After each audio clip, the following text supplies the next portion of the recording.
have your board all here, exception of Supervisor Fowler is back east, and she did check in with us this morning and sends her regards for not being here today. Regrets too. Thank you very much, County Manager, and welcome to our board members and to our staff that are here with us today. My name is Patrice Horseman. I am the chair of the Board of Supervisors and also the supervisor for District 1. And this is the time for a special session.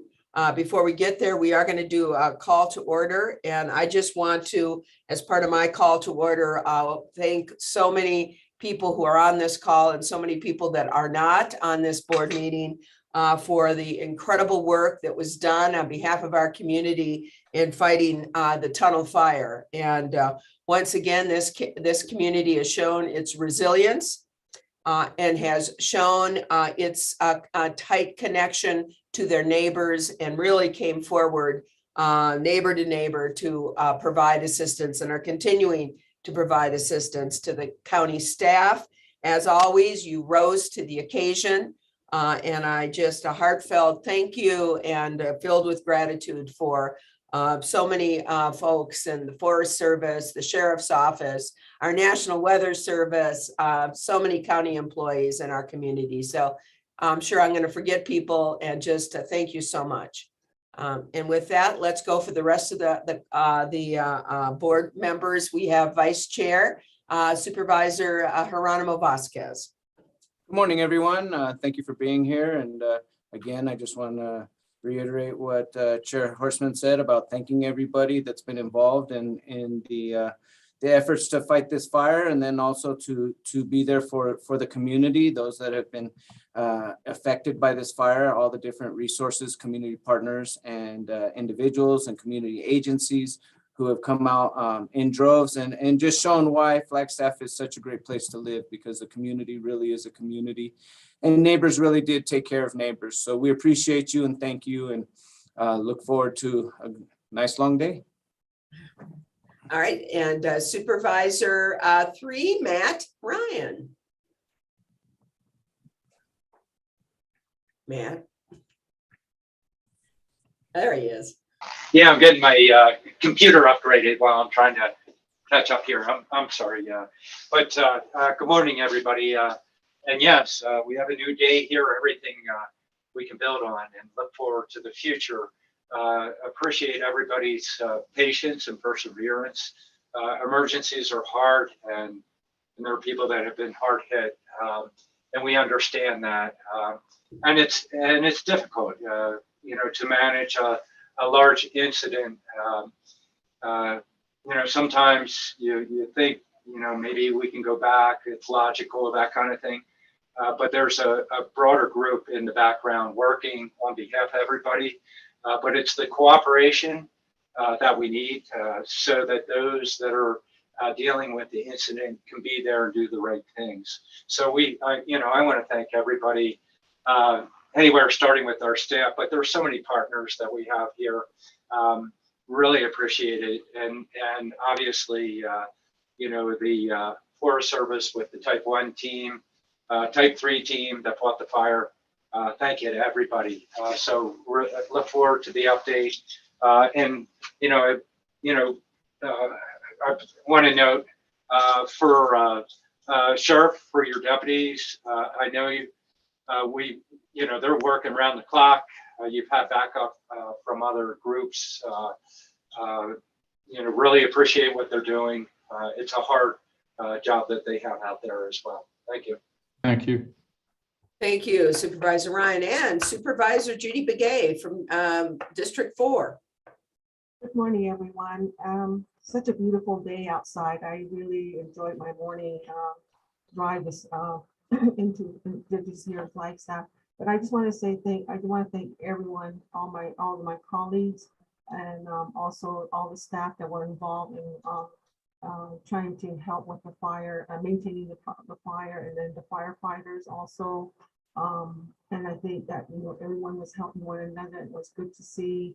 I had a chance to go to the church that they had. I mean, they had real nice things there. They had Pendleton blankets for them. They had everything, anything that you can think of for a household and even down to clothing.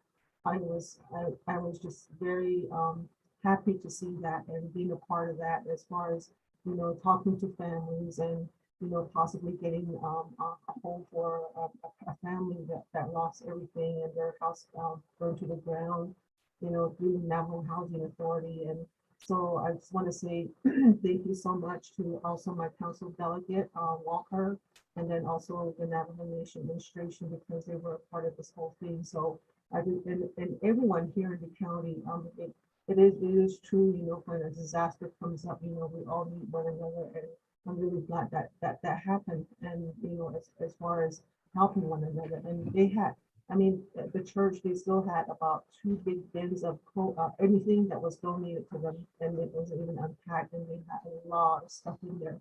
So I was just like, oh my gosh, So anyway, thank you so much. We don't like to see things happen like this, or we don't like to be going through things like this, but Mother Nature, or other things, this happened. So that's the reason why, we all need to, be there for one another. And Sheriff, thank you so much. Thank you so much again for you and your staff. And I see you and your administration staff did an excellent job. Thank you so much. Thank you, Supervisor Begay. And with that, you know that this board is filled with gratitude for many of the people who are going to speak here next on update and direction regarding the tunnel fire. And with this, County Manager, I'm going to turn this back over. Thank you, Madam Chair and members of the board, and certainly to all of our collaborators on the call today in the Zoom. Again, this is an update on the fire response from many, many partners and stakeholders. And next slide, please, Gregory. When we look at the response, it is one county response, and one county meaning an organization, a community, a county itself in terms of everyone that lives here at the county. And of course, concern from many others outside of the county. We've received messages of caring and concern from stakeholders throughout the state, and of course, the United States as well. And this is an important part. Of course, we are all here to serve the public. Our public service mission is what guides us in what we do each and every day. And to our residents, particularly our residents who were most impacted by this event, we are here to serve, and we are going to remain here to serve as we have been in others, but throughout it. And so with that, we have a number of presenters, and there are a lot of thanks that are going around, lots of gratitude to our citizens for their kindness and their caring. So I'm going to tee the next part of it up. And so we have representatives from the incident management team. We have Noel Livingston, Deputy Incident Commander, and then also Jason Loomis, Incident Commander trainee. And so I'm going to turn, with your permission, Chair, the floor over to these individuals to provide an update and opening remarks and an update on the event itself. So Noel and Jason.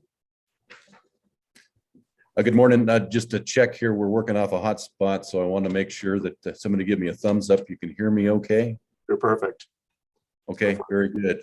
Well, good morning, and thank you for allowing us to give you an update during your session this morning. My name is Noel Livingston.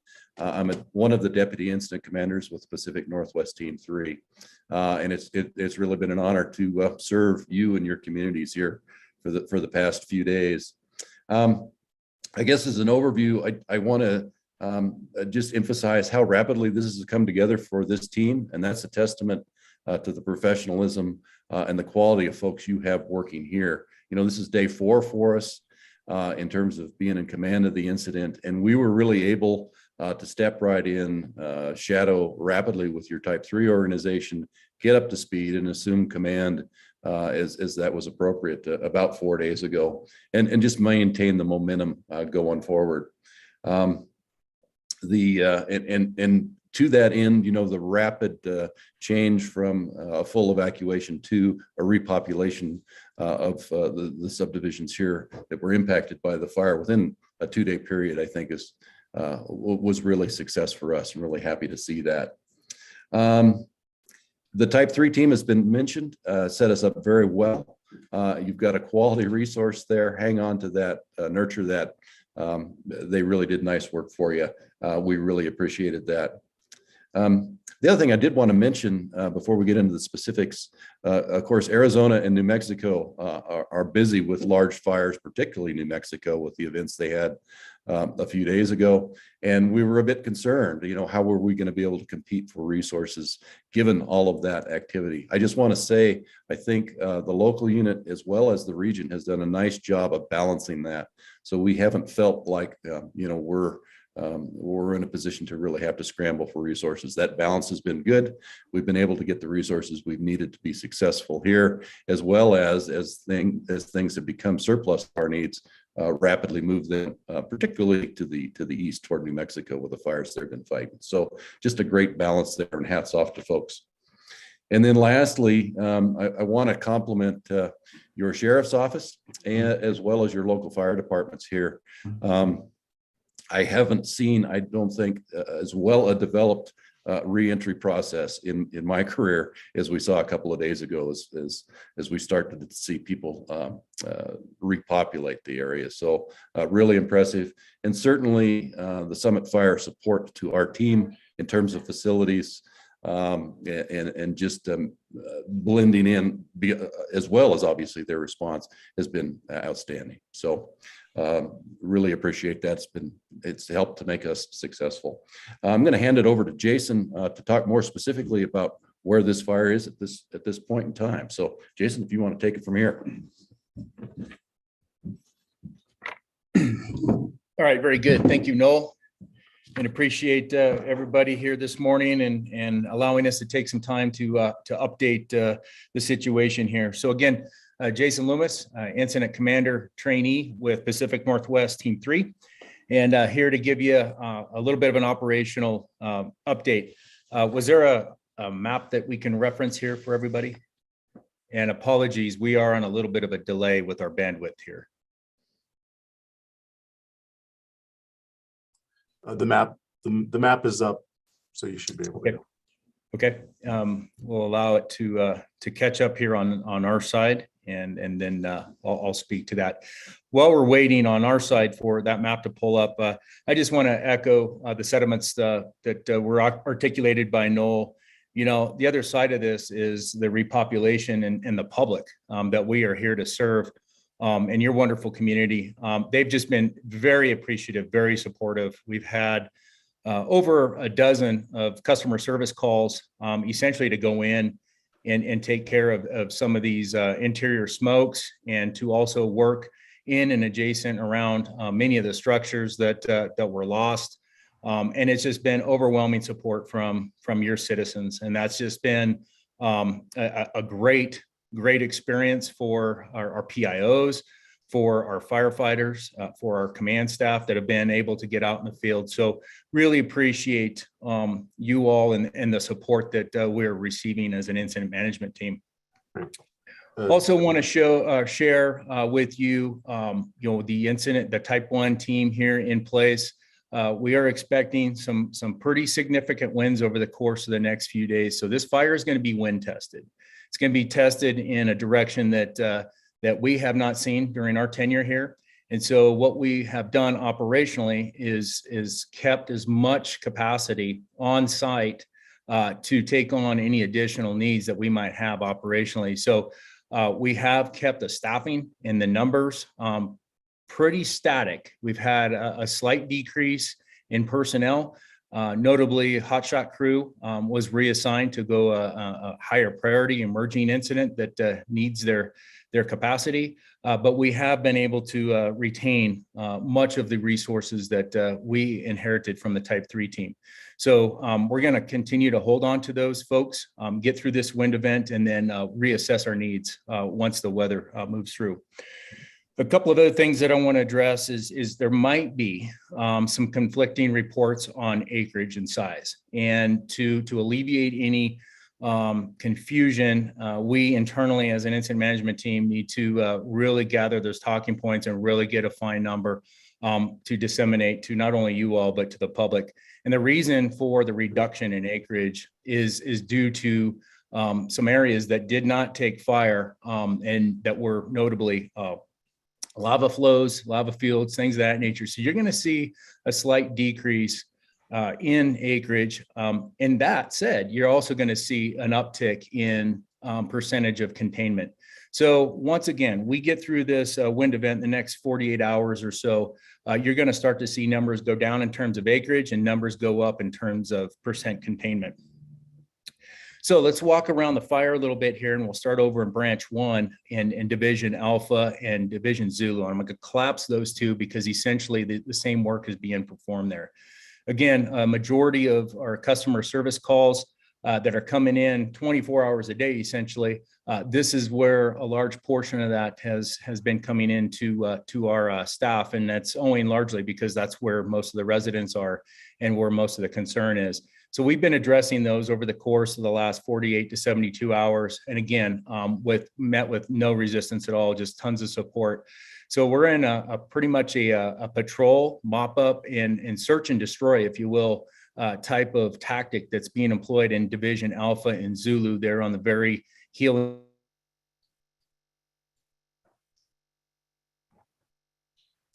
Jason, are you there? We may have lost him. That may be the sudden link work they've been talking about. Why don't we do this? Still got it? Did we lose? Noel, are you there? Oh, it's still here. Okay, we lost the connection. Do you have us now? Yeah, we have you now. Go ahead. Okay, we're back in. All right, you're in. Go for it. Okay, incident management teams always adopt and adapt and overcome. Okay, so again, I don't have the map here, so I'm going to go off muscle memory here. So in Alpha and Zulu, continued a patrol, aggressive mop up, seek and destroy, if you will, and continued progress in there. We are starting to see a shift of resources, move those resources from over in branch 1 to branch 2, where a vast majority of the work remains. Coming into the north side of the fire in division Bravo and division Charlie, north of the monument there, continued with the same tactical patrols, also seek and destroy the residual heat that we're finding in there. We're starting to get upwards of 150 to 200 feet off the containment features and the lines, and really starting to go in a little bit deeper and take care of some of those potential spots that come back and get us. There was a couple of small scale firing operations that have occurred over the last 2 or 3 days. Those all went very well. Looking to reinforce those with increased depth on our mop up and patrol standards. Continuing on out to the head of the fire, if you will, the most northeast piece, that finger that shoots out. We continue to patrol that and work that pretty aggressively with the remaining hotshot crew, Flagstaff hotshots. They're continuing to work that in concert with aviation assets. So we're getting support from helicopters to do those precision drops and then work those and reinforce those with boots on the ground. So making pretty good progress there. And we're also inserting a couple of additional crews to expedite the mop up and the work that's needed in there ahead of these winds. And then coming down in branch 2, over in division Mike, you see a very straight line that goes all the way down to the division break. And that looks rather odd for most of us and probably yourself. And that was verified after Air Attack got up and flew yesterday. That was a pretty straight line. So it's kind of interesting. I don't know if there's a topographic or a road or some kind of feature that delineates that clear line. But what it's done is it's allowed for an expedited patrol and grid and mop up. And so we're feeling pretty confident again there that within the next 24, 48 hours that we're going to be in a good spot there. As we come around to the corner to the south and head back to the southwest in division X-ray and Whiskey, again, this portion of the fire is looking really, really good. In fact, we've reduced our staffing there and moved them elsewhere into areas that have a little bit more work. And we're just pretty much relegated to a patrol, a tactical patrol, and addressing any customer service calls that might come our way. Other than that, things are looking really good. As I mentioned before, We're holding on to resources. I will say that the coordinating group in Albuquerque is starting to pull some of our resources, and I'm happy to report that our operations are comfortable with that. And so now it's just fine tuning the right organization for this incident. And again, the key to that is going to be how well we fare out the weather coming up in the next 48 to 72 hours. And then we'll be addressing that fine line of we're here to take care of this incident, but also at the same time, we have some capacity that we could offer to another incident should we have that emerging need. So I know Randy and Dan, our deputy IC, are having those conversations now. And so we're trying to strike that balance just to make sure that we're leaving you all in a good place and addressing the needs of this particular incident. So that's what I have for you all. I reserve the right for any questions or clarifications. I don't know if we want to take those now or if we want to defer it till the end of the meeting here, but appreciate your time and appreciate all the support that you've all provided, your cooperators, your agencies, and your public have provided to us. Thank you. Thanks, Noel and Jason. Madam Chair, do you want to ask the board if they have any questions on the map before we proceed, or do you want to save that to the end? You're muted. Let's ask questions on the map. Any other? I do have a question on the map. And I think that this is because there were some earlier reports that I think talked about the National Monument and combined both Sunset and Wapatki National Monument. Wapatki is not involved right now in the fire. Is that correct? That's correct. Nor are we anticipating it.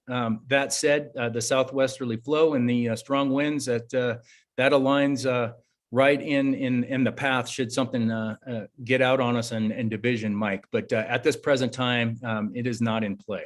Thank you very much. Any other questions, members of the board? Otherwise, we'll proceed. Geez, Yeah, Supervisor Ryan. sorry, my computer's a little delayed here, it looks like. There you go. So just, you were talking about Alpha and Zulu.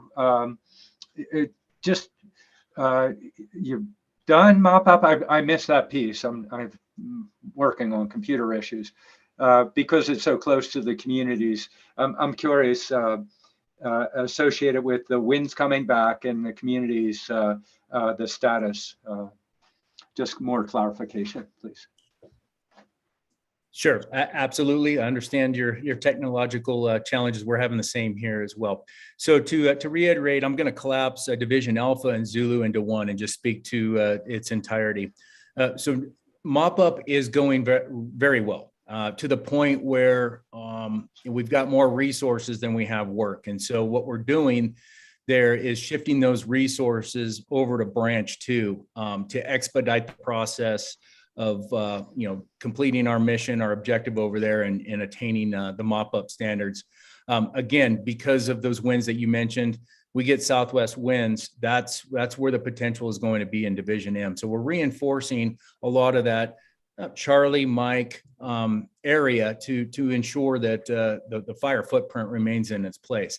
That said, we're maintaining a relatively heavy presence in Alpha and Zulu.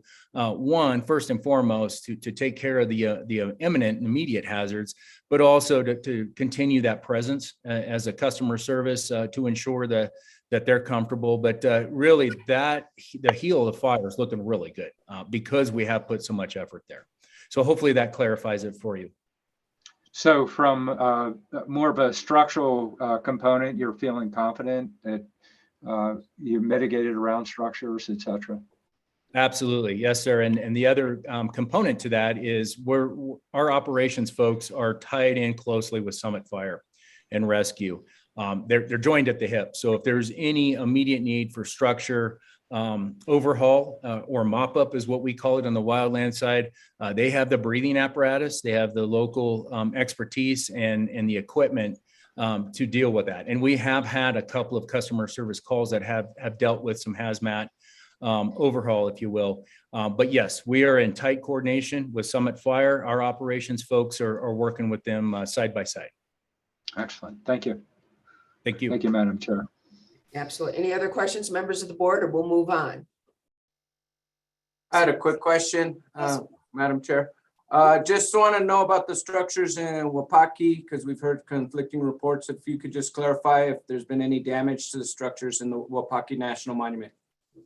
Yes, we can confirm that for you. So the visitor center is intact, essentially no impact there whatsoever. Same with the primary residences. The residences are intact.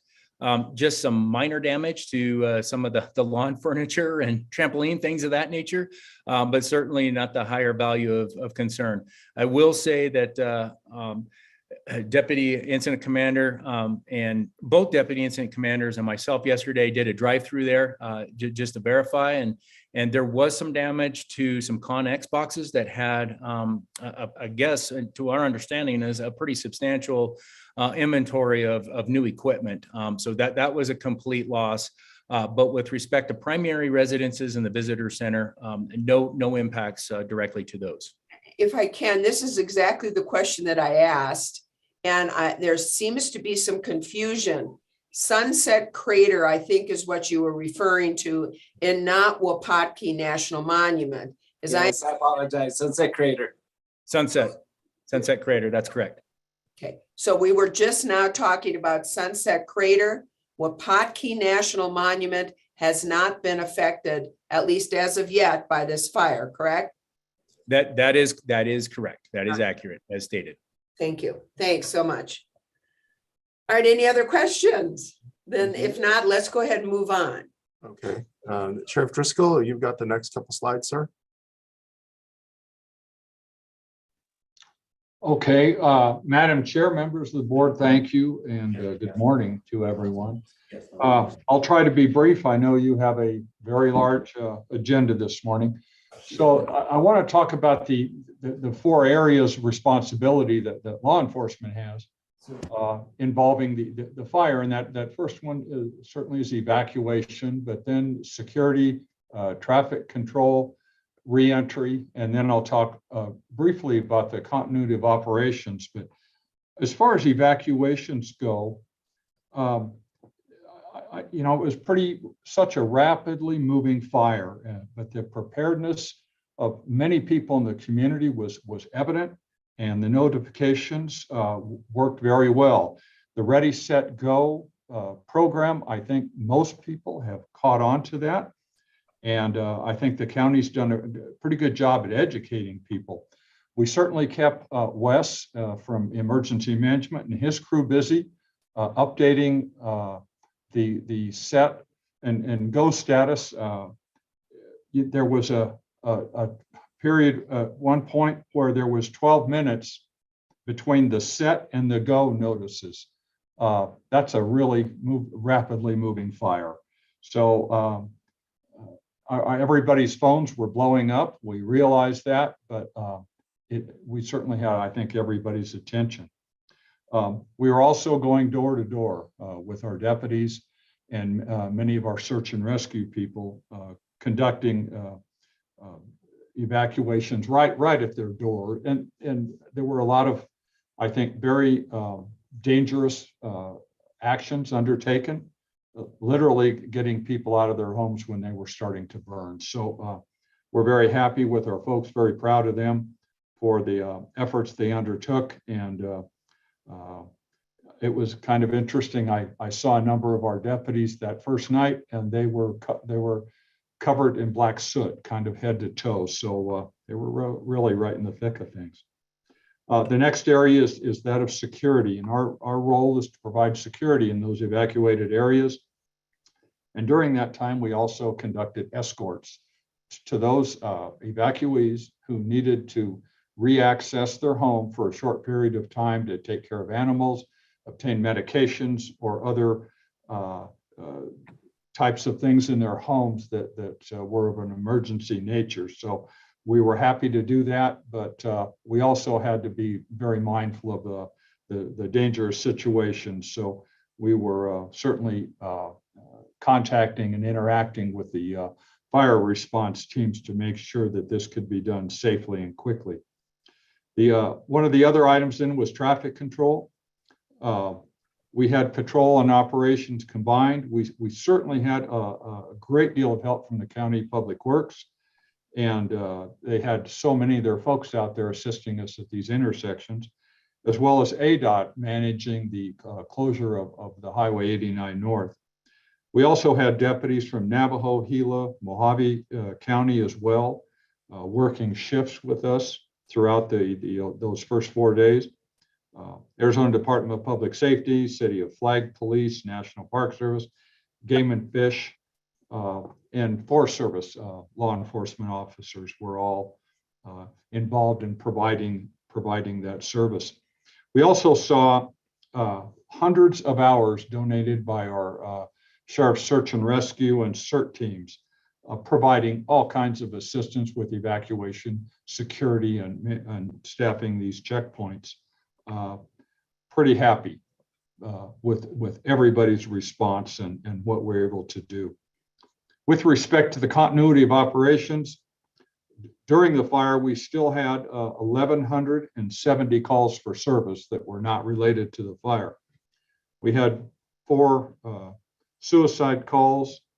We had 4 unattended death investigations we did, 3 mental health calls.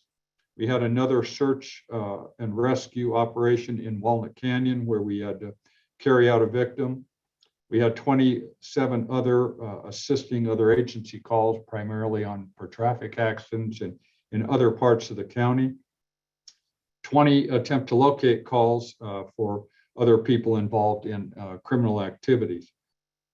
With respect to inside the evacuated area, we had an assault on a law enforcement officer and a DUI and endangerment call that took some resources and ended up again with 2 different individuals being taken into jail. Greg, next slide, please.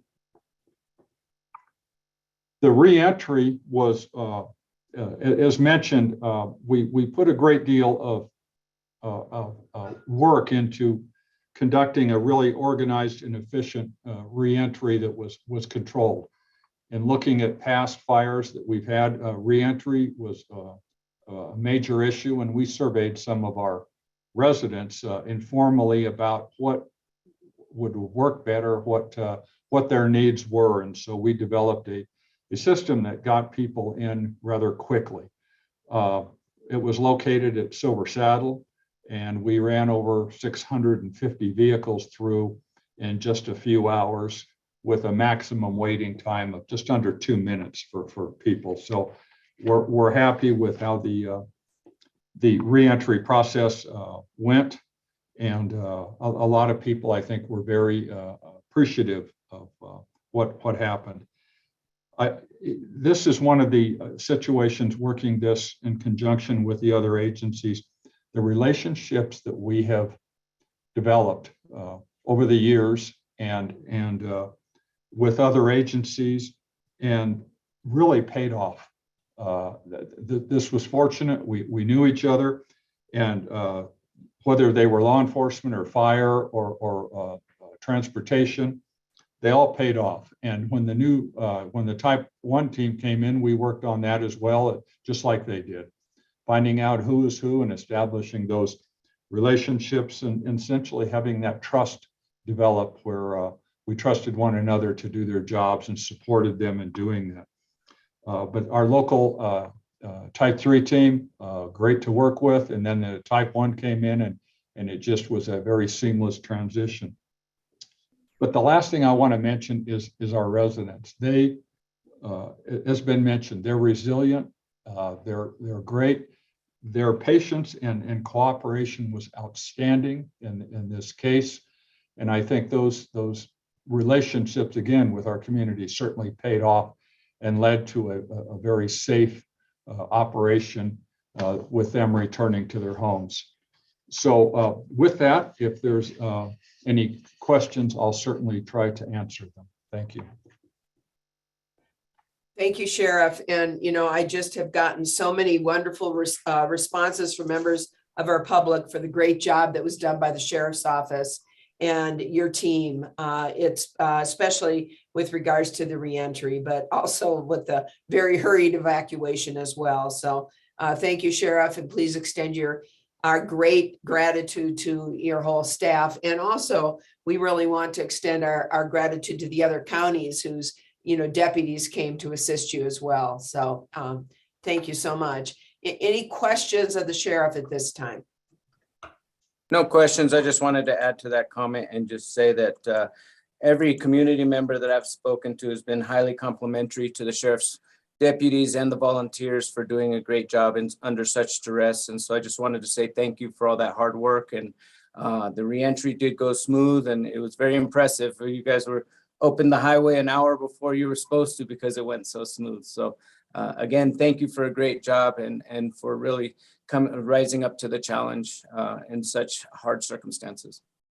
Thank you. Again, I think as the chair mentioned, the other counties helped, but we may be helping them next week. So it's a great situation and relationship to have.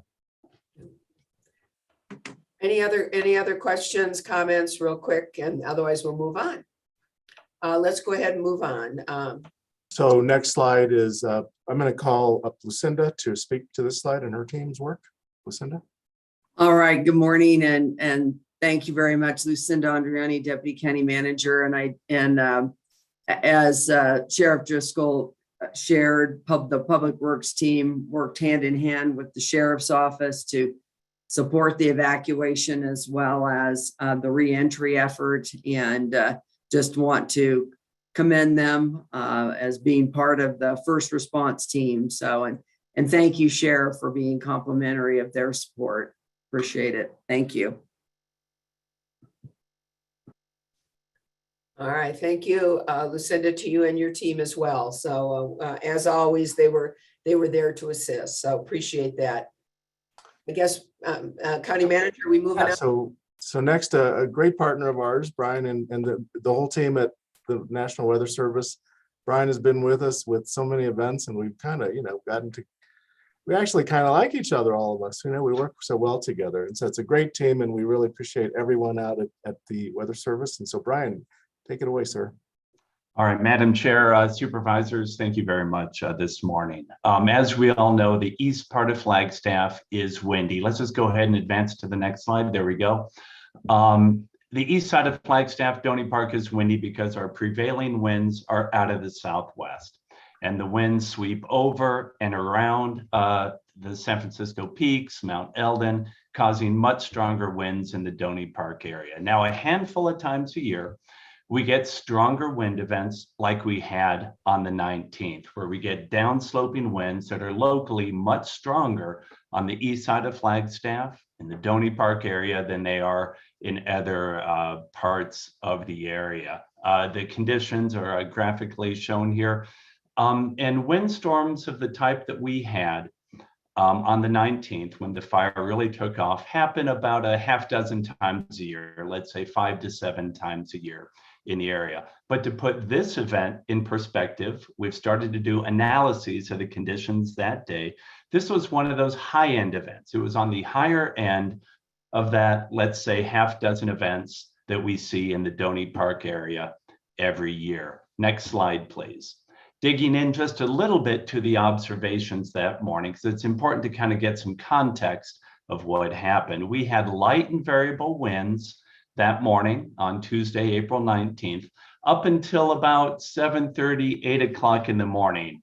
Right here, I have 2 different graphs, which are from 2 weather stations. Now, these are near Sunset Crater Estates on the east side of 89, but show that the winds basically go from light and variable, that's the trace in the middle of those graphs, to gusting up to about 30 miles an hour greater within, on the case of the left-hand graph, within only 20 minutes. They went from light and variable to gusting over 30 to a ramp up of about an hour, hour and a half to reach those speeds.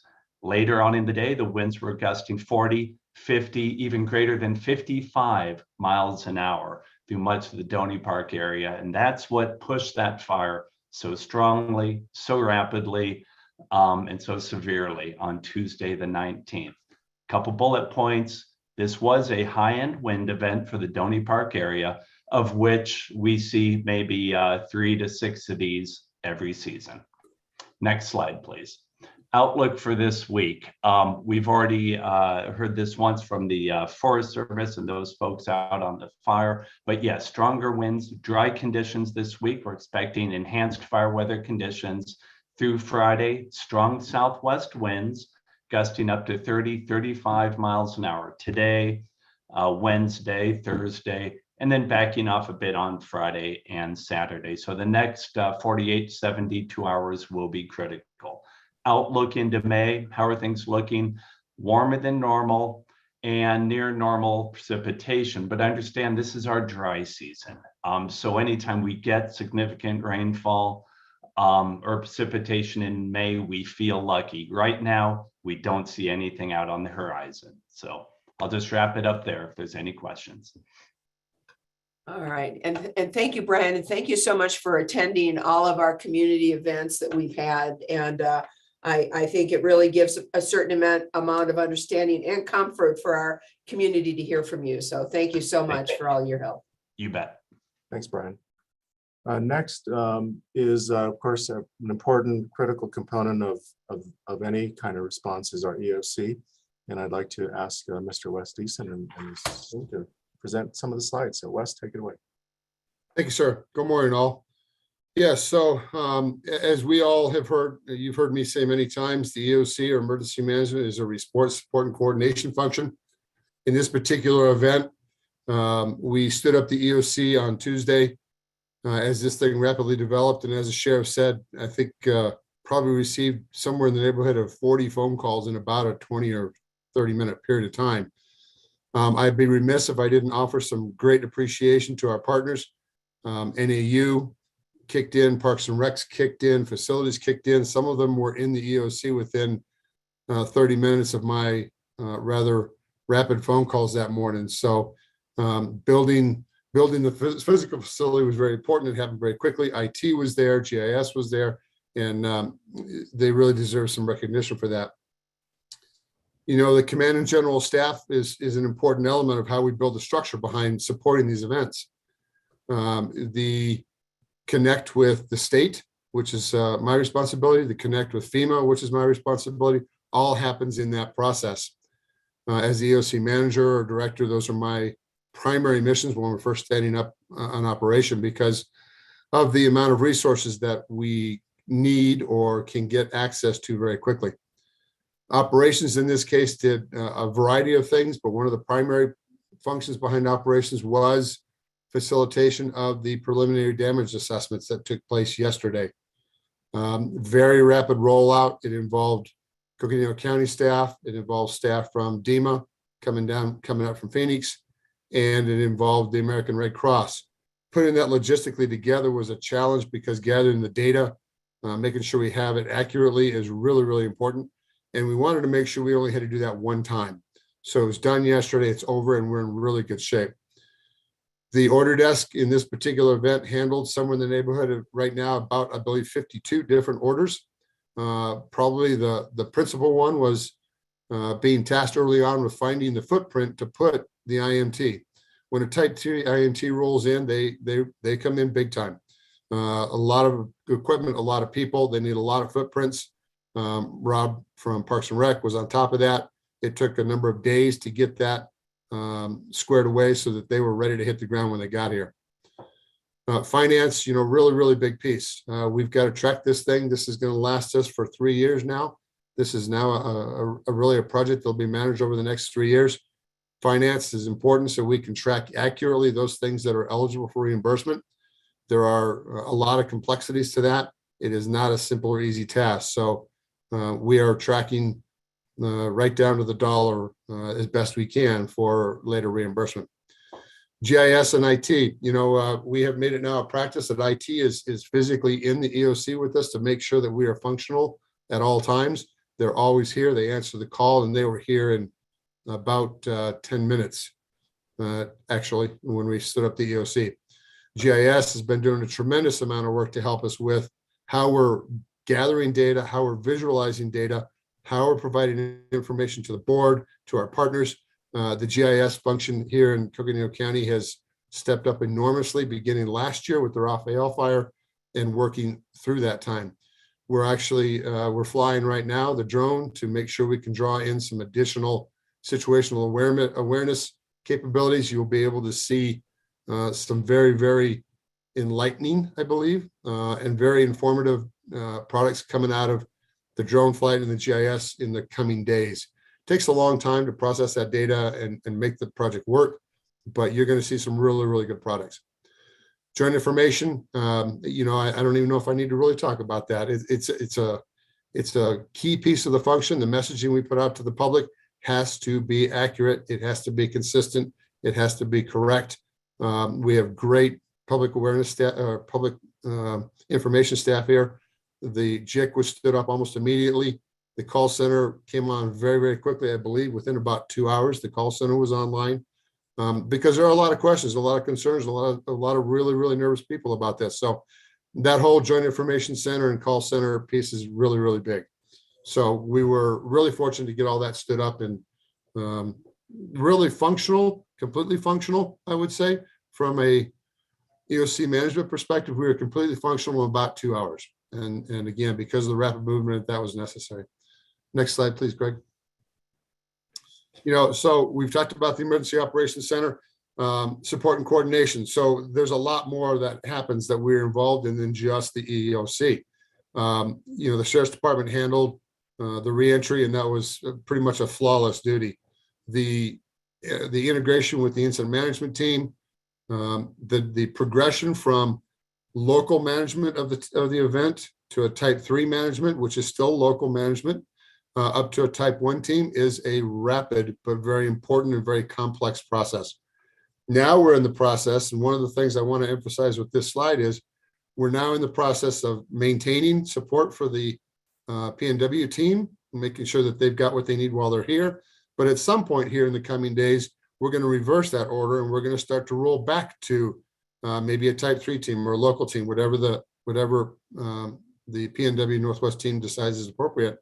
We roll back to local. One of the things that's important is we have to remember all events start locally and end locally. And that evolution process is really, really important. And out of the EOC, that is our responsibility to manage. We are grateful for all the assistance, and we will be managing this event for the next several years. And I think we are positioned very well to do so. That's all I have, sir, without questions.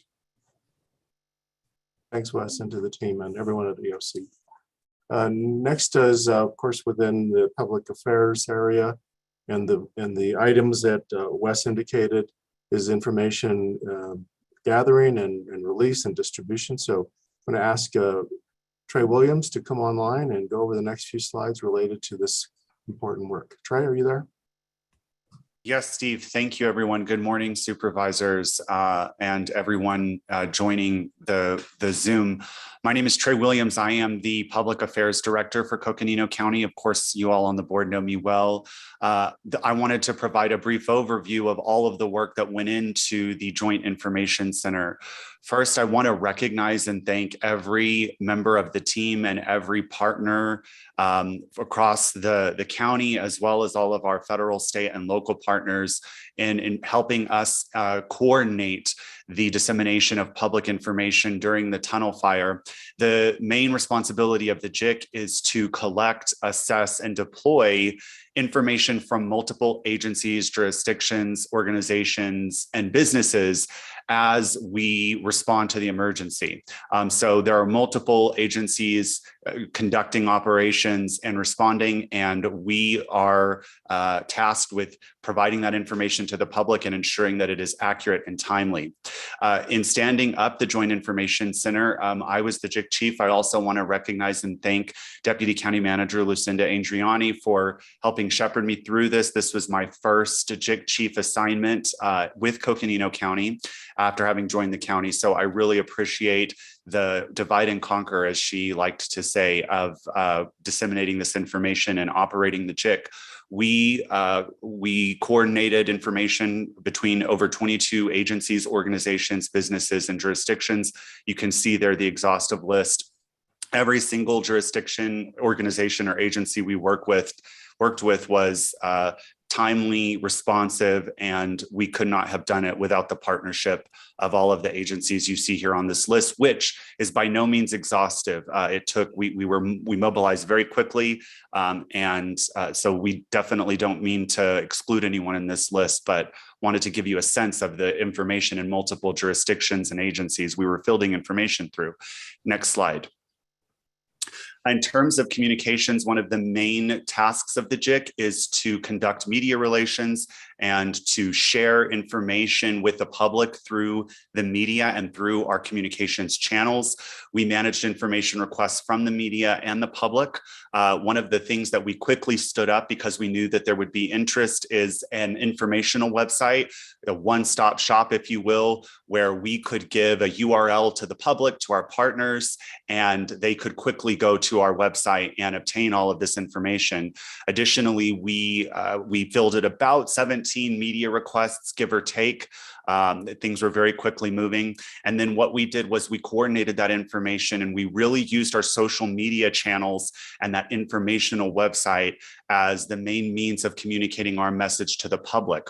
We also issued and drafted several press releases. There were 3 press releases in total, but then of course we also fielded information from the U.S. Forest Service, Coconino National Forest, the Coconino County Sheriff's Office. Really, the partnership with the Sheriff's Office could not have been more seamless. We coordinated information and helped augment messages. And then, of course, we coordinated multiple interviews. I believe there were about 9 interviews conducted as part of the response. Next slide.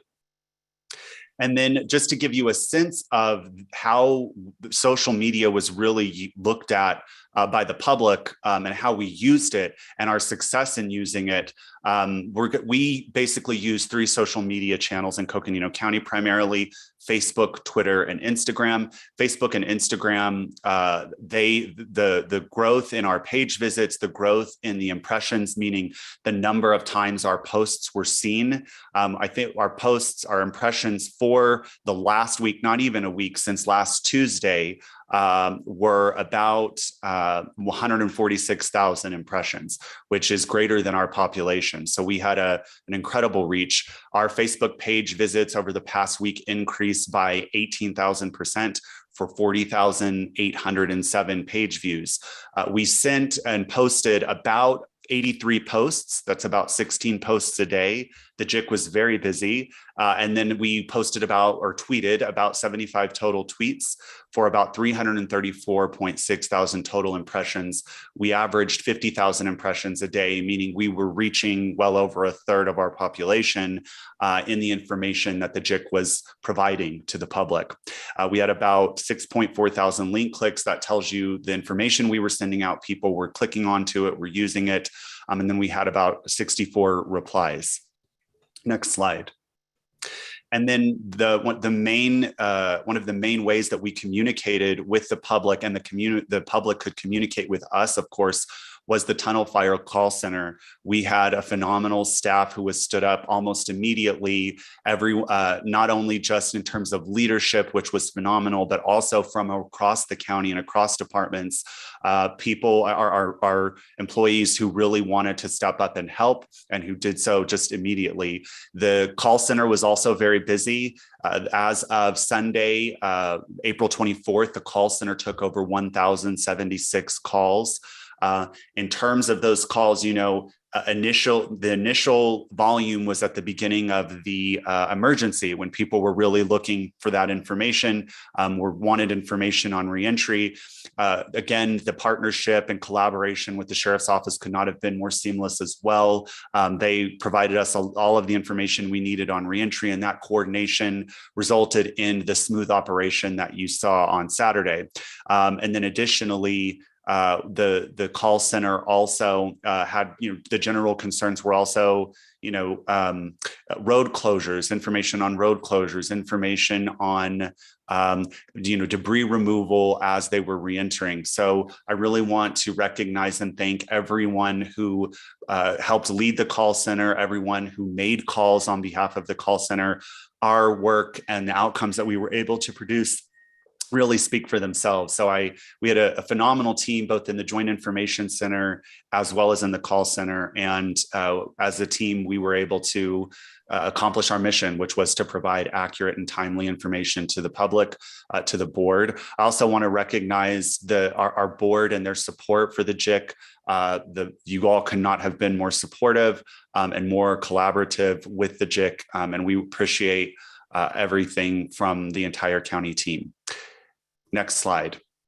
In terms of the website, just to give you a sense of the informational materials that were developed, there were 9 web pages that were created. We had a main tunnel fire page, and then we had 8 sub pages. So these were pages on reentry information. These were pages on the Community Assistance Center, which the county stood up to provide assistance and resources to those impacted. And then we had a number of documents that we also posted to these websites so that the public could take the thinking out of recovery, so that they could, all of the different things that you have to think of as you're reentering, as you're recovering, we tried to do our best to provide them the information that made that as easy and as seamless as possible.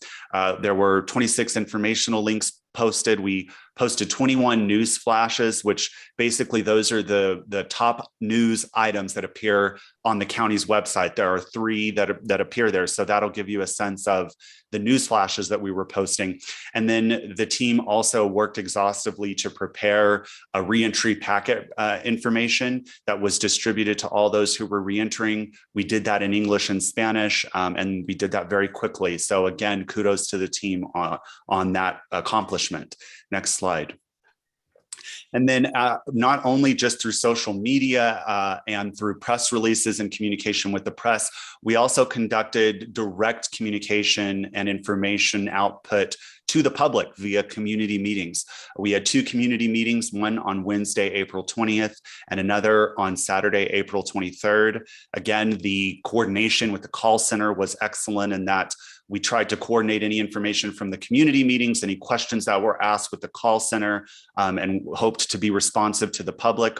And then, of course, we had the initial press conference at Summit Fire District. We conducted a press conference and at which provided, initial information which the public needed at that time. The situation was still rapidly evolving. And so we were very, very grateful to all of our partners who quickly mobilized and participated in that press conference. And thank you also to Summit Fire for offering their facility to conduct that press conference. Next slide. And then, of course, we, as Wes indicated, so much of emergency management is collaboration across jurisdictions. And so one of the other things we did was ensure access and collaboration with our federal, state, and local partners. We had a number of federal, state, and tribal officials who visited the JIC and pledged their support, who provided condolences and an outpouring of concern. Congressman Tom O'Halloran was there the night of the fire began, basically the night the EOC was stood up.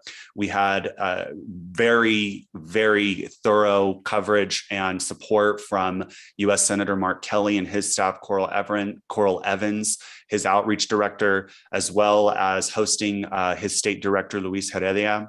We also had someone from U.S. Senator Kirsten Sinema's office there. Representative Walt Blackman came and did a tour of the EOC, as well as the Community Assistance Center, and pledged his support. And then, of course, we were honored to also host almost the first day Navajo Nation President Jonathan Nez and Vice President Myron Leiser. So we had a great outpouring of support from our partners. As you all know, the real work occurs during recovery, and Wes just indicated that this is now a 3-year project. So the support, collaboration from our federal, state, and tribal partners will be critical during this time. And so we just want to send a special thank you for all of the support and for being with us throughout this entire emergency. Next slide. And now I will turn it over back to Steve. That concludes my presentation. Happy to answer any questions. Thank you, Trey. Good information. Chair, did you want to have any questions at this point? Yeah, if I can, just a point, and obviously thank you to Trey and the call center and the team that really stood up immediately to provide accurate and timely communication. And when you're in a crisis, you cannot underestimate the need to have timely and accurate information available to members of our public. So thank you all for that. And I just want to underscore, it's only just begun. So there will continue to be timely and accurate information provided to members of the community that have been impacted by this fire. And we continue to encourage members of the public to go to our county website to get the latest and up-to-date information. And especially as we move more towards recovery, it's going to be very, very important that we continue this communication. So thank you so much. And any other questions, members of the board? If not, Steve, please take it. Thanks. Next few slides are going to be presented by Joel Bunis, also Eve Walters, and also Michelle Axland from HHS. Kim is not able to be here this morning's session, but she did ask her team to provide highlights. And so I'm going to turn over to Joel to provide information on the Community Assistance Center. Joel. Thank you. I'd like to actually start by thanking all of the supervisors and the county manager for their in-person support. And I'd also like to thank the citizens who visited us and that we've interacted with for showing us their resilience. It makes it an honor to serve them, that they're able to come here. So as you can see on the slide, we've been open since last Wednesday, April 20th. We'll continue to be open as long as the need exists. Our hours are from 9 a.m. to 7 p.m.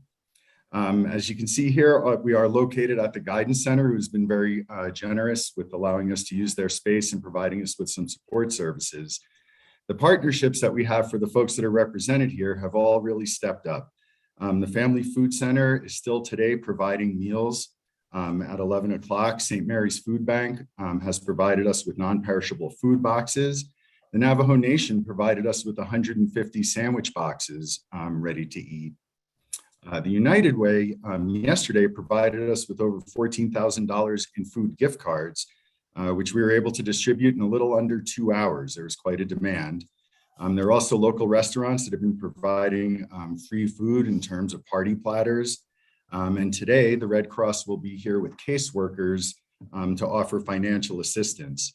The Humane Association is back in their quarters, and they are opening also today at 11. If we can go to the next slide. Here you can see on the left are all of the type of tickets that have come into us. I'll just give you a brief overview of the numbers on how they came in. So at the time of the writing of the slide, we had 203 tickets that had come to us. As of this morning, a little while ago, that number is 267 requests to help out with some different kind of a need. They've come in, 68% of them have come in online, 18% through the call center, and 68%, 25% or 68 folks as of this morning have visited us in person. We're going to be continuing to follow up with folks that have reached out overnight. We'll be reaching out to them this morning. We're also working on deduplicating all of our data because some folks have put in, have filed different, multiple forms for separate requests, and we're consolidating them all into one request to reach back out to them to help meet their needs. That's all that I have. I'll turn it over to our assistant directors, Eve Walters and Michelle Axland, for the following slides. If you have any questions at the end, I'm sure I'll try and answer them. Good morning, Madam Chair, members of the board. So as has been mentioned several times, and the sheriff really emphasized, this was a rapidly moving event, and it felt like within minutes of standing up our emergency animal sheltering that we were in an evacuation situation ourselves. So I want to thank both city and county staff, animal management and animal control officers, and all the county staff that assisted us in evacuating our contracted animal shelter, High Country Humane. We had 79 animals we needed to get out of there rapidly, and that happened seamlessly. We were able to get them to Fort Tuthill and then shift them over to Sedona into foster care situations so that was not a strain on Fort Tuthill. I also want to thank our Parks and Rec staff for mobilizing so quickly to get the stables and the stalls ready at Fort Tuthill with water and electricity so that we had a space for large animals and farm animals. So we did have 2 shelter locations, one at Fort Tuthill for large animals and farm animals, and the other at Coconino Humane Association for household pets. At the height of the emergency, there were 172 animals that were sheltered, and 117 of them were at Fort Tuthill, 55 were at Coconino Humane Association. As of this morning, we still have 72 total animals in emergency shelter. 58 are at Fort Tuthill and 14 are at Coconino Humane Association. And due to the extensive damage that occurred in that area, we have extended the availability of emergency animal sheltering services out 72 hours beyond the event. So from Sunday at 9 a.m. onward. So that is the end of my information. I'm going to pass it over to Michelle Axland. And again, we are available for questions at the end. Thank you. Thanks, Steve. Michelle? Thank you, Madam Chair, members of the board. We are so extremely grateful to President Nez and the Navajo Nation, who provided an amazing partnership and assistance, ensuring there was hay, water tanks, lodging, and food. We're continuing to coordinate with the Navajo Nation Social Service Division in offering case management, coordinating care for those that were affected by the fire. And we'll continue to do that over the next few months, ensuring that they have wraparound services. Next slide, Greg. And the American Red Cross, as you already heard, was a great partner in this collaboration. They activated the emergency shelter immediately. We had 5 individuals staying there. We have, since the shelter closed on Sunday, we have placed all those individuals in hoteling and are working on long-term sustainable plans with them.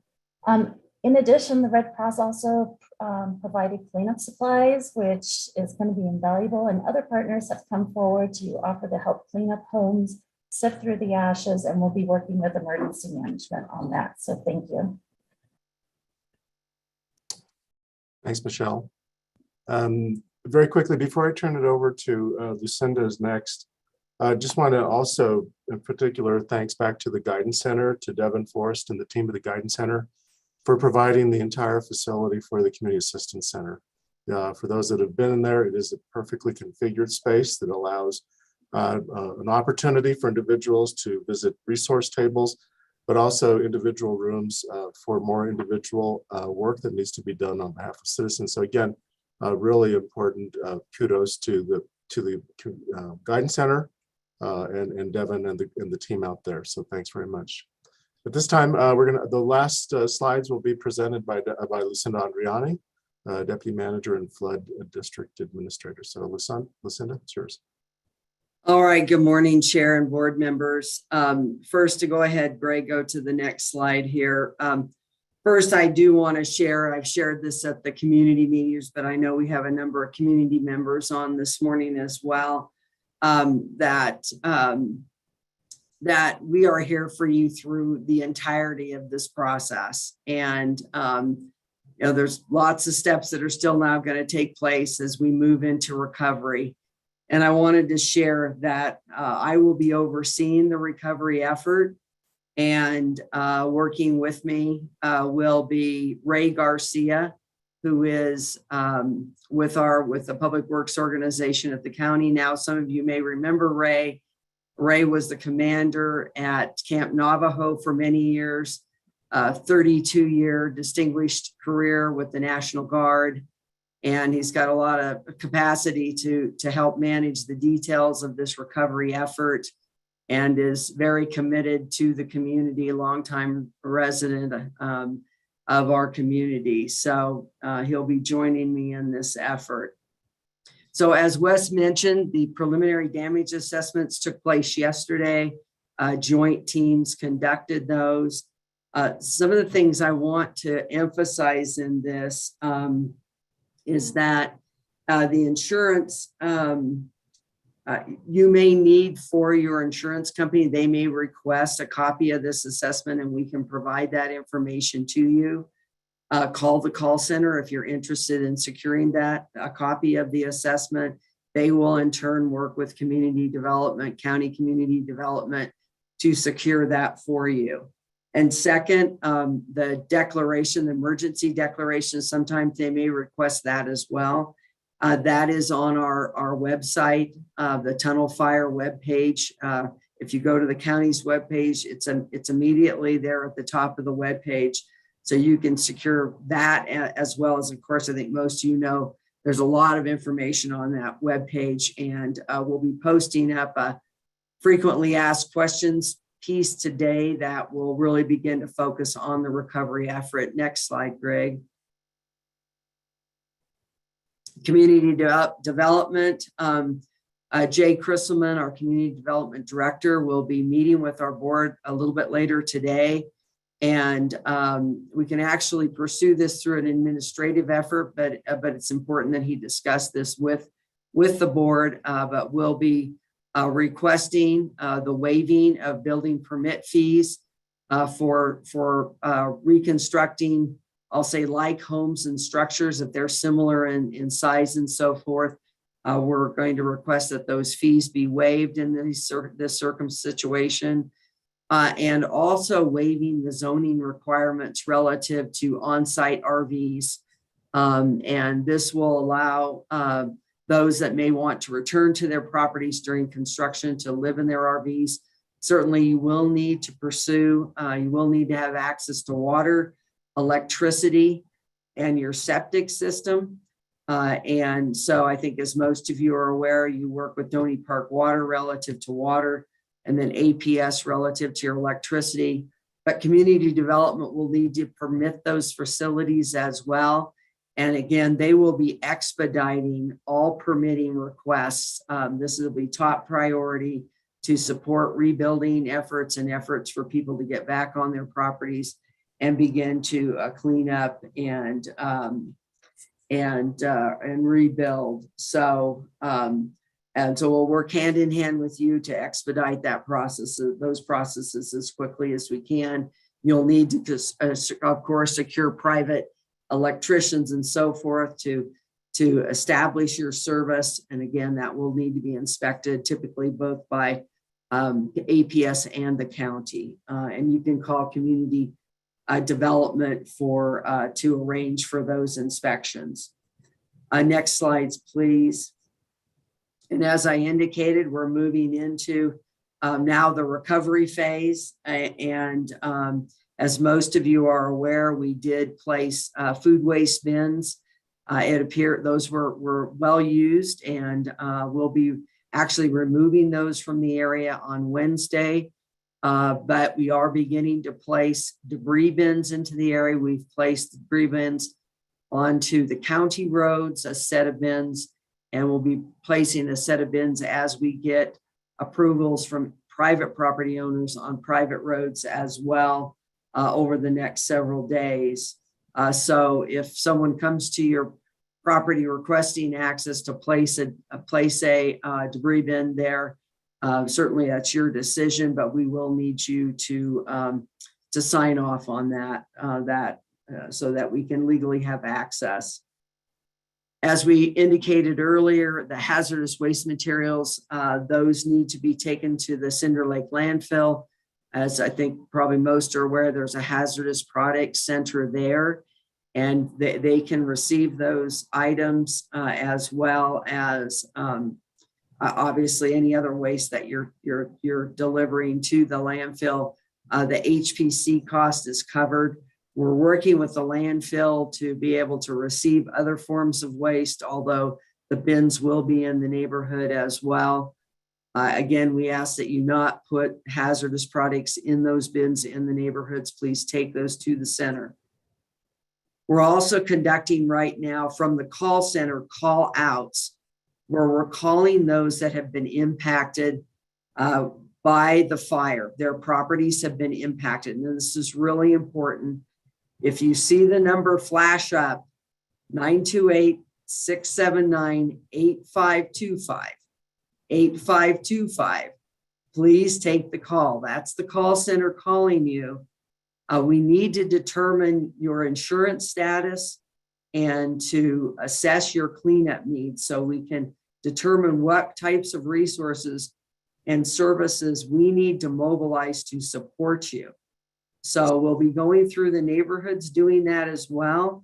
But right now, if we can contact you and have that conversation, or if you want to directly call the call center, the number will appear here again in a few minutes.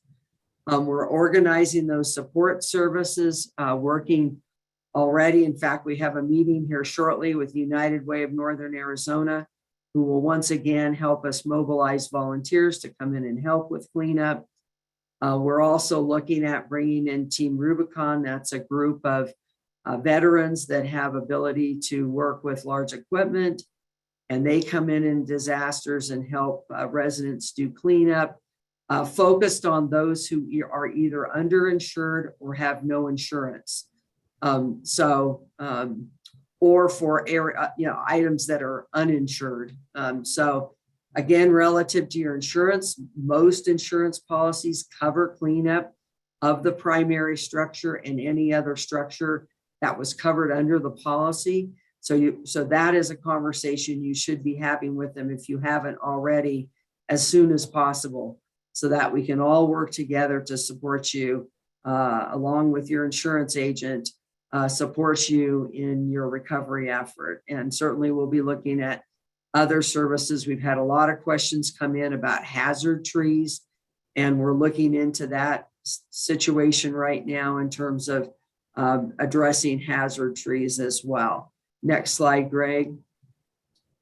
So I know we've had many calls. I've gotten a lot of personal calls from those of you that I've worked with out in the Schultz flood area, over the last 10 or 12 years, wanting to know what's going to happen relative to flooding. And I've been working since, frankly, the initial day of the fire with our hydrologist. It's J.E. Fuller. As you'll recall, they conducted all the analysis for the Schultz fire and post-wildfire flooding.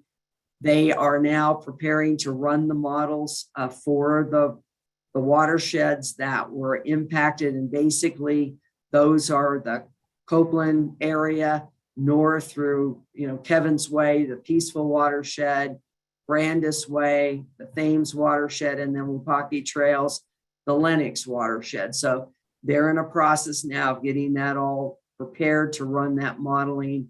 And then we will be setting up meetings likely by watershed corridor, much like we did during Schultz, to share those results with you so that you'll understand if we do need to mobilize flood mitigation efforts, and we will be prepared to do so if that's necessary. I will say right now, preliminarily, we do expect some increase. It's the volume of increase that we need to understand. We have been out and have been able to access some of the measures that were put on forest.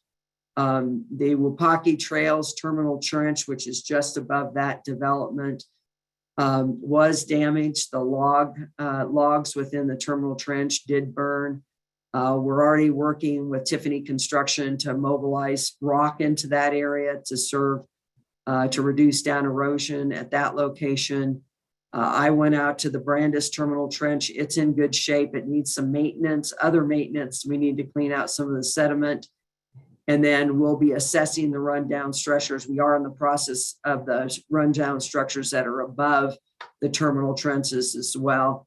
Likely may need some sediment removed for those as well. Again, we'll work with Tiffany Construction, as you all know them as well, since they did the lion's share of the work out in the Schultz flood area. But I also want to again remind the board and the public that 2 watersheds were not mitigated. The people within those areas made a decision that they did not want to pursue mitigation. And that's the Peaceful watershed, which is the Kevin's Way area, and then the Copeland watershed, which is basically the Copeland Road area up to Kevin's Way. So we would very likely expect to see additional flows in those areas. So next slide. Just want to close out important messaging here. Please create defensible spaces. The sheriff has stated on several occasions, this was a testament to defensible space, not in all cases, but in many of the cases. So please get out, clean up your needles, branches, and that debris can go into those dumpsters that are now being placed, the bins that are being placed. And again, if you are not signed up for emergency notifications, please do so. Have your go bag ready and be prepared. Next slide. Just close out with information here about the Assistance Center. Is again located at the Guidance Center over on Huntington. And next slide. And those that need behavioral support right now, this is a very, very difficult time. You can contact that number 24 hours a day. So thank you very much. We are here for you. I will be here for you. And we care deeply. And we'll turn it back over to the chair. Thank you. Thank you, Lucinda, and thanks for that complete review. I know there was a lot of questions at our public meeting about the flood mitigation, alluvial fans, and some of the flood mitigation over there. So thanks for the update on that. Members of the board, any questions, any comments?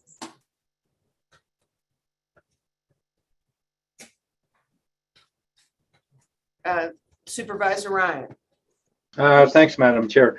Yeah, a little slow on this computer. Okay, just quickly, since you're getting into it, and this is broader, it's not just us. We have the flood control. The good thing is all the dynamics and how we've advanced what we're doing.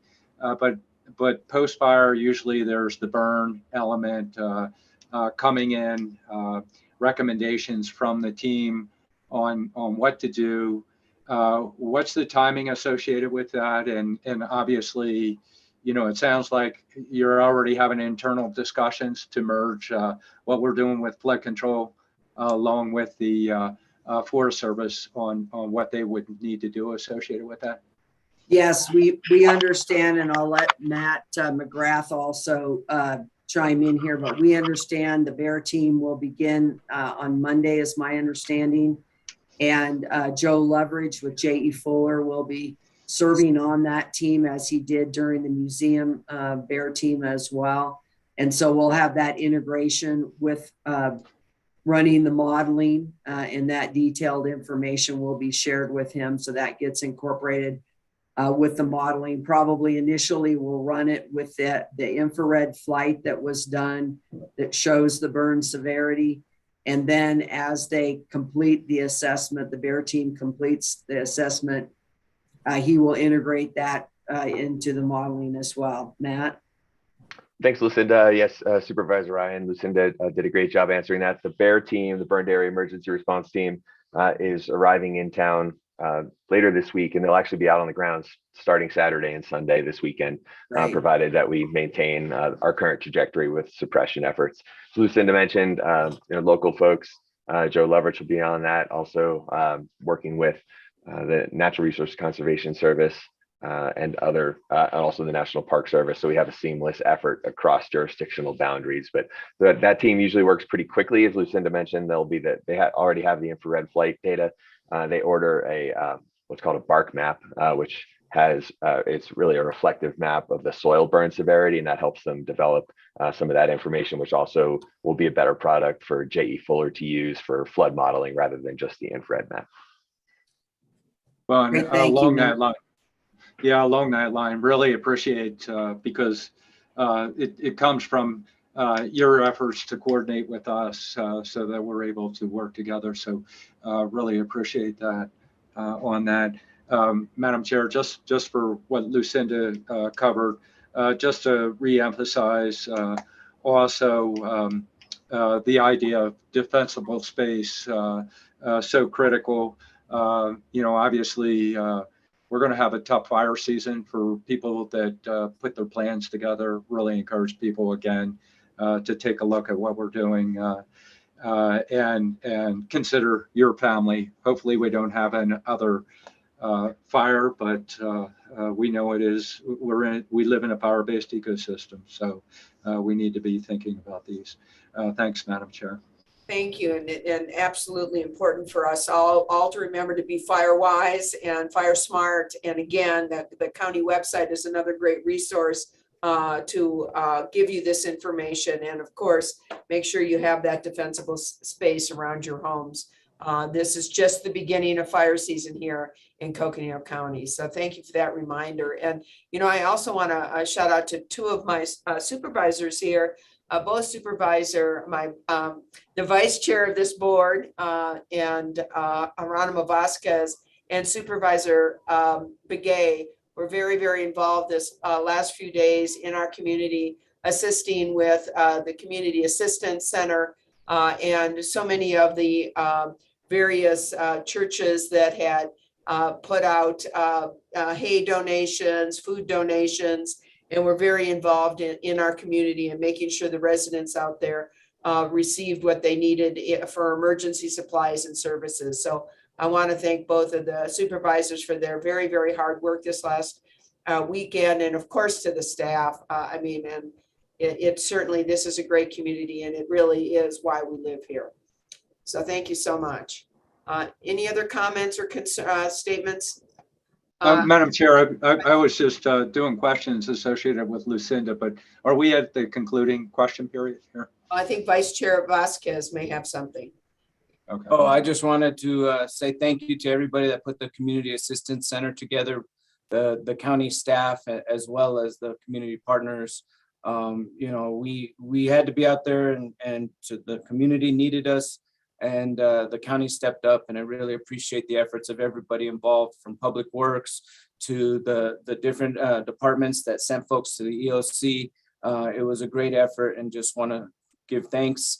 And then remind the community that, as was just stated, you know, this is still early in the fire season, and so please take those efforts to prepare your home, so that way, if a fire is in the area, it doesn't affect your house, impact your house because of those mitigation efforts. We've seen the evidence that those efforts can be the difference between saving a house or not. And so please take the time, invest the time, energy, and money into protecting your home. Thank you. Thank you, Vice Chair. And Supervisor Begay, any comments you'd like to make? Yes. Just want to say again, thank you to everyone, and thank you for the update.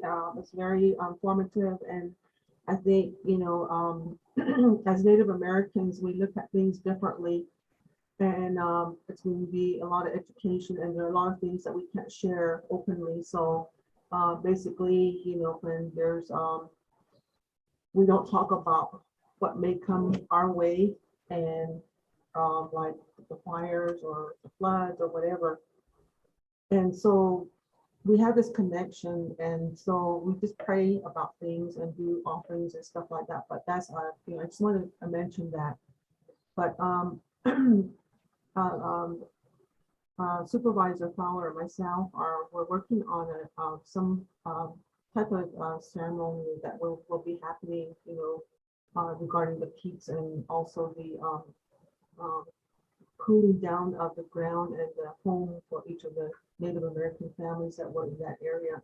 So I just want to say thank you, Steve, and your staff, you know, for very supportive of us, and then also my colleagues. So we have a meeting tomorrow, just first meetings with the medicine person that's going to be doing this thing for us. But I just want to say that it's going to get a lot of people involved at the end, but we're starters, you know, we're just going to have a few people there, but it's going to take a lot of resources, a lot of funds, you know, to get this done. And I did already reach out to various people, the Navajo Nation, of course, the county, and, you know, others that are willing to come forth and assist. So I just want to say thank you, and I just want to make sure that, you know, we get all the help that the people need, and it's going that way, and I'm very thankful for that, you know, on behalf of all the people that were affected in the area. And I think a lot of educational portion of it. One of the things that came up was that I had an email that came through, and this person was kind of irate, and basically just said, you know, why didn't you guys tell us that we have to sign up for EMS? So how do we educate or those pop-ups on the phones telling them that, this is going on in the community. And so even that, we need to reach out, I think, to make sure that everyone knows that, that they have to sign up and to get those notifications. So that's, I want to share that, but, we try our best, and I know that the staff are trying, and it's each one of our responsibility to do that. So I just want to say thank you so much, for the staff, and I'm proud to be part of the board. And I know that our board members, to a certain extent, they really helped us. And so I just want to say thank you so much, and we'll leave it at that. And thank you again. Thank you, Supervisor Begay. Any other closing? I know that Lucinda has some closing remarks she'd like to make, but before we go there, any other comments from Supervisor Ryan? Yeah, thanks, Madam Chair. Yeah, I didn't realize we were at the concluding question period. Just a couple quick questions. So probably towards Lucinda, I know we're getting an update from Jay a little bit later. I think of when we had the tornadoes and having, there's a discussion associated with waiving fees, which we'll talk about. Is there, a special team set up of our inspectors to help expedite the processes? Yes, they will expedite all permitting. So both for, services for RVs, for the utility services to support RVs, and for the structures, of course, as well, homes and structures. Okay. Adam Hicks with our group, as you know, is our building official, and he oversees that function, and they are prepared to prioritize all of these requests. And will they be in the regular offices, or are they going to be on site? We'll see how this all flows, but Okay. they will be available, and certainly they were on site yesterday and met with many of the property owners and homeowners, so residents. Okay, thank you. And then other question I have, Madam Chair, is associated with, I didn't see who was presenting on the animals. It may have been Eve, Sabrina, but we, there are people that are going to, we have livestock out at Fort Todd Hill, and it probably will need a prolonged effort associated with that. And so just, curious, I assume our folks are talking about that on how we manage it, but folks will probably have questions associated with that as well on that. Rather than wait for answer to that, that can get answered later on. One last piece that came up the other night during the meeting, and just a point of note, is as it relates to the fire and what's happening with the fire, it was concern was expressed. Make sure that is handled by the Forest Service. They have those answers associated with that, and yet we're all working as a group together. And so just a point of note, as that point had been expressed. The last piece would be Supervisor Vasquez, first and foremost, being out there with your community. You've been going 24/7. Madam Chair, I know you have been. I know it's impacting certain areas of Supervisor Begay's districts. Really appreciate you being there, our staff, and then our cooperating agencies. And again, it goes back to the people out there. It's a long process to work through these. We're trying to be there for you. Please reach out and understand if it might take a little bit of time here. Thank you, Madam Chair. You're welcome, Supervisor Ryan. And yes, I mean, first of all, I want to also thank Matt McGrath. I mean, he's been there with us every step of the way and has been involved with these community meetings. And I know that there's a lot of frustration and And we appreciate the Forest Service being there and to address concerns and seeking answers for our community. So, you know, Matt, again, you've been in the hot seat more than once, and we so appreciate your efforts and the efforts of the Forest Service on this as we all move forward and get this fire out, get this done, and then eventually move forward to answer questions. So thank you, Matt. Thank you.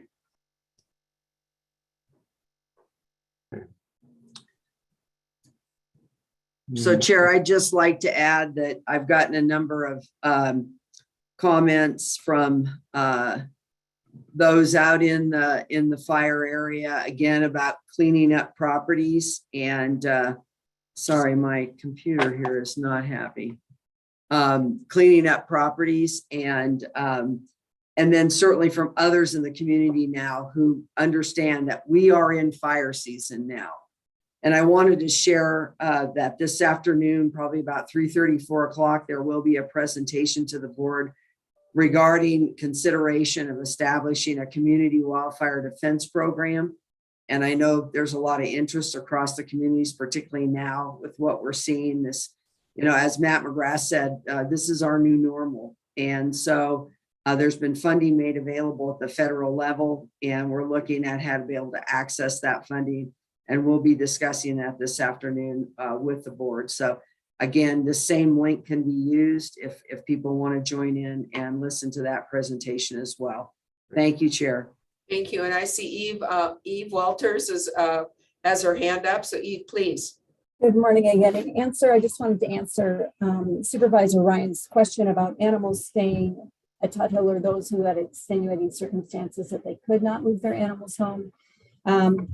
I just got a message that Tut Hill is now empty. All of those animals have been moved home or with their owners. There is, I believe, a family still out there that is going to be renting stalls for their horses for a bit of time as they lost everything on their property. So there is the option for folks to rent stalls. I think it's $17 a day, not terrible, if they need a little bit longer. But as far as I know, all of our animals in shelter out there are moved, which is wonderful news. Thank you. That's important. And by the way, United Way of Northern Arizona also has a large donation drive going on right now. And for those in need and have been impacted who may need some assistance, for example, that $17 a day, I would highly recommend you get a hold of United Way of Northern Arizona on that. And Wes just put something in the chat, and he also provided us information that the Arizona Southern Baptist Disaster Relief has also stepped up to assist in cleaning debris and ash according to county requirements. And so there are, in fact, some nonprofit organizations and churches out there that have also stepped up. Hopefully, these also are part of our community assistance center, that they have this information so that when the calls come into the call center, that we can provide this information to folks who are in need. So thank you. Chair, may I also add that we will look into waiving those fees at Fort Title for that remaining family. And then also all volunteer support for the community must go through United Way. They are the VOAD volunteer support organization for our area. And it's really important that any church groups, sports groups, NAU teams, they've always been great. And supporting the community, certainly through all our disasters, that they coordinate through United Way so that we have a coordinated effort. We can ensure the safety of those volunteers, et cetera. So thank you very much. So we'll be in communication with everyone about volunteer support. Thank you. Very good. Thank you. County Manager, anything else to add? No, no, ma'am. We are, I think we have provided good information today, and of course we'll continue. This session has been recorded for residents or individuals that want to hear it again. Good information, so appreciate that. But I think we can wrap up this particular part of the agenda, ma'am. Well, thank you so much. And again, we have a grateful community and a grateful board for all the work that's being done. So Appreciate it. I'm going to ask that we take a 5-minute bio break here before we go on to Sarah Benatar, our county treasurer. So if we can just take a quick 5-minute break, we'll be right back. Thank you so much.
Sarah and Dan, did you guys want to check your microphones? Yes, can you hear me okay? I can hear you, Dan. Thank you. Lindsay, can you hear me okay? I can hear you, Sarah. Thank you. Thank you. Now I'm going to mute myself so I don't make some other noises.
All righty.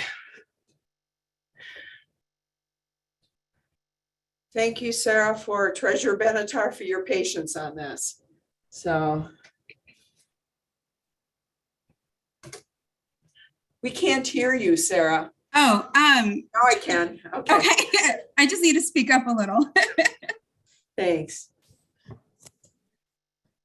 I think we're coming back. Once the county manager pops up, we'll know we're back on.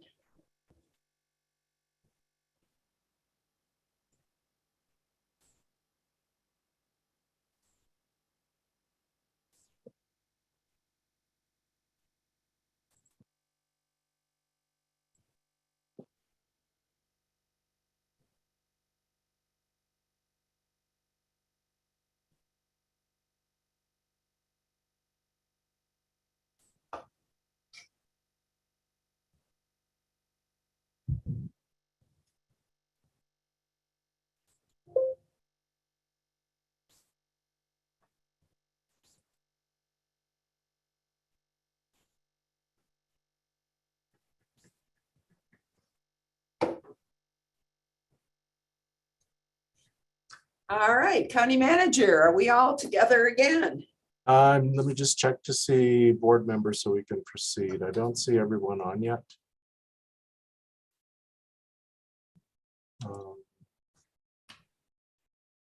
Let's see. Board members can open up their camera so we know that you're here. Okay.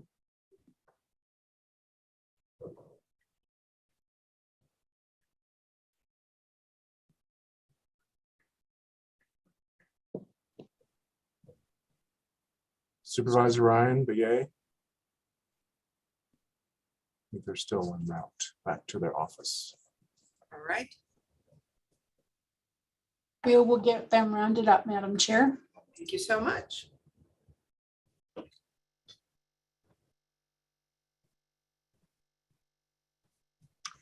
And Madam Chair, as a reminder, you will be resolving as the Board of Deposits for this next item. Thank you very much. I appreciate the heads up.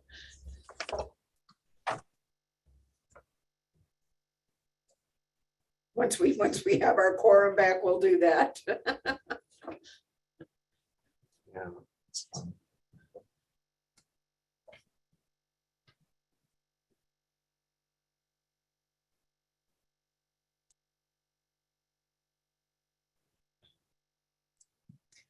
Good. We have Supervisor Ryan back with us. Supervisor Begay, are you with us? Madam Chair, she is detained for just a few moments. You know, why don't we go ahead and resolve, since it's going to take a few moments for us to do this. Members of the board, we continue with our special session. At this point, before we hear from our treasurer, Sarah Benatar, we need to resolve as the Board of Deposits. Do I have a motion? Do I have a motion? A motion that we resolve to the Board of Deposits. Very good. Thank you, Vice Chair. Do I have a second for that? I'm going to second that. And we have a motion to resolve as the Board of Deposits. All those in favor, please signify by saying aye. Aye. Aye. Matt, are you with us? Matt? I think Matt. Let me go down and. All right. He lost his audio. What is going on? There's Supervisor Begay is with us too. So are you and I, Supervisor Begay, to resolve as the Board of Deposits? She is an aye, and so we have a majority resolving as the Board of Deposits. We are now standing as the Board of Deposits. And Supervisor Ryan has lost his audio, so let's see if we can bring him on board here in just a minute. Can he hear us, Steve? Do you know? We've got staff in there right now. We've got several people in there trying to reestablish his audio. But I'll just pull him over to my office. Okay, very good.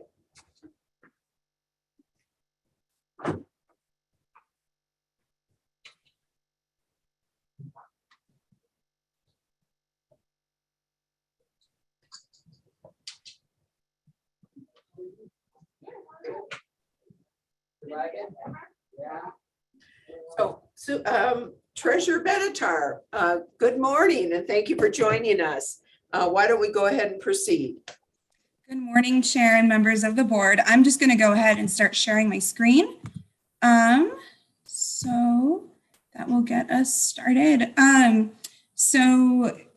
Thank you for having us this morning. I know you've got a packed day, so I will hopefully be pretty quick. Joining me today is Dan Warren. He is with JP Morgan. And so today we are here to present our recommendation for contingency award for the banking services RFP, which was RFP 103 or RFP 2022-103. And that was actually broken out into two categories of services. The first one was general banking services. The second was trust and custody. Today, we are only going to focus on banking services. The trust and custody will be brought to you guys at a later date before the end of this fiscal year. So very quickly, just a recap of why we have to do this. So in statute, it's pretty strict as to how long our banking contracts can be. And that's guided by ARS 35-325. So that says banking contracts can be 3 years is the initial contract with a 2-year extension. So for us, we went out to bid in 2017. We started that contract in July 1st of 2017. And so that was a 3-year, and then we did do the 2-year renewal. So we are actually currently in year 5 of our current contract, so we did have to go out to bid by statute.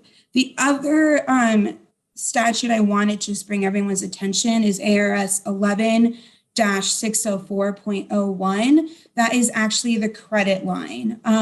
So that statute allows us to put the credit lines in with the banking services RFP.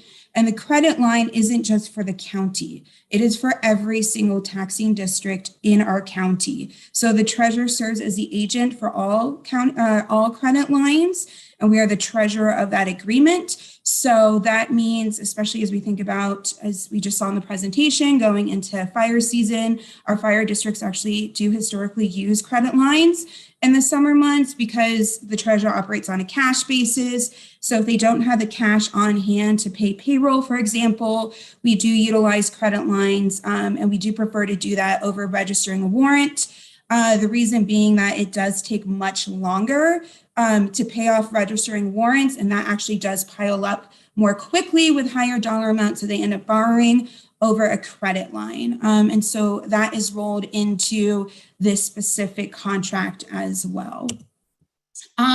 So quick timeline, because as I said, everything around the banking is dictated by statute. So in November 2021, we actually released the RFP 2022-103. It was made available with the closing date being in January 2022. We gave 2 months for respondents to submit their bids. We did have a pre-bid meeting the first week of December where we did answer questions. This was actually kind of a fun test project for, I think, purchasing and IT. We were, I think, the first one that used a new platform to submit bids electronically, just given the sheer volume of these proposals, hundreds of pages long, that they would not be able to be submitted electronically via email. So they did have to submit electronically via platform. In April 2022, which we're at today, Board of Deposits, because that is the statutory body that does review and approve the contingency award for RFP happens. And then in June 2022, we will bring the final contract back to the Board of Deposits. And then in statute, the treasurer actually signs the new contract. So it's one of those unique situations where the board actually doesn't sign the contract, it's the treasurer. And this is also, we go live on July 1st, 2022. So the next 2 months will be pretty busy for our office. So we had 2 categories of services. The first one was banking. The second one was trust safekeeping services. Trust safekeeping has to do with our investment positions. They provide the safekeeping, the trades, doing the trades, that kind of level of service. That was a separate category. Category 1 was the banking. So that's everything from outside our bank accounts, which currently we're at over 100 bank accounts under our umbrella. That does the payroll taxes for all the different taxing districts. Is where we receive electronic funds from federal grants, state monies, et cetera. And then everything you can think of, clearing the warrants, depository services, check scanning, et cetera. So we had 2 respondents. We had JP Morgan Chase and we had Wells Fargo. Both actually have had experience managing our county contracts. So we were with Wells Fargo prior to 2017. In 2017, we actually did award JP Morgan Chase our contract. So they actually are our current servicing bank. And part of our review committee, so we tend to put together a committee to review this. It's a pretty hefty proposal, everything from earnings credits to credit lines to details on depository services, cybersecurity. That's a big piece of the application now. This year too, we actually asked about our respondents' commitment to diversity, inclusion, and other factors. That was kind of new just to hear what they had to say. And so we bring in different individuals with different expertise to help us in reviewing the proposals.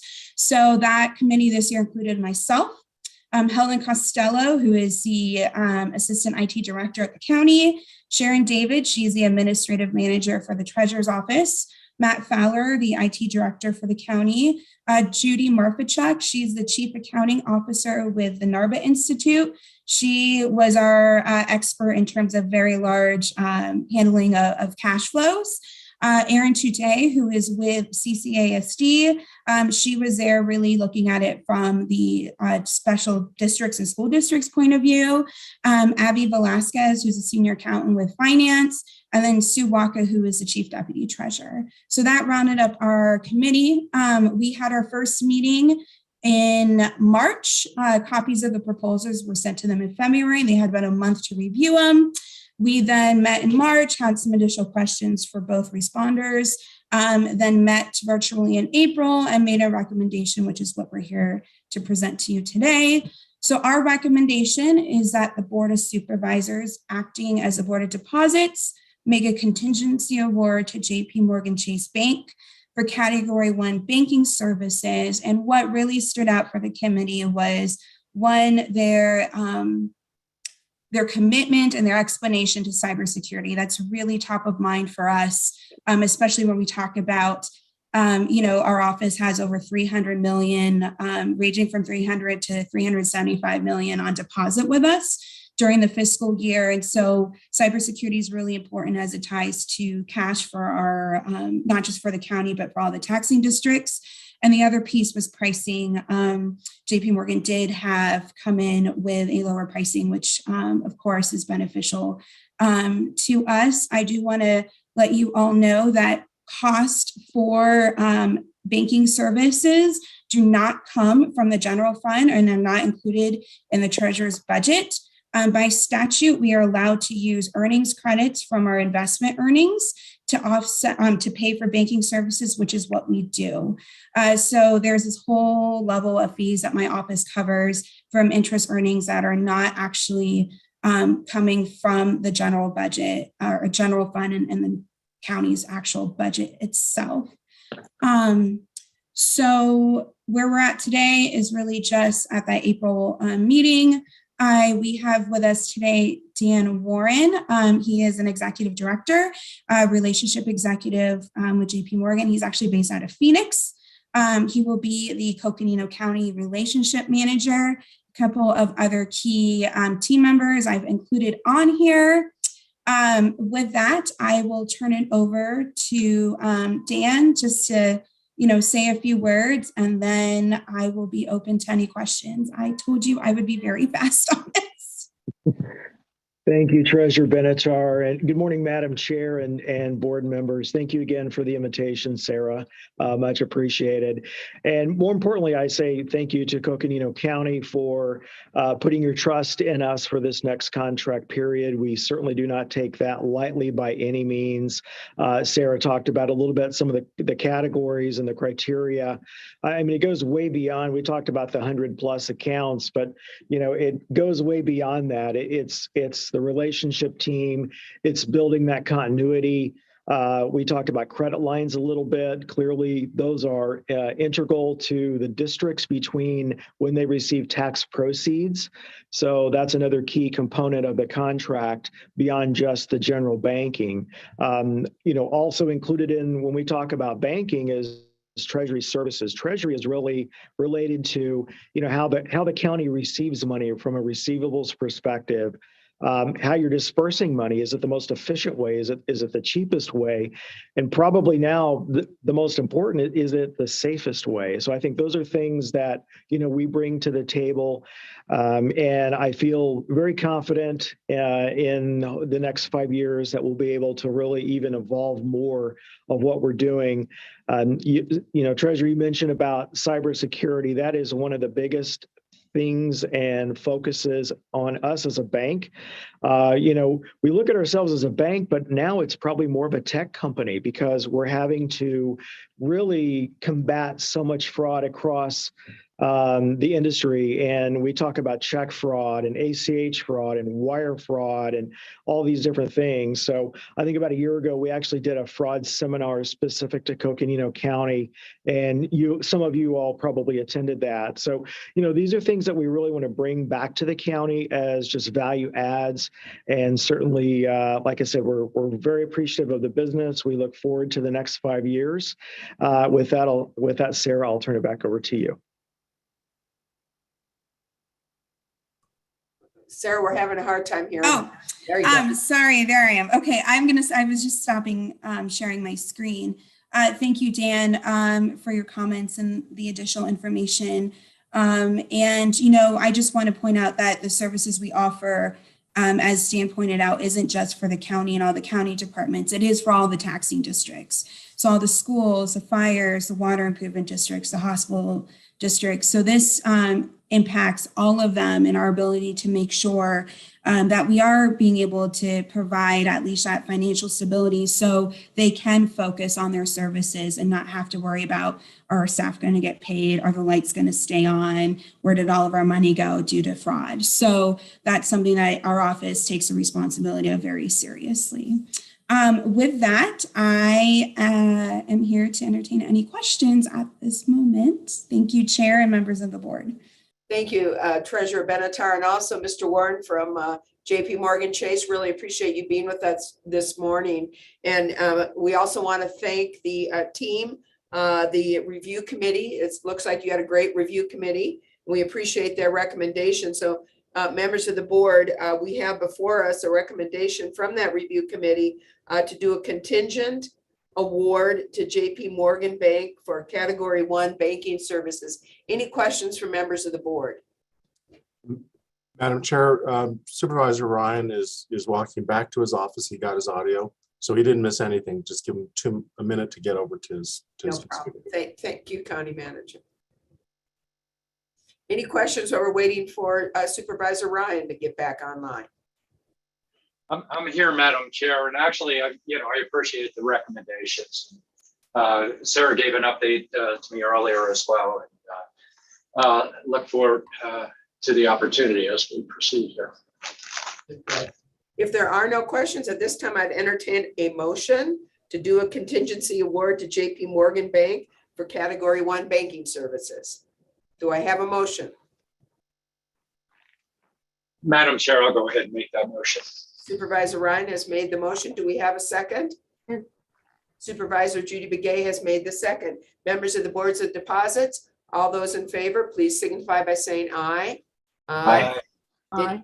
It is unanimous and the action carries. So anything further, Treasurer Benatar? Thank you, Chair Horseman and members of the board. We will be bringing, as I mentioned, the final contract in June to you all, and we will be also hopefully within the next month bringing to you all the Category 2 services of the trust and safekeeping for that specific contract. So thank you. Thank you very much for everything you do for us, Treasurer Benatar. Appreciate it. And I'm going to turn it over to the county. Oh, wait, before we do that, we do need to resolve again as the Board of Supervisors. Do I have a motion to resolve as the Board of Supervisors? So moved. Supervisor Begay, do I have a second? Second. Second by Vice Chair Vasquez. All those in favor of resolving as the Board of Supervisors, please say aye. Aye. It is unanimous. We are now the Board of Supervisors. County Manager. Madam Chair, we are back on the agenda. And so at this point in time, you will be calling the regular session to order. Very good. Proceeding from there, back on the opening Pledge of Allegiance, etc. Very good. Thank you so much, County Manager.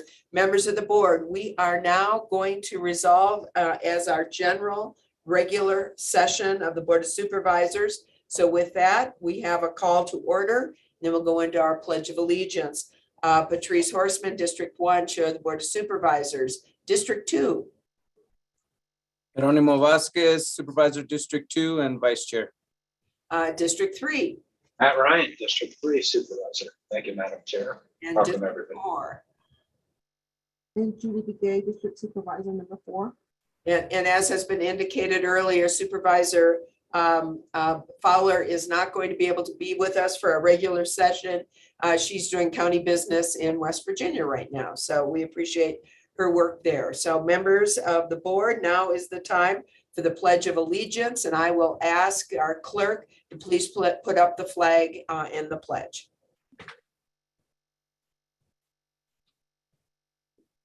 Lindsay. Sorry, Chair Horseman, this is Lindsay. My computer's malfunctioning, so I'm at Nico's desk and I don't have access to it. No problem. So members of the board, as you know, please, if you can, those that can, please rise. And as Supervisor Ryan says, face the east if you do not have a flag. And let's go ahead and do the Pledge of Allegiance.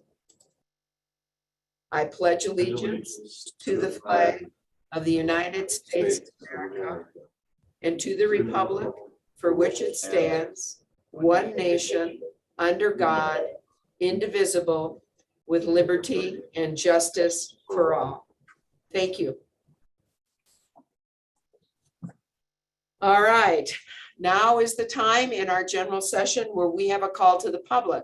Members of the community, this is a time where you, members of the community, can address the board and talk about any item that's not specifically included in the agenda. This is a time for you, the public, to address the board on items not on the agenda. We ask, of course, that you remain respectful and that you keep your comments to 3-minute time limit. And with that, and to let you know how you can address the board and access our Zoom meeting, I'm going to turn this over to our clerk, Lindsay Daly. Thank you, Chair Horseman. This is Lindsay. It shows as Nico. I'm sitting at his desk. If at this time, if somebody would like to make a comment during the public comment portion of this meeting, you can hit the raise hand icon at the bottom of your screen. If you just hover at the bottom of your screen, it looks like a hand. If you click on that, that will notify us that you would like to speak. And then if you're on the telephone, you can hit *9, and that will notify us that you would like to speak as well. Thank you, Lindsay. And members of the public, now is the time. We do have Kimberly Foster Curtis with her hand up, so I'm going to go ahead and allow her to talk. Thank you. Ms. Curtis, please feel free to address the board.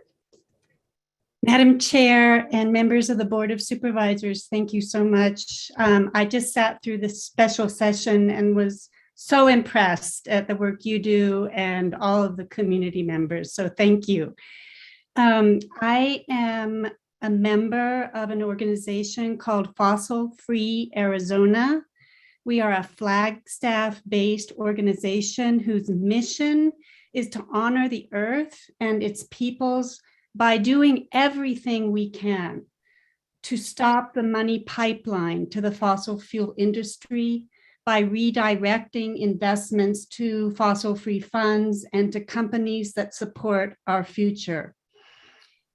We are working currently on a statewide campaign, but we are starting locally with faith-based and other institutions, including city and county governments, on divesting and reinvesting their investments and moving their money from the dirty banks who bankroll the day-to-day operations and expansion of the fossil fuel industry.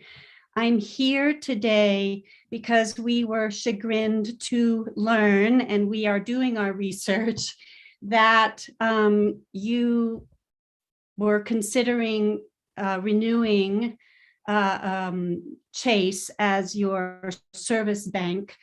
JP Morgan Chase is the world's largest funder of the fossil fuel industry.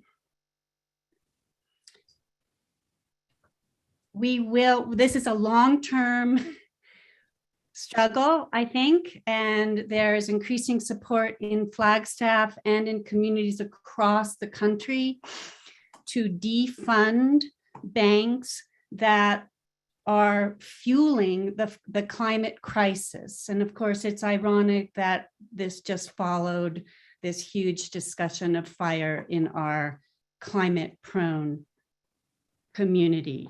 So we are going to be doing everything we can to pressure you and to work with you to find a different banking service.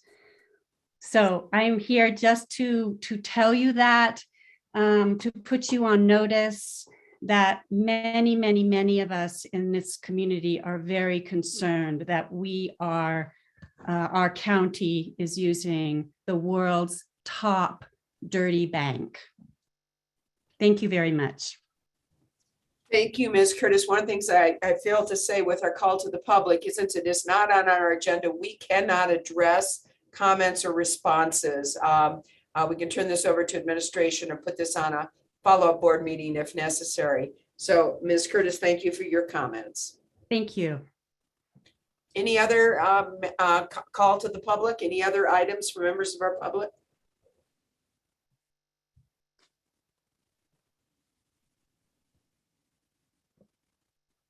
Chair Horseman, at this time, I don't see any other hands raised. All right, one more time, members of the public, any other calls to the public? Seeing none at this point, let us go forward with our agenda. Our next item is proclamation, approval of proclamation designing May 2022 as an Asian American and Pacific Islander Heritage Month. And I understand, County Manager, that Erica Philpott from Human Resources is going to address this for us. Yes, that is correct. So we'll need Erica and then also Izzy Garcia. If we can pull those two over to panelists, please. And then when you see that, if you can accept of the panelist invitation, that'll pull you over. So if I can have Erica and Izzy.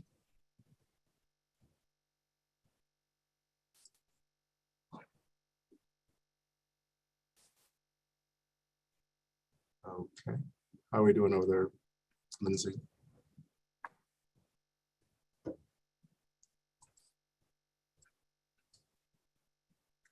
Lindsay, are we okay on that end? Sorry, Steve. I just promoted Erica Okay, and then Israel and Izzy as well. Israel Garcia.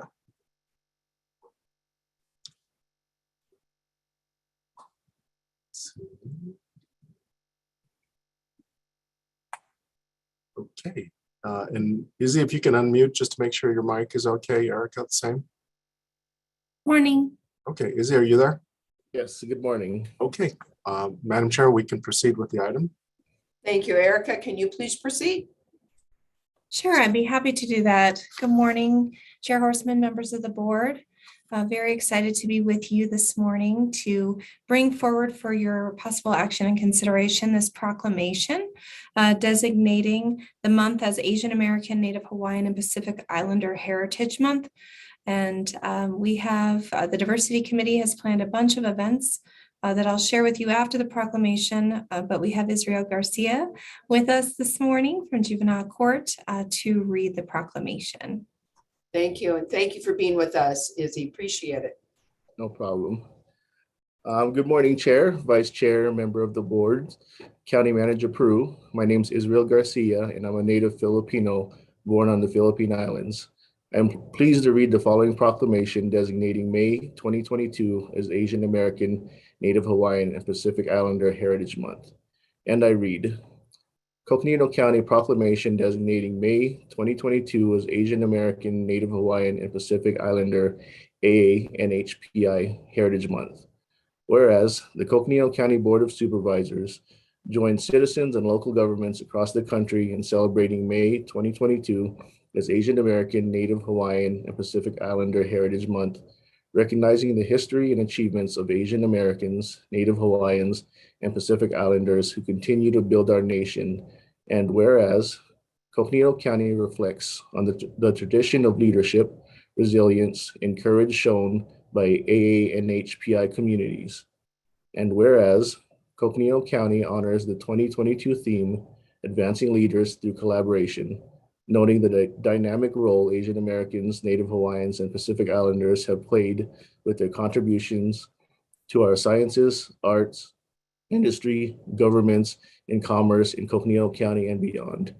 And whereas Coconino County embraces the strength, contributions, and legacies of Asian Americans, Native Hawaiians, and Pacific Islanders who have helped build our county and unite America in each succeeding generation with invaluable contributions to culture, the arts, law, science, technology, sports, public service educators, healthcare providers, first responders, and other essential workers.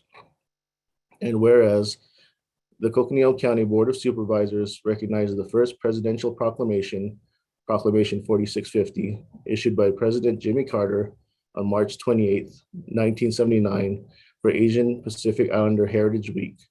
The expansion of Asian Pacific American Heritage Week to 1 month in May 1990 by George H.W. Bush, and the permanently designated month of May each year as Asian Pacific American Heritage Month by Congress on October 23, 1992. And whereas Coconino County takes pride in celebrating achievements of Vice President Kamala Harris, the first person of South Asian descent to hold the office of Vice President, who sets an example for young people in our community to follow, including members of AA/NHPI communities and AA/NHPI women in particular. And whereas Coconino County remembers the victims of the 2021 spa shootings on March 16, 2021 in Atlanta, Georgia, along with all other Asian American and Pacific Islanders who have been impacted by anti-Asian violence during the pandemic and throughout history, and joins in the fight against xenophobic rhetoric, as well as systemic barriers to economic and health equity, educational attainment, and personal safety encountered by Asian American, Native Hawaiian, and Pacific Islander communities. And whereas Coconino County supports and collaborates with the African Diaspora Advisory Council, Coconino County Hispanic Advisory Council, and the Indigenous People Advisory Council to involve its residents in the issues impacting our diverse communities and in the establishment of charitable, philanthropic, and cultural institutions in our county, state, and nation. Now, therefore, be it resolved that the Coconino County Board of Supervisors do hereby designate May 2022 as Asian American, Native Hawaiian, and Pacific Islander Month to honor, recognize, and celebrate with appropriate programs, ceremonies, and activities, thereby strengthening us as a county, state, and nation forever. Thank you. Thank you so much. Anything else, Erica, to add to this before I turn this over to the board? Thank you, Chair Horstman. I will just share that the Diversity Committee has put together several events throughout the month of May to recognize and celebrate and create conversations that increase our understanding and our cultural awareness surrounding Asian American, Native Hawaiian, and Pacific Islander Month.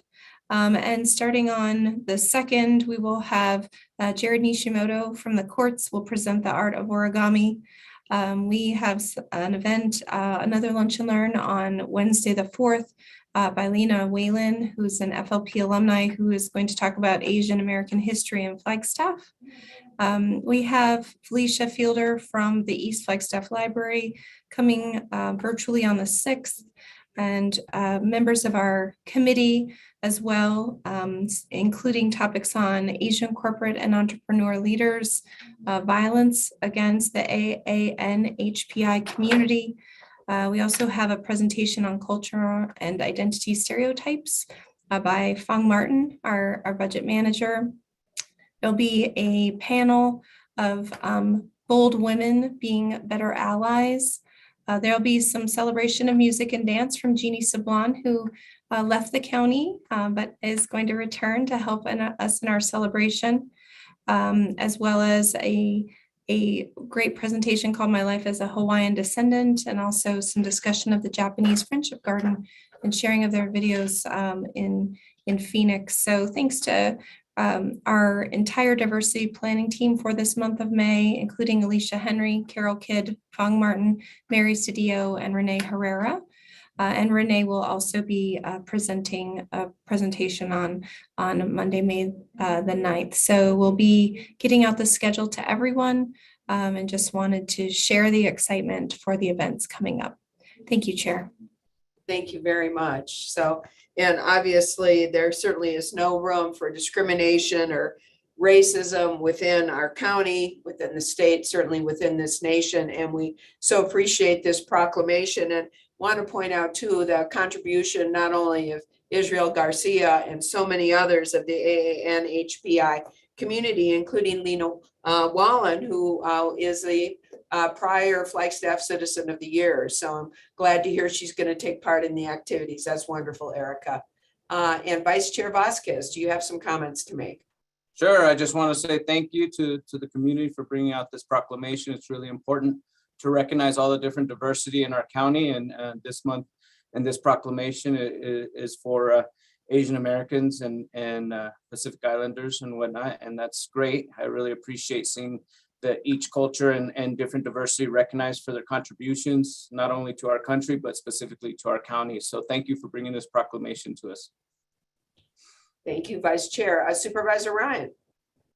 Actually, following suit, we celebrate cultures here, and a great opportunity. This is really special. And Izzy, great job on the proclamation. Quite a few words in that proclamation, but really important words as well. Thank you for reading that and representing this portion of our community. Thank you. Supervisor Begay.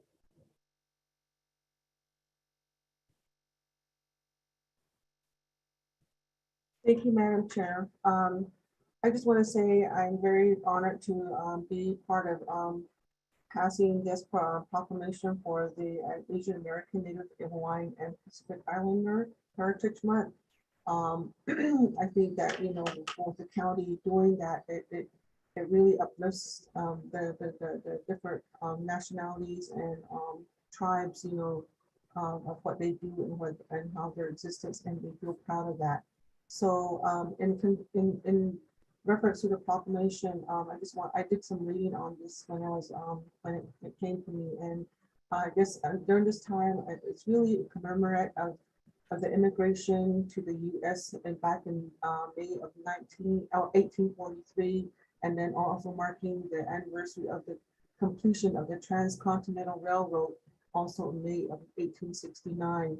So anyway, and then also for President Carter, you know, we have designated the first week of May, you know, for the week-long celebration, and thereafter, and presidents have done so each and every year to make sure that, you know, this is something that that's got to be done from year to year. So with that, you know, I'm so honored to be, like I said, to be here, and I think it being brought before us, and I do support this proclamation. Thank you. Thank you, Supervisor. Gray. Any other comments? If not, could I get a motion to accept this proclamation? I'd like to motion that we accept this proclamation. We have a motion by Vice Chair Vasquez. Do we have a second? Second. Second by Supervisor Begay. All those in favor, please say aye. Aye. Aye.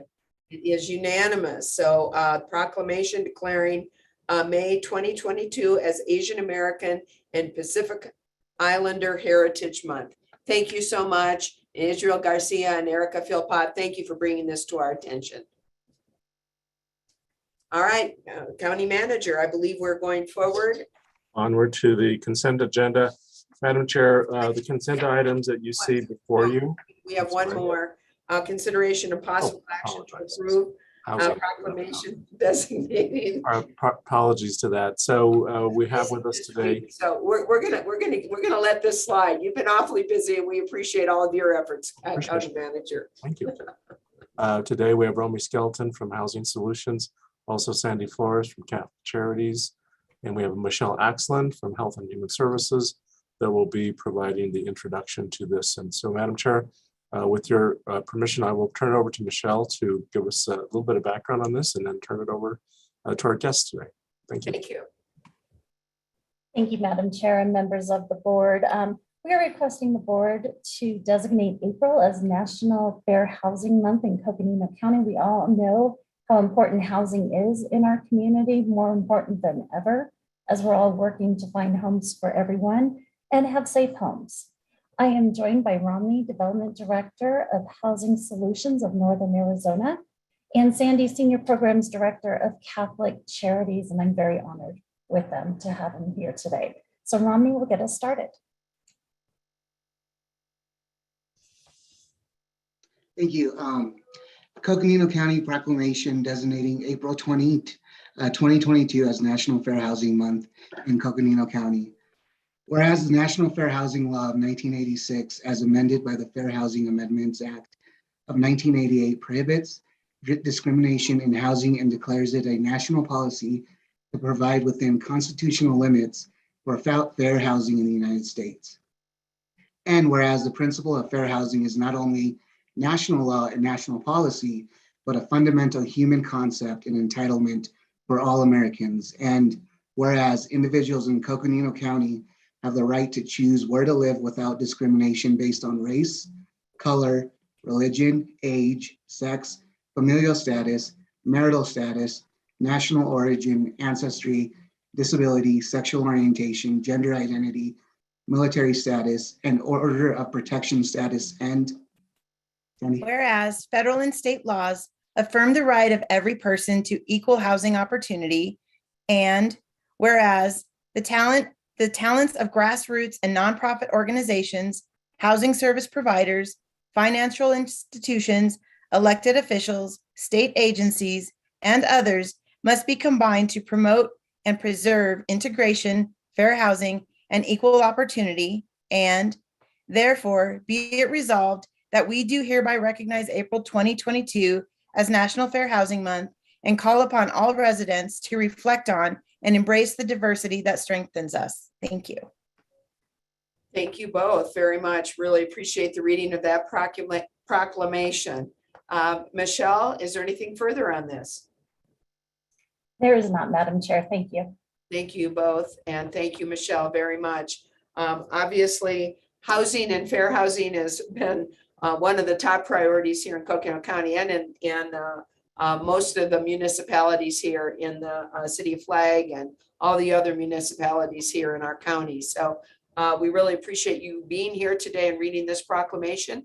Any comments from the board, or I will take a motion?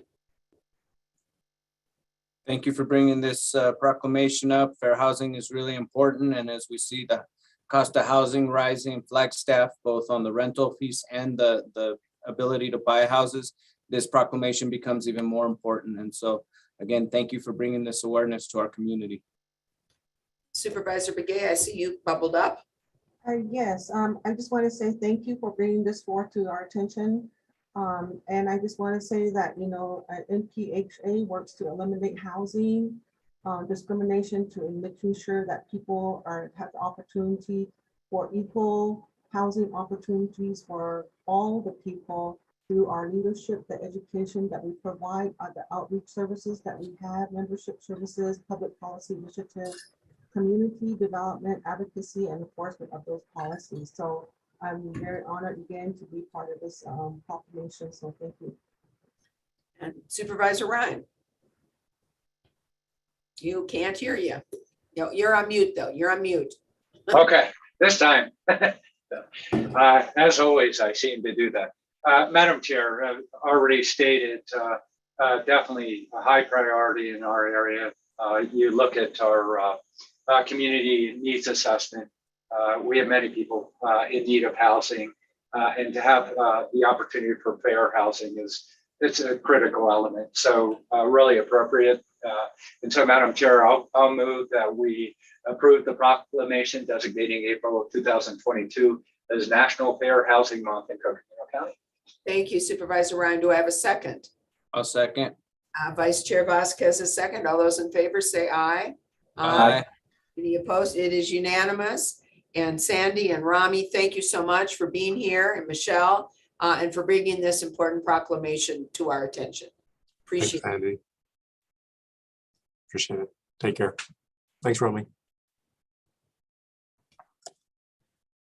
All right, members of the board, we are moving on. We do have a consent agenda before us. I am going to ask to pull item 12A, but let me first say, members of the public, this is the time for our consent agenda. These items are made up of matters that are mostly administrative in nature. They can be made with one motion and passed with one motion. However, we, the board, have an opportunity to remove various items from the consent agenda for further discussion and review by the board. I am going to ask to review or to remove item 12A. It's a new item that has been added to our consent agenda. Are there any other items that board members would like to pull from the consent agenda?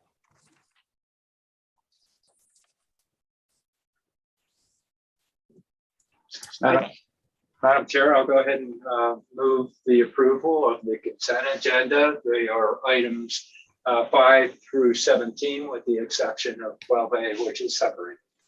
Thank you very much. We have a motion for the consent agenda, removing 12A. Otherwise, do we have a second? Second. Second from Vice Chair Vasquez. All those in favor signify by saying aye. Aye. And any nays? It is unanimous. The consent agenda has been approved. Members of the board, we are now turning to item 12A. And I'm not ready to talk to you. this was a new addendum to the consent agenda. At this time, I'm going to turn this over to the county manager for discussion. Thanks, Madam Chair. Members of the board, I want to ask Erica Philbott to come live on this topic. So this is a very timely topic related to supporting our employees in times when we have a declared emergency and they are in evacuation status or leave status or go status or set or ready. You're ready, set and go. Last week, of course, as it impacted our entire community, particularly those that live in the impacted area, we also have employees that live in that area too. And so with regard to how the impacts, not only is the impact to them as individuals and their families, but it is also an impact to the public that are served by these individuals.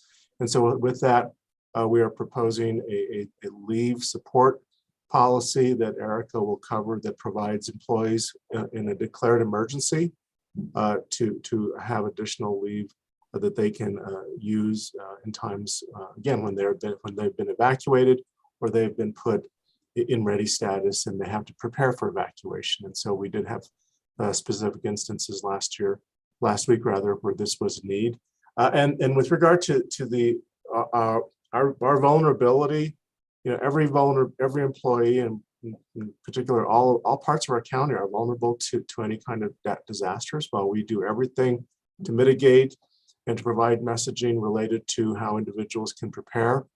We will have disasters in the future that will interrupt and delay our ability to serve the public. And so with that, I want to ask, if with your permission, ask Erica Philpott to cover the proposed policy. Go ahead, Eric. Thank you, Steve. So this policy 6.16, we've entitled evacuation leave. And as County Manager Peru stated, it's for employees who are personally impacted by a declared emergency at their primary residence.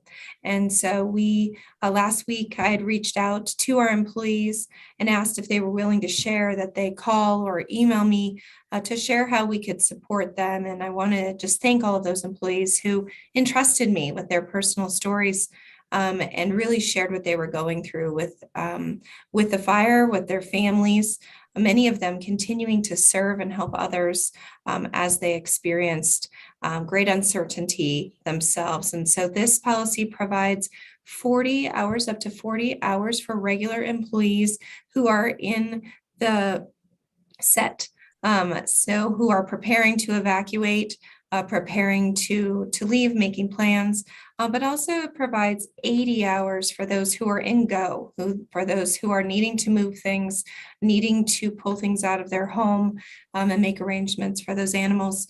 If someone is in set and then in go, they get 40 hours for set and 40 hours for go, for a total of 80. So up to a total of 80 hours of evacuation leave should they need it. It is prorated for our part-time regular employees.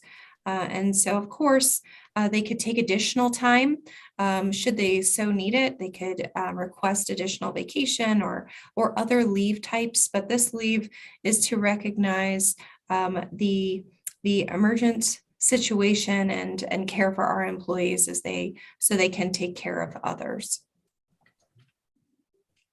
Thank you, Erica. And as always, we appreciate the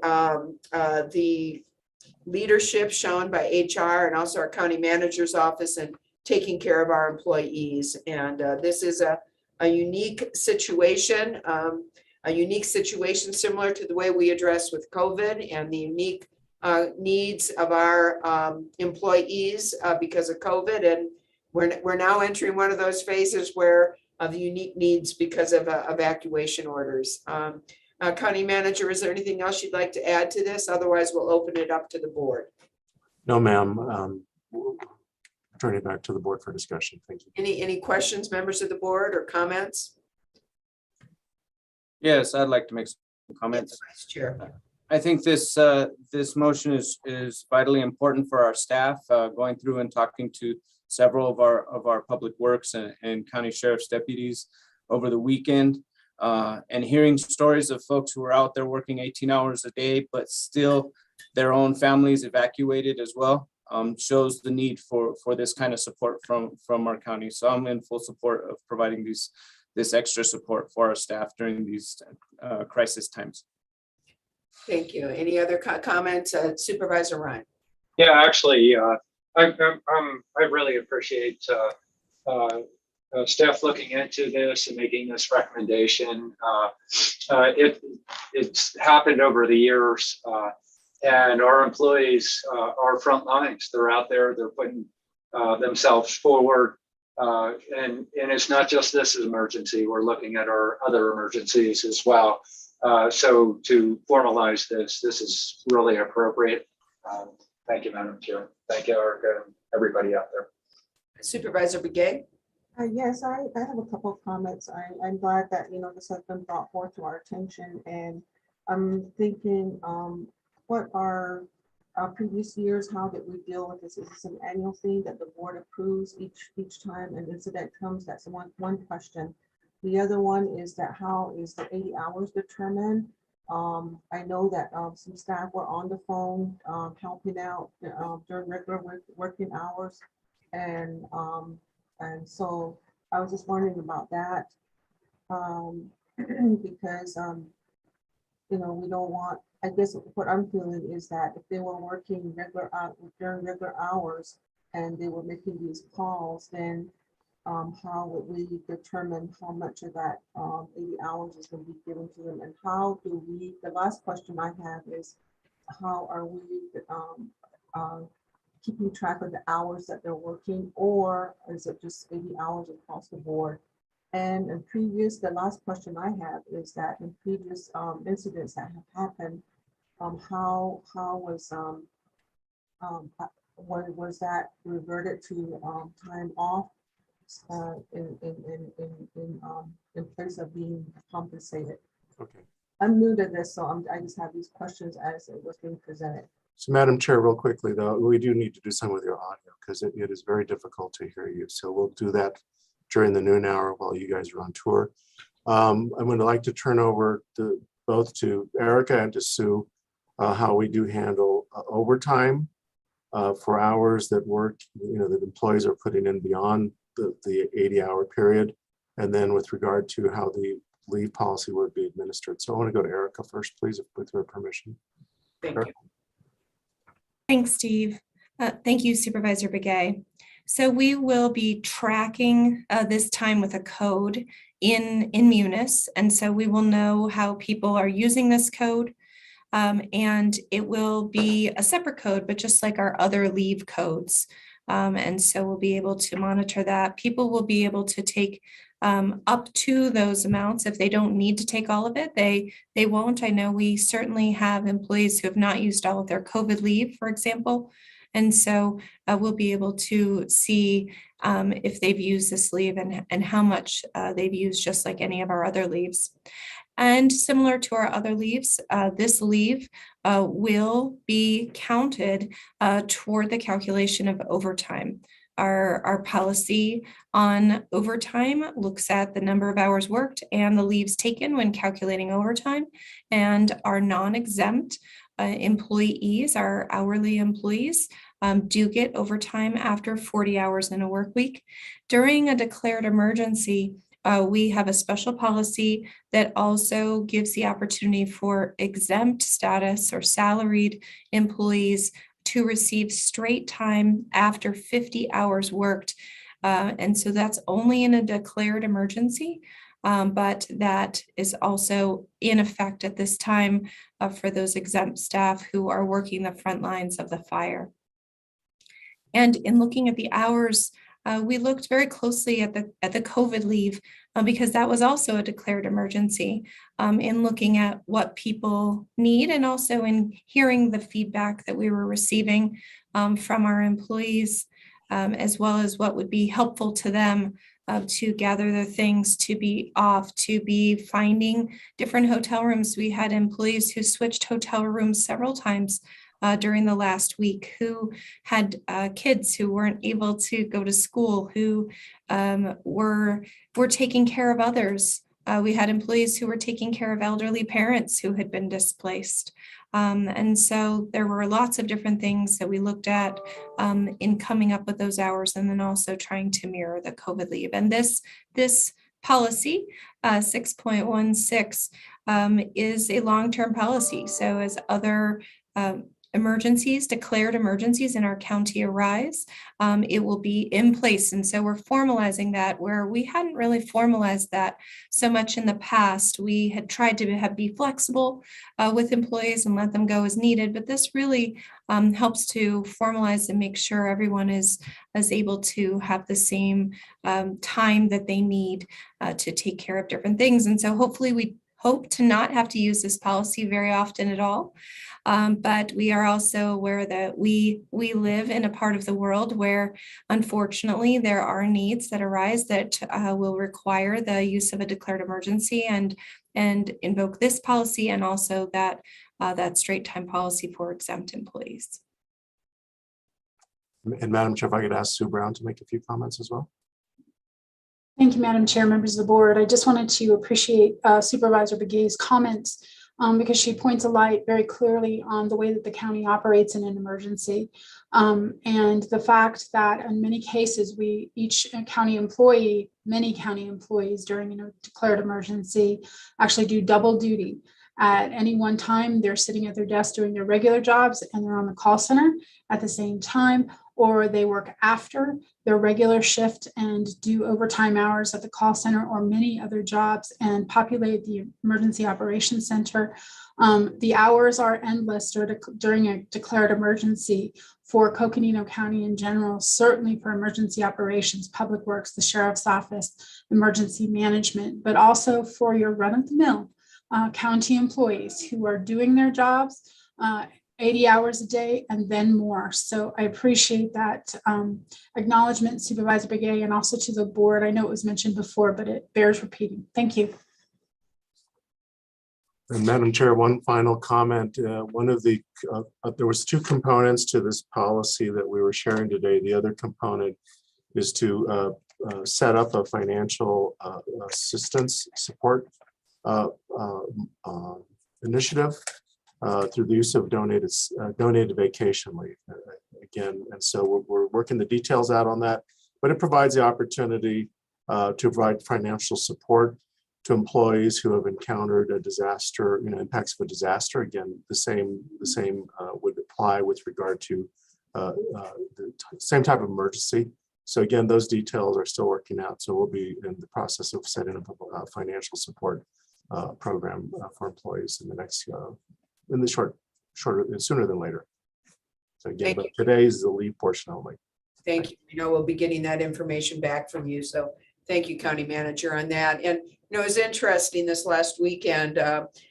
We were out there trying to do what we could as supervisors to assist our community. And yet I couldn't believe members of our staff, county staff, our county family, whose family themselves and their families have been evacuated and whose houses were in danger, were out there serving our community. And it was really amazing and so heartfelt, just their involvement in our county and in our community and making sure they were safe first.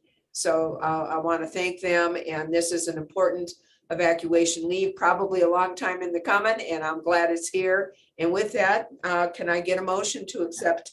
I'd like to make a motion, but I'd like to make one more last comment. Yes, Supervisor. Madam Chair, I just want to thank the staff for bringing this to our attention, and I just want to say that I do support it. I just really, with all the number of years administration that I've had, I'm always looking for audit things, and just want to make sure that we're all covered in anything, any policies like that. We have to take all sorts of information and making sure that's in our policy, if it's federal guidelines or whatever, we just have to make sure. But anyway, and I just want to thank Erica for doing this presentation. Thank you so much. And then also, we all have to look out for our staff. And I think we're doing a good job right now, and I want to continue that. And with that, I would like to make a motion that we go ahead and make a motion to approve resolution 2022-12, approving the continuance of Coconino County coverage for volunteers for workers' compensation insurance and salary equivalents for premium and benefit compensation purposes. And Madam Chair, just to clarify, that was the narrative for item 12. So the narrative for 12A, if I can read it for the benefit, for the record, is to consideration and possible approval of resolution 22-24, adopting the county personnel policy pursuant to the statute. Again, and it does speak to the item that Supervisor Begay has so nicely put together for us. I appreciate that. All right, and Supervisor Begay, you'll accept that amendment. My motion, yes. Thank you. Thank you. And do we have a second? I'll second. Second by Vice Chair Vasquez. All those in favor, please signify by saying aye. Aye. Aye. It is unanimous, and thank you again for bringing this to our attention, Erica, and members of our community and members of our county team. Thank you so much. So I'm going to turn this back. We are now going to resolve. We've gone through our consent agenda as a Board of Supervisors. We are now going to resolve as a Health District Board of Directors. Do I have a motion? So moved. Do I have a second? Second. All those in favor say aye. Aye. It's unanimous. We are now the Health District Board of Directors. We have a consent agenda item. Supervisor Ryan. Madam Chair, I'd like to separate this one, please. Very good. Consent agenda item 18 is separated from the consent agenda, so we will have discussion on this. This is consideration approval of a budget increase to $510,000 for the period of July 1, 2021 to June 30, 2022 for the provision of Title 36 mental health services, which brings the FY expense total to $2,360,000. This is on the health district, so I see that Kim Messelman has popped up. So County Manager, should we turn this over to Kim? Yes, Kim will present the item and then that'll be followed by Supervisor Ryan's questions. Thank you. Thank you, Chair Horseman, members of the board. So what this item is, when we do the budget for Title 36, which is a mandated service and expenditure that the county is responsible for, when we set the budget for the current year, we had used for fiscal year 22, the 1.2 million was the previous year's budget. And then when we finished fiscal year, we're finishing fiscal year 21, we had included the overage so that we had a $1.8 million budget line item for Title 36. So this request, and I know you all saw in your documentation the letter from Blue Cross Blue Shield Health Choice request indicating what the overage is, and that was $640,000. What the amount is that we have requested of the $510,000 is to bring our budget amount to the total of the $2,350,000 estimate that we expect to expend for fiscal year 22. So I'll pause there because that's confusing and ask any questions, and then I can answer any other questions around Title 36. Thank you, Supervisor Ryan. Thank you, Madam Chair. Actually, and I separated it because, as you can see with Title 36, we have a set amount. We try and anticipate it. I called Kim yesterday just to double check and thought, I do want to separate it because for the sake of clarification, there are different dynamics that are occurring. So, one of them is it's double the cost. We know Title 36 continues to rise, but that was pretty significant. But we're also noting a budget increase of only $510,000, although the ultimate goal is to achieve the final total as suggested. But there are also dynamics where it may be less as it relates to how health choice bills or does not bill. So Kim, if you could clarify, that would be helpful. Yes, thank you, Chair Horseman, Supervisor Ryan. One of the things that is factored into our invoices is not only the actual cost of providing those Title 36 services, there's also the admin cost that is associated with the oversight that Health Choice Blue Cross Blue Shield conducts. And then there is what is called TPL, and that is the insurance collections that take place through the Guidance Center for these charges on those individuals who are eligible. And that TPL gets credited against our balance. And so those come in throughout the year, oftentimes even come in after we have closed a fiscal year. And so when that happens, that amount rolls over from Blue Cross Blue Shield as part of our starting balance that they would then start subtracting from as well. So that is what makes up why the numbers fluctuate. And then what we have done, we are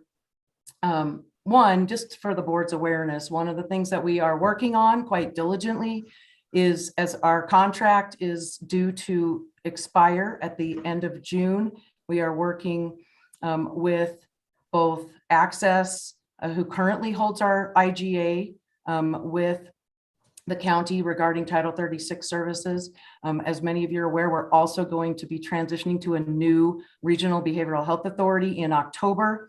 So we are having multiple conversations with Access, with Care First, who is going to be the new REBA, coming in October, but we obviously are going to be initiating at least a gap contract to get us from July to October, and then another contract that we will then need to initiate. So with that being said, one of the things that we're really looking at is how can we wrap our arms around this to the best of our ability, from protecting what is obviously the county's responsibility, but also being good stewards of the money, and ensuring that we are getting the very best deal that we can when it comes to these contractual services. I will note that the number of clients has increased or been hovering over 400, both in fiscal year 20, ended the year at 425, fiscal year 21 ended it with 419.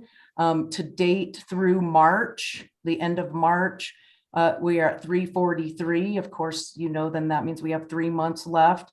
But what is impacting the costs are, one, just the cost of providing service has gone up quite substantially from last fiscal year to this fiscal year, as has the number of bed days that folks are spending in services. So those are things that we are working with the providers with our contract, and we'll be bringing forth some additional information to the board once we get ready to enter into a new contract.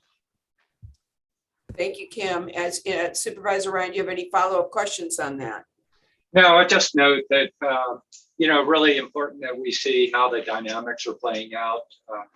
Plus, and first for the increased cost, shift in contract, but also really appreciation for staff on working on enhancing the contracts so that we can get, that recovery that we have an opportunity to have. So it does cause some reduction of impact associated with that. Thank you, Madam Chair. Thank you, Kim. Thank you. And of course, this is one of those constitutional requirements and mandates that we have. One of those, where is Supervisor Fowler when we need her to talk about the unfunded mandates of the state? And this is a perfect example of that. I mean, these are folks in our community that are in great need, that are entitled and required to have these Title 36 services. And yet, the constitutional requirement is ours, but the cost is totally borne by the county. And that is one of the areas that we really do need to get more assistance from the state of Arizona on. So with that, is there a motion to approve the budget increase for the Title 36 mental health services? Madam Chair? Yes. First. Yeah, I'm sorry. I have a comment. Yes, okay. I think I think at one point in time, I think the board really needs to discuss all these, just like this one here, Title 36, is mandated. We really need to get I think that an overview of all of where we we don't get the monies, but we're trying to help, and it's eating our budgets here and there, and how do we go about pursuing their financial obligations, and we need to really start working on that, and so that we're covered. And so I just want to say that somewhere along the way, I think we really need to do a work session on that.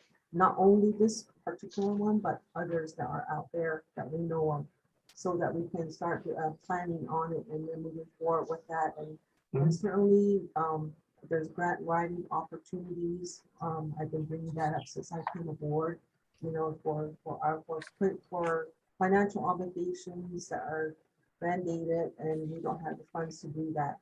So we're just paying for everything. So I just want to say that, and just a comment. So I'll make a motion that we approve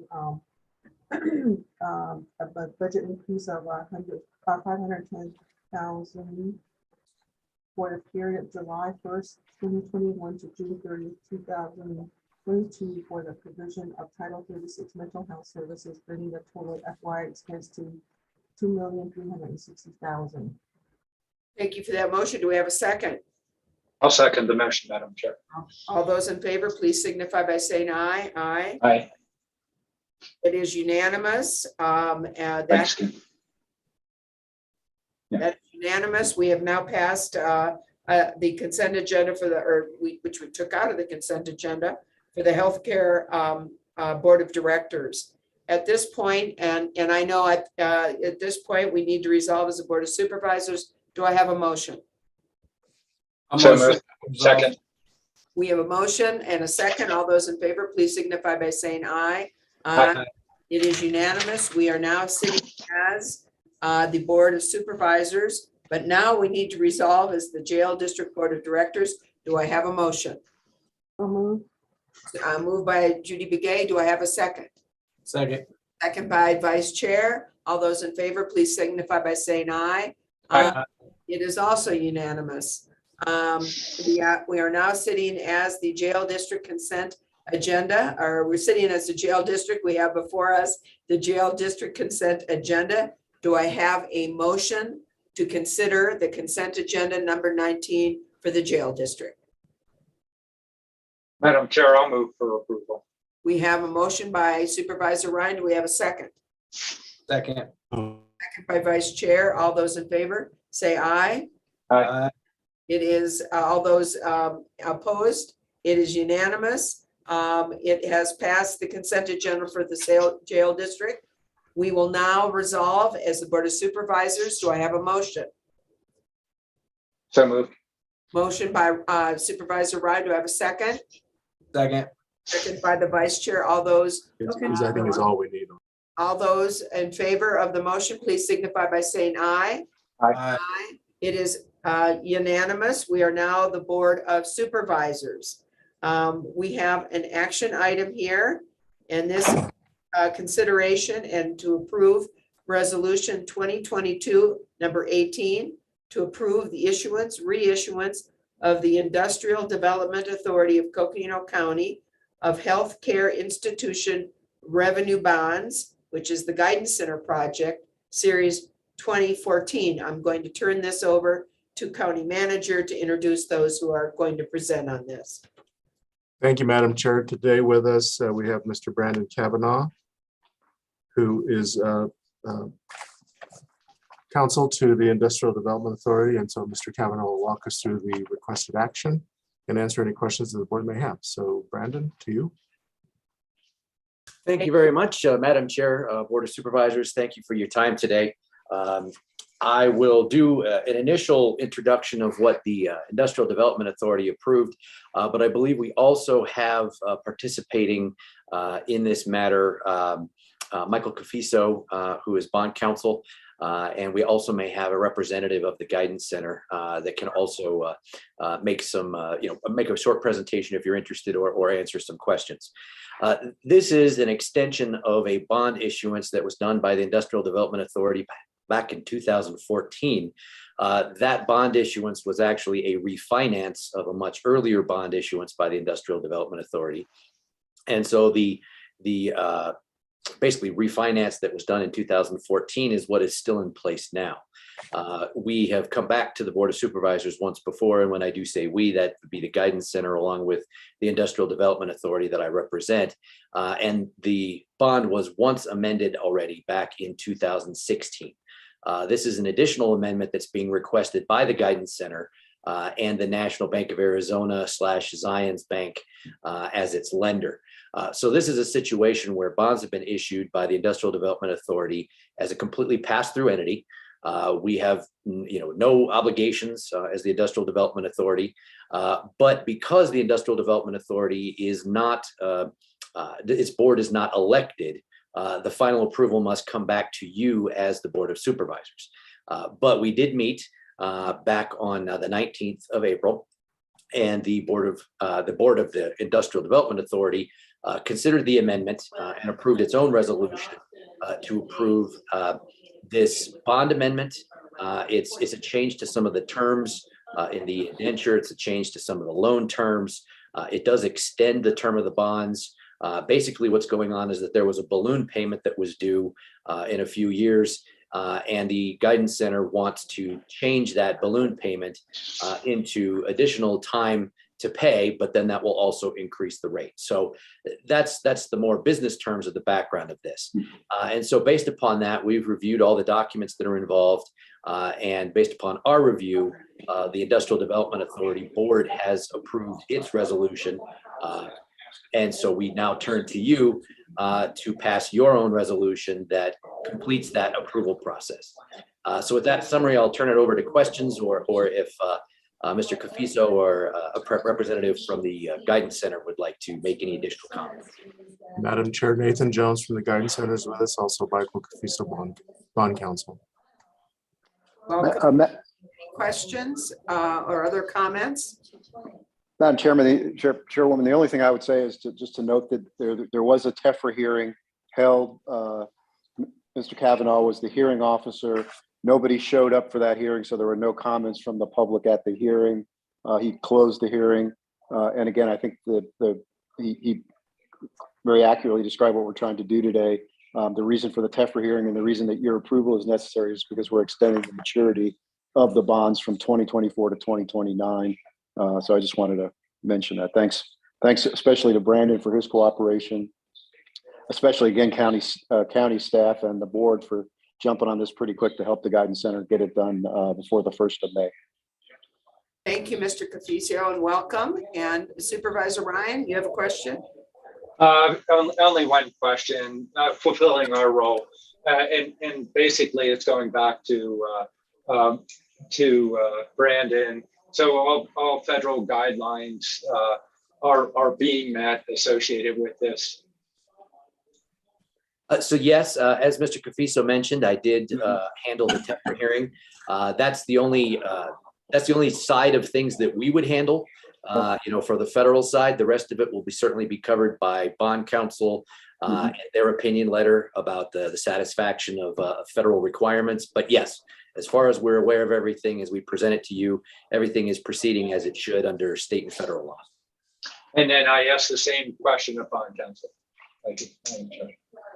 Yes, that's correct. All steps have been taken, and we'll render our opinion that it doesn't have any effect on the bonds or either federal income tax purposes or under state law. All right. And that's just do our due diligence. Thank you, Madam Chair. Supervisor Ryan, we now have that on the record, and that is important. And Nathan Jones, if you have anything else you'd like to state on behalf of the Guidance Center, obviously this is coming for us, and we are going to be acting because of the request of the Guidance Center. So anything you would like to add on that? I do not. As Mr. Cafiso mentioned, the primary purpose here is to extend the maturity date because there otherwise would have been a balloon in 2024. And so it just makes the loan fully amortized, essentially. And obviously there's no taxpayer funding impact because it's secured only by the revenue from the healthcare institutions. So I'm here to answer any questions you all may have. But other than that, we don't have anything further. Thank you. Thanks for being with us. Members of the board, any questions? If not, I would entertain a motion on this matter.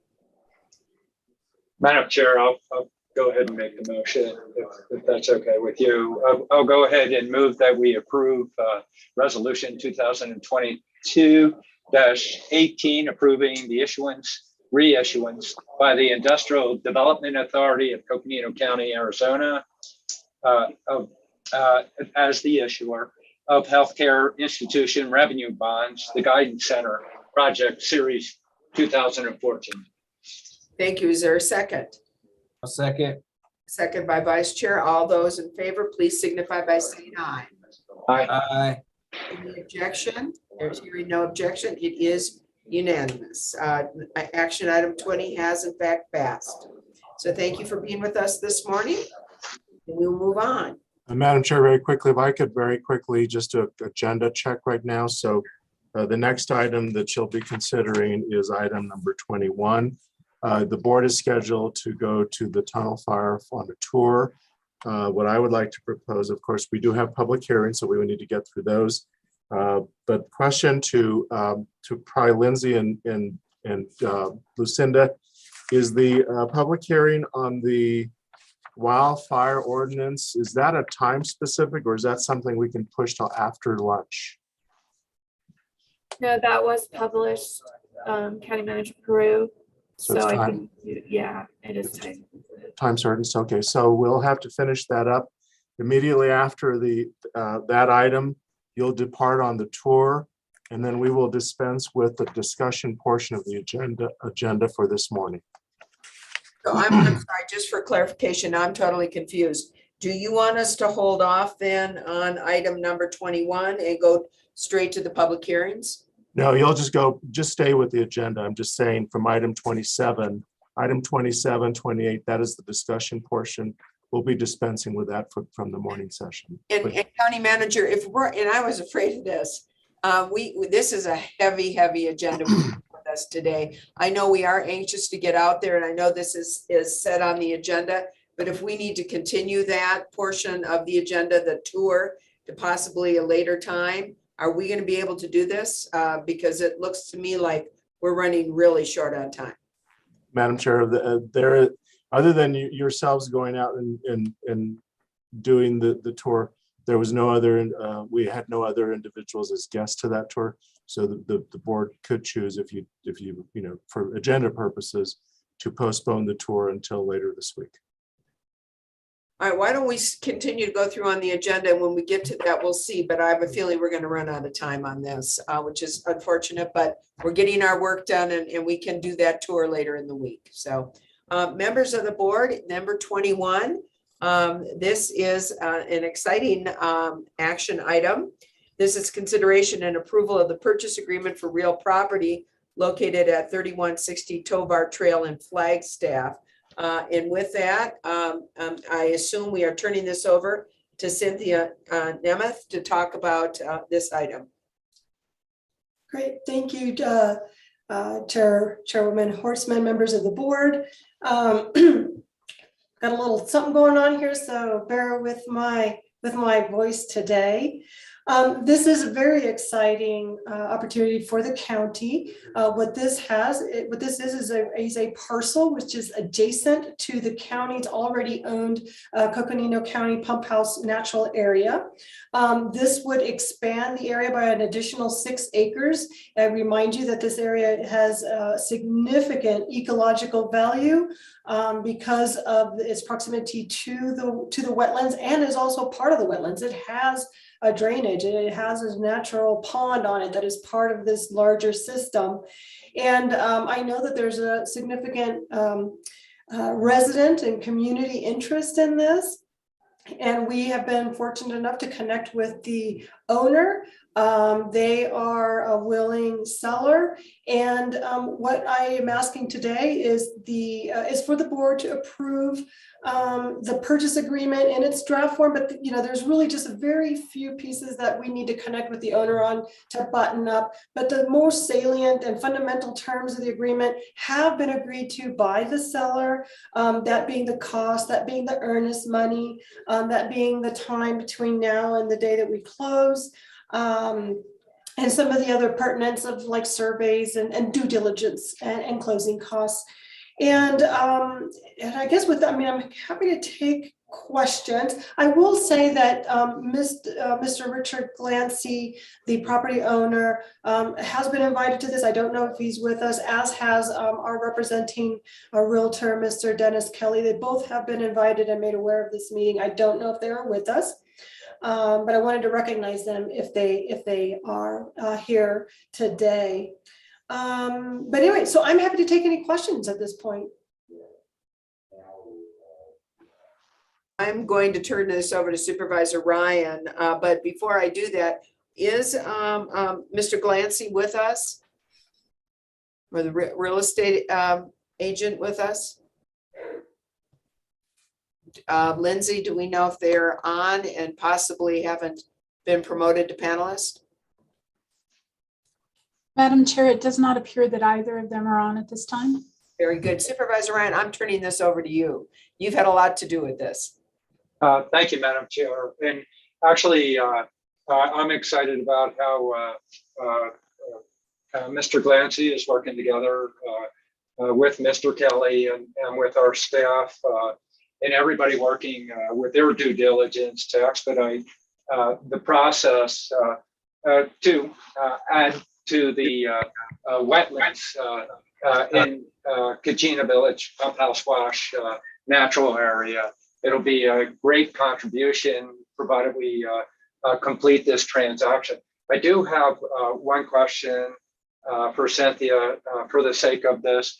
And we're delegating the conclusion of the agreement in the action if we move forward with that.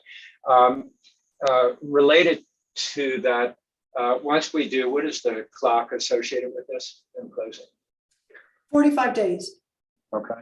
45 days, and that'll give us time to complete the Alta survey. Some of the due diligence is already is taking place, but that survey is going to take some time. It's going to take at least about 4 weeks, is what I'm told by the company that we have contracted with. And yet it's falling into the time we need associated with this. It does. Mm-hmm. Okay. Madam Chair, obviously this is a great opportunity, unique situation that we have to work together with the private property owner to enhance the acquisition of the wetlands, one of the very few wetlands that we have in the region, year-round wetlands. And so very good effort. When it comes time, I'd like to make the motion associated with it, but defer to you and the rest of the board and staff. Madam Chair. Absolutely, we will absolutely do that. Supervisor Ryan, any questions from members of the board or comments before we turn this over for a motion? Seeing none, Supervisor Ryan. And just before the motion, I'll just note that, once this concludes, there were a couple of community members that brought this to our attention, and I'll bring that up once we conclude our process associated with that, and recognize them for helping us become aware of this opportunity. Madam Chair, I move that we approve the purchase agreement for real property located at 3160 Tobar Trail, Flagstaff, Arizona, zip 86005.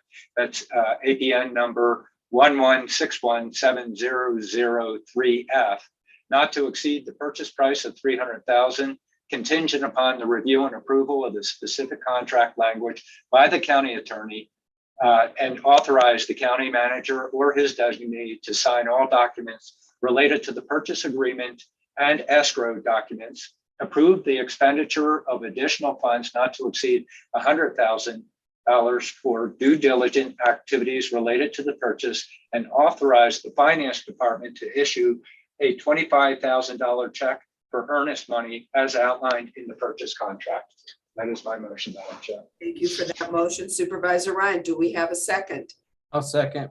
Vice Chair Vasquez, a second. All the No, I want to make a comment. yes. Madam Chair, in the purchase agreement, I have a question. I didn't see, I forgot, I didn't put a tab on there. On the purchase and sale agreement on 2.5, 2.51, 2.52, 2.53, 2.54, all of those have inserts on there. How are we gonna approve a document without it? To me, it's kind of incomplete in that area. But that's just my thought. I'm not sure what else is going to go in there. It says insert. That's the only question I have on this document. Chairman Chair Horstman, Supervisor Begay, those are some of the minor little details that we need to finalize with the seller. I don't expect that there will be actually anything. The only fixtures really on the property is an old outbuilding.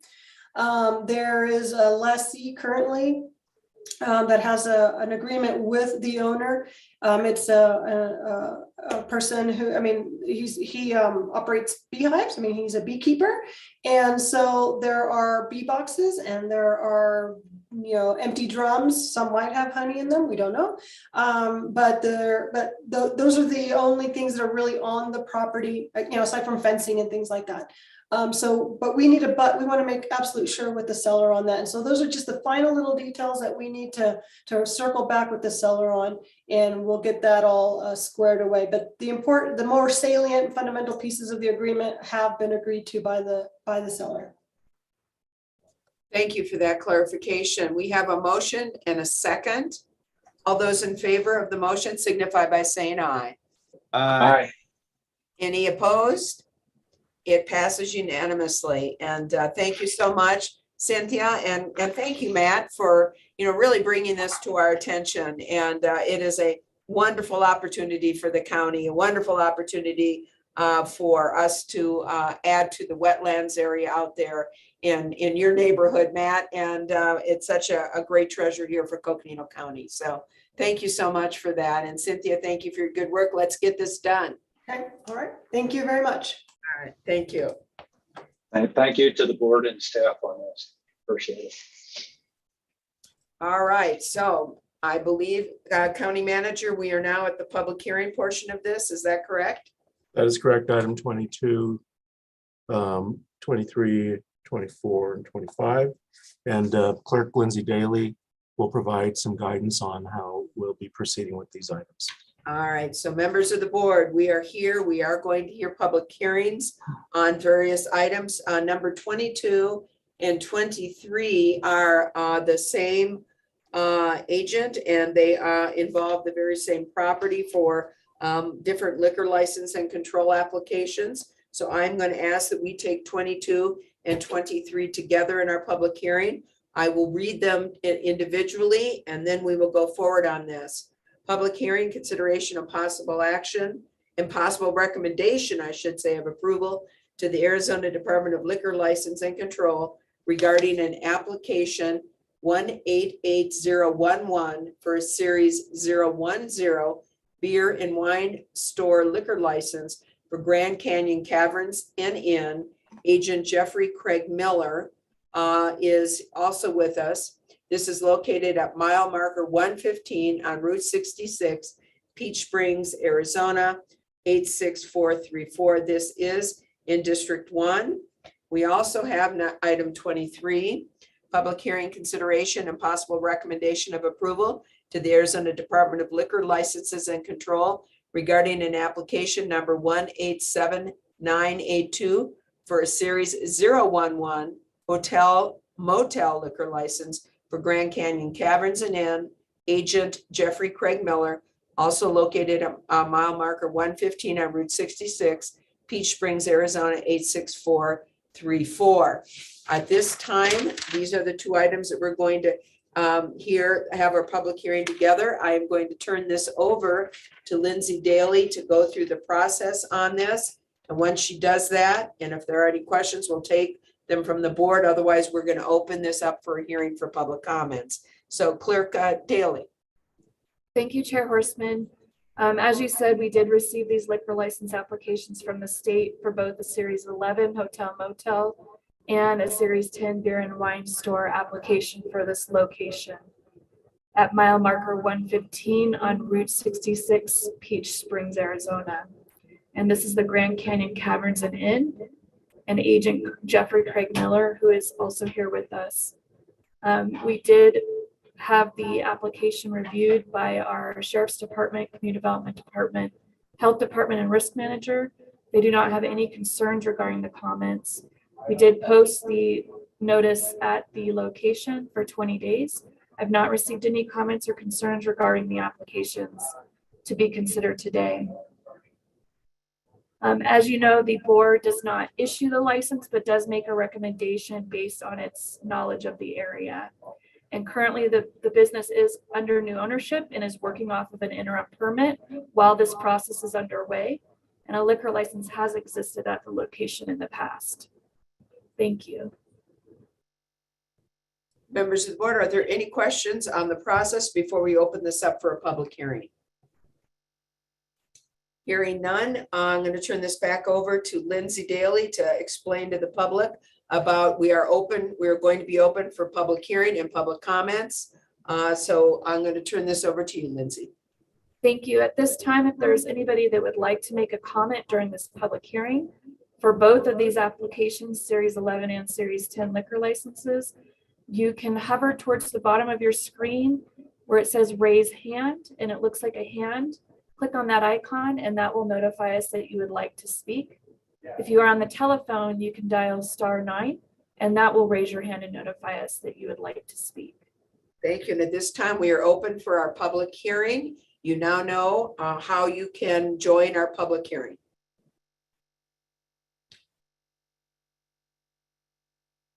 Any comments from members of the public? At this time, there are no hands raised. One more time, members of the board, or members of the community, this is the time for the public hearing on liquor license for the Grand Canyon Caverns and Inn. Do we have any members of the public that would like to be heard on this? There are no hands raised, Chair Horstman. Very good, members. Any comments from members of the board during the public hearing portion of this? Seeing none, at this point, we are going to go ahead and close the public hearing portion of this. With that, members of the board, any kind of questions from the board or closing comments from members of the board? Madam Chair, I'll just note that both of these are within District 1, which is your district. And I'll note that everything's according to order for both of these licenses. You've held the appropriate hearing associated with it. I can definitely feel comfortable making findings that supporting the approval of this. The statutory requirements have been met for the approval of the license applications. All right, very good. Thank you very much, Supervisor Ryan. Any other comments? And did Agent Jeffrey Craig Miller want to be heard on this at all, Lindsay? He is here. I can, there he is. Let me just promote him real quick. Thank you.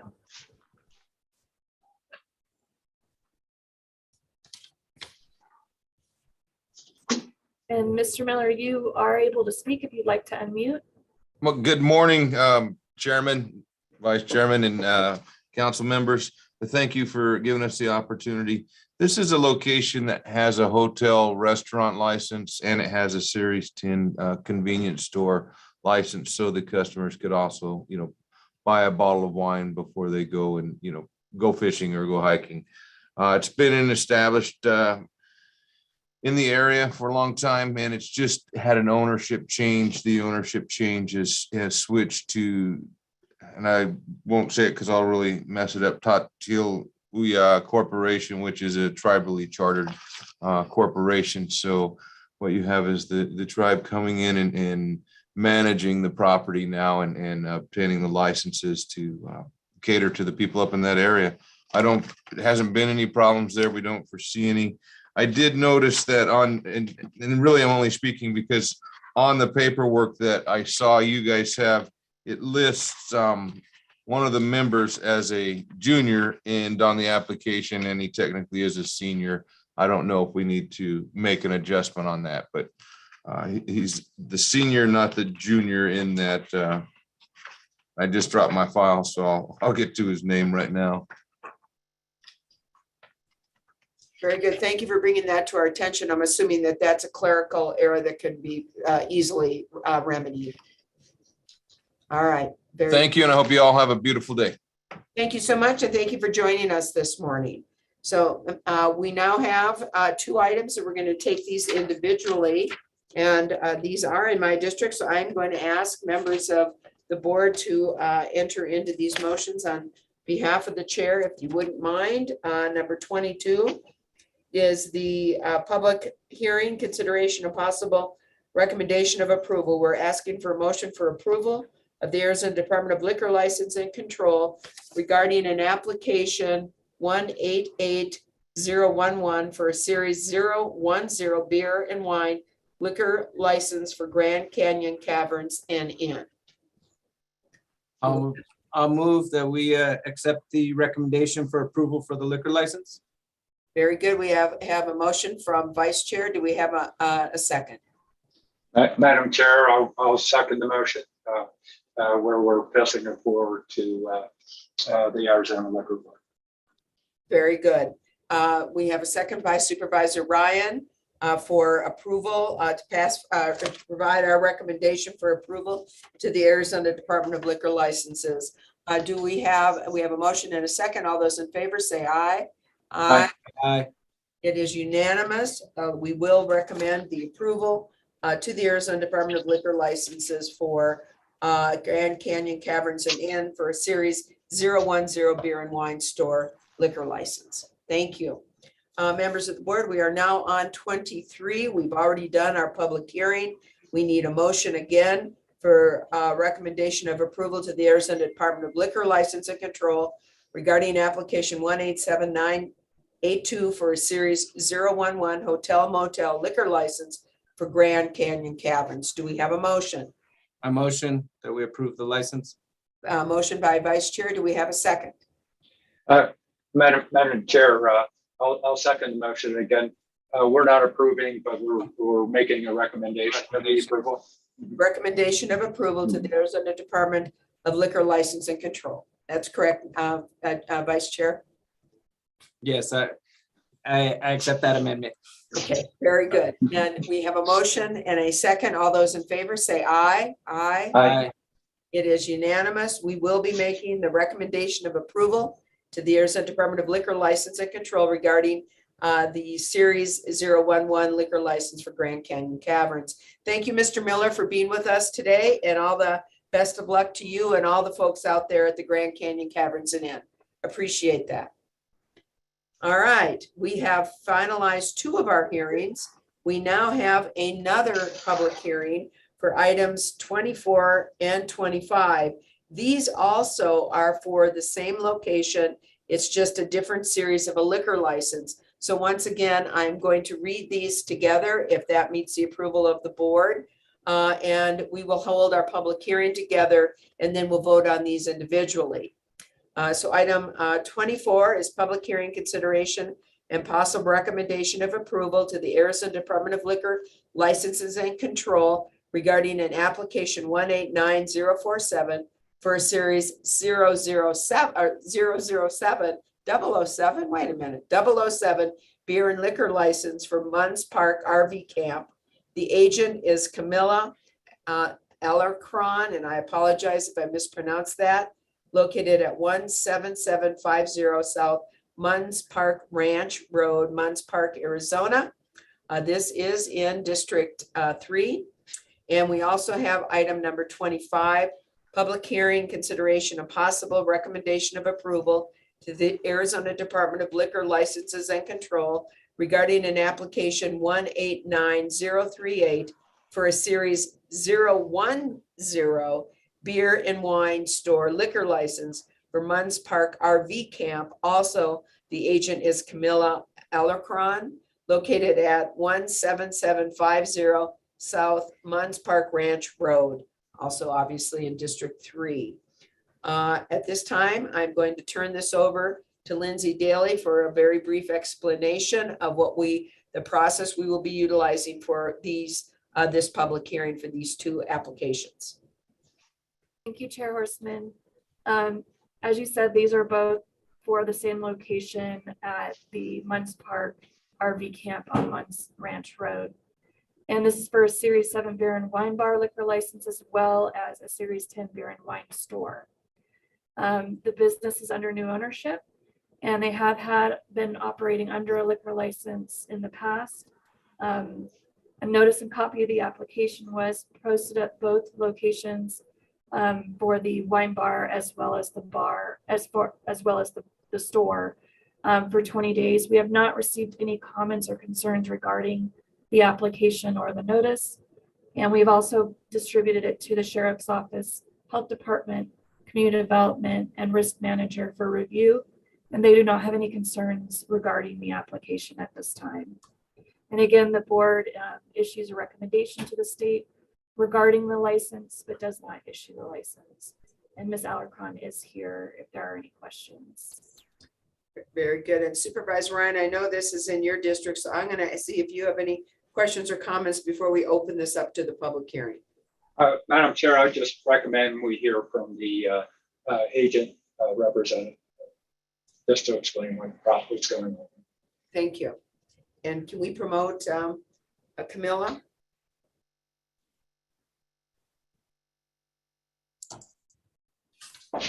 Good morning, Madam Chair, members of the board. I'm Camila Alarcon. I represent the applicant in these two cases.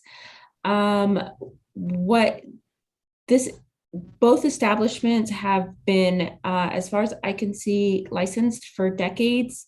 One of them functioned as a general store, and then the other one functioned as a bar. There's also an unrelated adjacent Series 6 license, but we are here for the Series 7 license.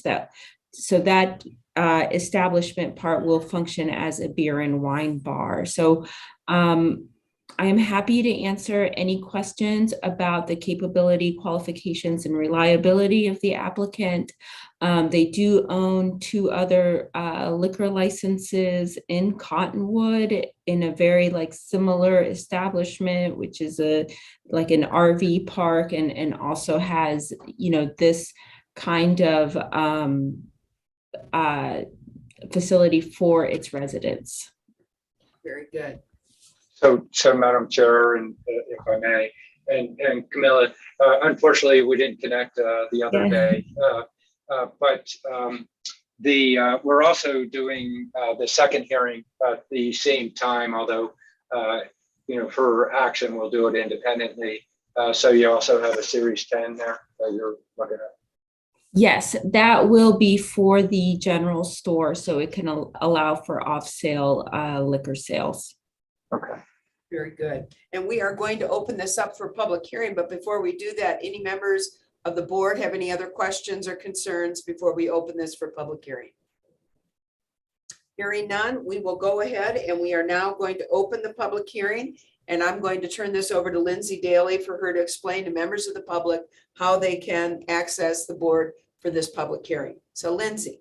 Thank you, Chair Horseman. At this time, if there is anybody that would like to make a comment during the public hearing for both the Series 7 Beer and Wine Bar or Series 10 Beer and Wine Store for the Munts Park RV Camp liquor license application, you can hit the raise hand icon that looks like a hand that will appear if you hover towards the bottom of your screen.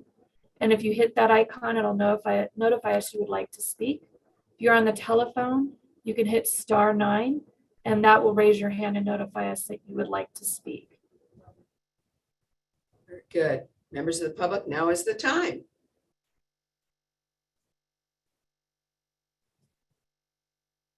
Do we have anyone who is going to join us? At this time, there are no hands raised. Thank you. We're going to do one more call out to members of the public. Now is the time for the public hearing for the Munts Park Ranch, Munts Park RV Camp, in Munts Park for either 007 Beer and Wine Bar liquor license or 010 liquor license beer and wine store. Any comments from members of the public? And there are no hands raised, Chair Horseman. Thank you so much. So members of the board, at this time, I'm going to close our public hearing. Are there any more comments or questions from members of the board? Madam Chair, just a quick comment, and then I'd be willing to make the motion. And a quick comment is, as noted, they have been operating for decades. It is a transfer of ownership. You can see in our report that Sheriff's Office, Health District, and Risk Manager all reviewed this. And it is a tight-knit little community in this particular trailer park. In normalcy would be the desire there with them. With that, Madam Chair, I move that we recommend an approval to the Arizona liquor licenses and control regarding the application 189047 for a Series 7 beer and wine bar liquor license for Mundt Park RV Camp with Agent Camilla Alarcon representing in this case, Madam Chair. Very good. We have a motion. Do we have a second? Second. Second, Vice Chair Vasquez. All those in favor say aye. Aye. Aye. Any objection? Nay. It is unanimous. At this time, we will make the recommendation for approval to the Arizona Department of Liquor License regarding a Series 007 beer and wine liquor license for Mundt Park RV Camp. So members of the board, we are now going to item number 25. Do I have a motion? Madam Chair, I'll move, and I can make similar findings with the similar review that we had for the Series 7 license. In this case, it's a Series 10 license. So I move that we recommend an approval to the Arizona Liquor Licenses Control regarding application 189038 for a Series 010, the Series 10 beer and wine store. And then it's an owner transfer license for Mundt Park RV Camp. Very good. We have a motion. Do we have a second? Second. Vice Chair has seconded the motion. All those in favor say aye. Aye. Aye. It is unanimous. So once again, we will recommend the approval to the Arizona Department of Liquor License and Control for a Series 010 beer and wine store liquor license for Mundt Park RV Camp. Thank you so much. And thank you so much, Camilla. I'm so sorry I ruined your last name. I apologize. Thank you very much, everybody. Have a nice day. Thank you for being here. So, all right. So members of the board, we have done a lot of hearings and we have one more public hearing. This is a public hearing and consideration and possible action to approve Coconino County Ordinance 2022-04, also known as Coconino County Wildfire Defense Ordinance, and repeal Coconino County Ordinance 2021-02. County Manager, I'm going to turn this over to you. Yep. Thanks, Madam Chair. Members of the board, as the chair indicated, this is a resolution related to the Wildfire Defense Ordinance. Lucinda Andreani is going to introduce the topic, and then the EM Director, Wes Dyson, is also on tap to provide more background information. So Lucinda, to you. So actually, I think that we need, this is, wildfire, I'm sorry, multitasking here, sorry. Yes, thank you. Today Well, is Tuesday, Lucinda. timely discussion about the wildfire defense ordinance. It's going to be a wildfire defense day, I guess. As you well know, we've had a conversation ongoing for some time about the wildfire defense ordinance, and Wes has been working with the county attorney, with Yvonne Vu, and to address some questions relative to ceremonial activities, religious activities that may involve fire. And we've made some other modifications to that. So I'm going to go ahead and turn it over to Wes to address. Thank you. Yes, good afternoon, board again. Chair, Vice Chair, thank you for your time. You know, I think we've had individual discussions. We've kept you all updated throughout the process. There's really nothing that's changed since our meetings of a couple of weeks ago. If there are questions, I'm glad to answer them. But at this time, what we're putting forth is asking you to consider repealing the previous version and adopting this version of the wildfire ordinance, which provides some clarity in language. It provides some clarity in the variance section 7 of the ordinance. I know you've had an opportunity to review it. And it also, although it doesn't require, I don't believe, your approval, we have accompanied with that a fact sheet that we will make widely available that allows citizens to quickly and easily look up some of the questions that might be the more prevalent questions, the ones we've seen over the last couple of summer seasons. We've tried to answer those in that fact sheet, and you should have had an opportunity to view that as well. So unless there are questions, I know your time is pressed. I welcome questions. members of the community, or I should say members of the board. Obviously, we have had prior discussions and individual meetings with regards to this and the changes that were made on the ordinance. This is a county ordinance. Obviously, this is for property and locations outside of municipalities in the county portion of Coconino County. And any questions or comments with regards to this ordinance? I have a comment. Yes, Supervisor. I'd like to have the section where we're working on the traditional ceremony aspect of it. I have it down here somewhere as a question, but I can't find it. Supervisor Begay, I am sorry, I did not understand that. We need to get something done there for your audio. It's not right, but if can you hear me? Yes, but it's so garbled that we're not understanding. Can you repeat it again? And move closer to your microphone, I think would might help.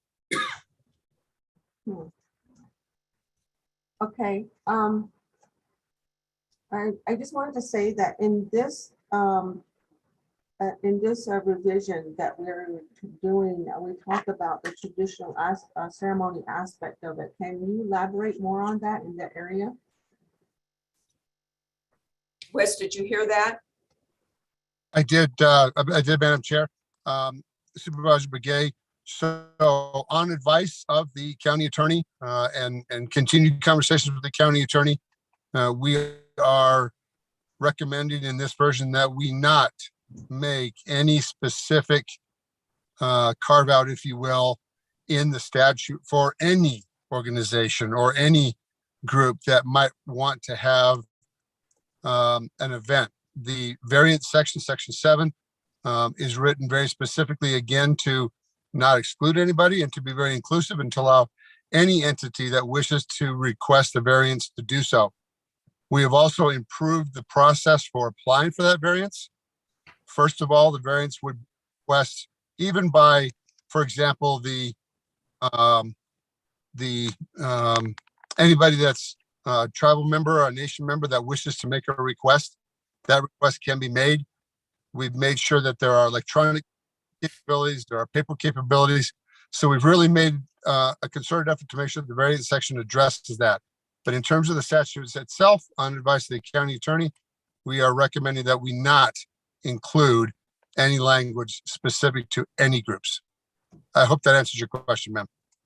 Yes, I just wanted to be brought up because I did have questions from some of the community members regarding that, and I just want to make it known that that's the end result. So I thank you for explaining that through the meeting here. Thank you.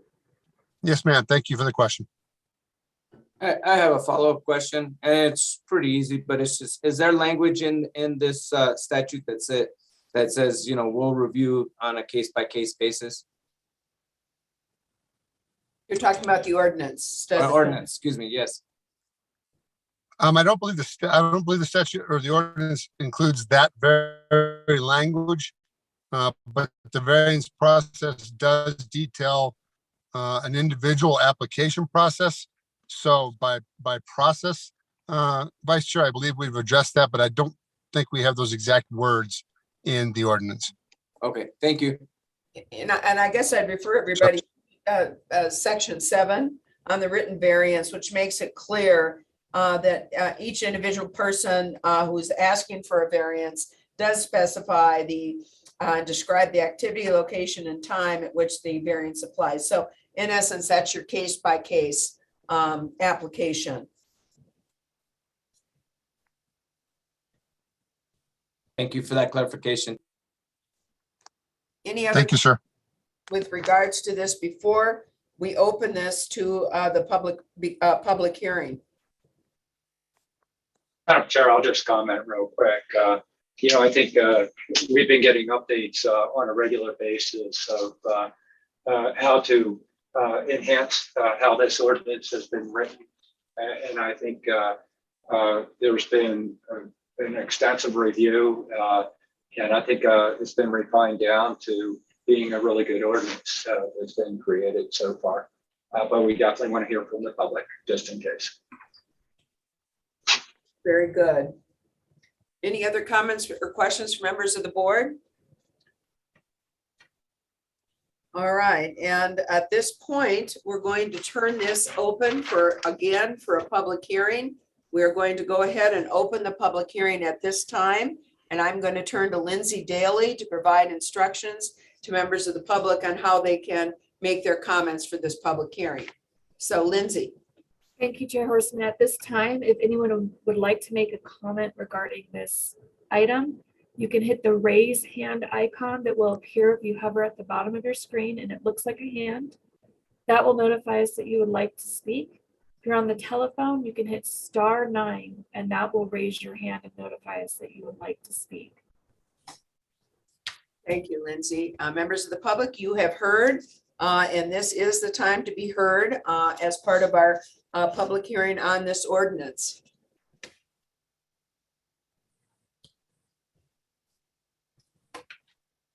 Any members of the public? At this time, there are no hands raised, Chair Horseman. All right, one last call. This is the ordinance, this is public hearing on an ordinance, an amended ordinance here for wildfire risk activities within Coconino County jurisdiction. Members of the public, please be heard. Any members of the public out there? There are no hands raised. Thank you. Then members of the public and members of the board, at this time, we will close the public hearing portion of this. And with this closure, are there any further questions from members of the board or any comments from members of the board or members of the staff on this ordinance? Seeing and hearing none at this time, I would entertain a motion for this new ordinance, revised ordinance, I should say. You are on mute, Matt, but I'll recognize you if you get off mute. Okay, I owe $1 for every time, I guess. Madam Chair, I'd love to move this, and I'll go ahead and make the motion if that's okay with you. I move that we approve Coconino County Ordinance 2022-04, also known as the Coconino County Wildfire Defense Ordinance, and repeal Coconino County Ordinance 2021-02. Thank you, Supervisor Ryan. We have a motion before the board. Do we have a second? Second. Second by Vice Chair Vasquez to approve the new ordinance 2022-01, Coconino County Wildfire Defense Ordinance, and repeal the prior county ordinance 2021-02. All those in favor of this motion, please signify by saying aye. Aye. Aye. It's unanimous. The new ordinance has passed and is in place. So thank you very much for that. At this time, I'm going to turn this over to our county manager, just in terms of a discussion on where we are on the agenda. I think we have missed our opportunity to be able to do the a review of the fire, the tunnel fire area. Is that correct, County Manager? Yes, it is. Lucinda, can you give us just a perspective? I believe, just in the interest, not certainly not taking away from the importance of your being out there. I know Supervisor Vasquez has been out there, Supervisor Horseman, Begay, Supervisor Ryan is not yet, but what we would like to do is have your district director coordinate with Wes individual tours, because it gives, I think, an opportunity for each of you to devote the time that's necessary to get a full picture, because just the extent and the distance it covers, it's a pretty large area. So of course, at some point, given fire conditions in the next couple of days, a more extensive tour in the upper area might be in order. But I think, for interest of time, Madam Chair, and Lucinda, just kind of help me out here, I think we'll be setting that aside, at least for today's schedule, but certainly, as I said, we do want to get you all out there to tour the area extensively. Thank you, County Manager. And any other comments, Deputy County Manager Andriani? No, I agree. Thank you very much. All right, very good. Thank you. Members of the board, any comments there? I know I'd like to get out there again, and we could probably go in twos. So to make it easier for Wes and for the others. But thank you. And at that point, let's continue. We do have before us our roundtable. This is, oh, no. No, Madam Chair, it's certainly, staff does not have any pressing items on roundtable today. So with the exception of your roundtable individual board report outs, this is back to you. All right, thank you so much. And we're almost at our 12 o'clock natural break time. I will point that out. I'm also going to point out, we agreed that we were going to do a light roundtable. And when it was light roundtable, we would only be addressing items that we thought were most necessary to bring to the public's attention. I know most of us have been very, very heavily involved with the tunnel fire and the outreach within our community, especially our supervisors, Vice Chair Vasquez and Supervisor Begay. And at this point, unless individuals do have comments that you would like to make, we couldn't entertain our lunch break. Any comments that members of the board would like to make? Supervisor Ryan. Just quickly, and you saw it, and Trey will give you a little bit more update, but at the biggest thing that was in play at the County Supervisors Association meeting was, voting in. Once again, Supervisor and our Chair Horstman is the alternate WIR representative for us at CSA, and Richard Lunt. Each were done by acclamation. And then there was a closed vote associated with Manny Ruiz, who had been there for a number of years, did a great job. His fellow supervisor, Rudy Malera, put his name in, and the end result was actually a new appointment of Rudy Malera stepping in for the NACO Board of Directors position associated with that. And I don't know, Trey, if you want to add anything on that. I want to add thank you for your vote. Yeah. And I really look forward to serving again. I've really enjoyed being the alternate representative to WIR on behalf of NACO or here CSA and as part of NACO. So thank you so much. And thank you, Supervisor Ryan, for waving the flag for that. I appreciate it. Well, actually, the second came from Supervisor Begay. And Supervisor Begay, thank you very much. Appreciate both of you very much. Trey, did you have something to add? And then it looks like Lindsay has something to add. Yes, Madam Chair. I just wanted to say, first of all, congratulations to you on that election. Look forward to helping you in that position. Congratulations. Number two, just a reminder also that if you would like a presidential appointment to one of the advisory committees or task forces, we went over that. It seems like a lifetime ago, but that was about 2 weeks ago now. So I just wanted to remind you the deadline for presidential appointments and the application there is May 31st. So the list was sent over to you. I'll send it again just to review it, but just let me know any help you would need. But just a reminder that deadline is May 31st. So if there's any of those advisory committees or other NACO committees that require a presidential appointment, please be sure to do that by May 31st and let me know how I can help. Very good. And Lindsay Daly. Chair Horstman, I just wanted to note that Deputy County Manager Lucinda Andriani would like to address item 31 prior to item 34, so just before the 4 o'clock. Thank you. We will note that. Remind me, will you, Lindsay? So, all right. Any other comments or questions or anything else before we do our lunch break? And we will return at 1:15. We do have an action-packed afternoon, that's for sure. Any other comments, members of the board? Then we are on lunch break and we'll be back at 1:15. Thank you all very much.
Judy, your voice is really not coming across well.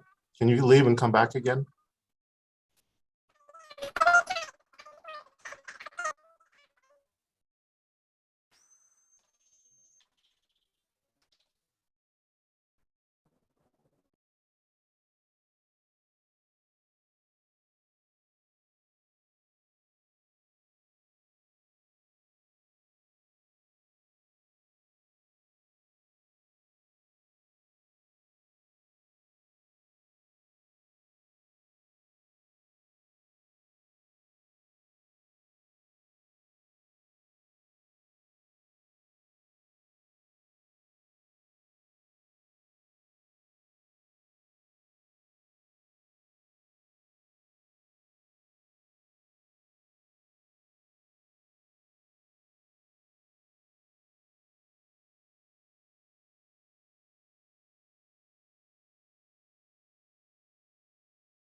Lindsay? Lindsay? Lindsay? She can hear you. I can hear you. Great. Okay, how am I coming in? Sounds good to me. Okay, okay. So it's Thank fixed then. you. Uh-huh.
Hi, Steve.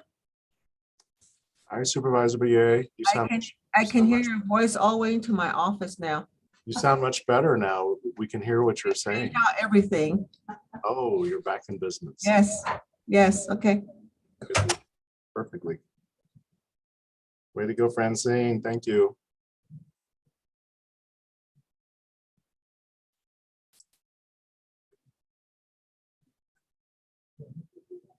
Here we go. Tell me when we look like we have everybody back. It's at 15. Let's see, we have yourself, we have Supervisor Begay, we have Supervisor Ryan, Supervisor Vasquez. I think, and then the sheriff is here. Lucinda is on. Dr. Fred Solip is on. Well, I think we're ready to rock and roll then. You are set to go, Madam Chair. Thank you very much. And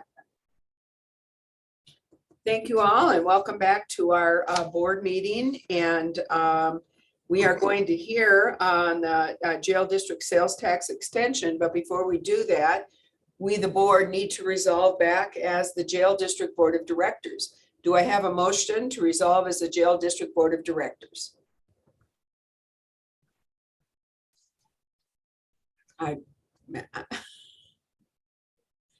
Welcome back from lunch, everybody.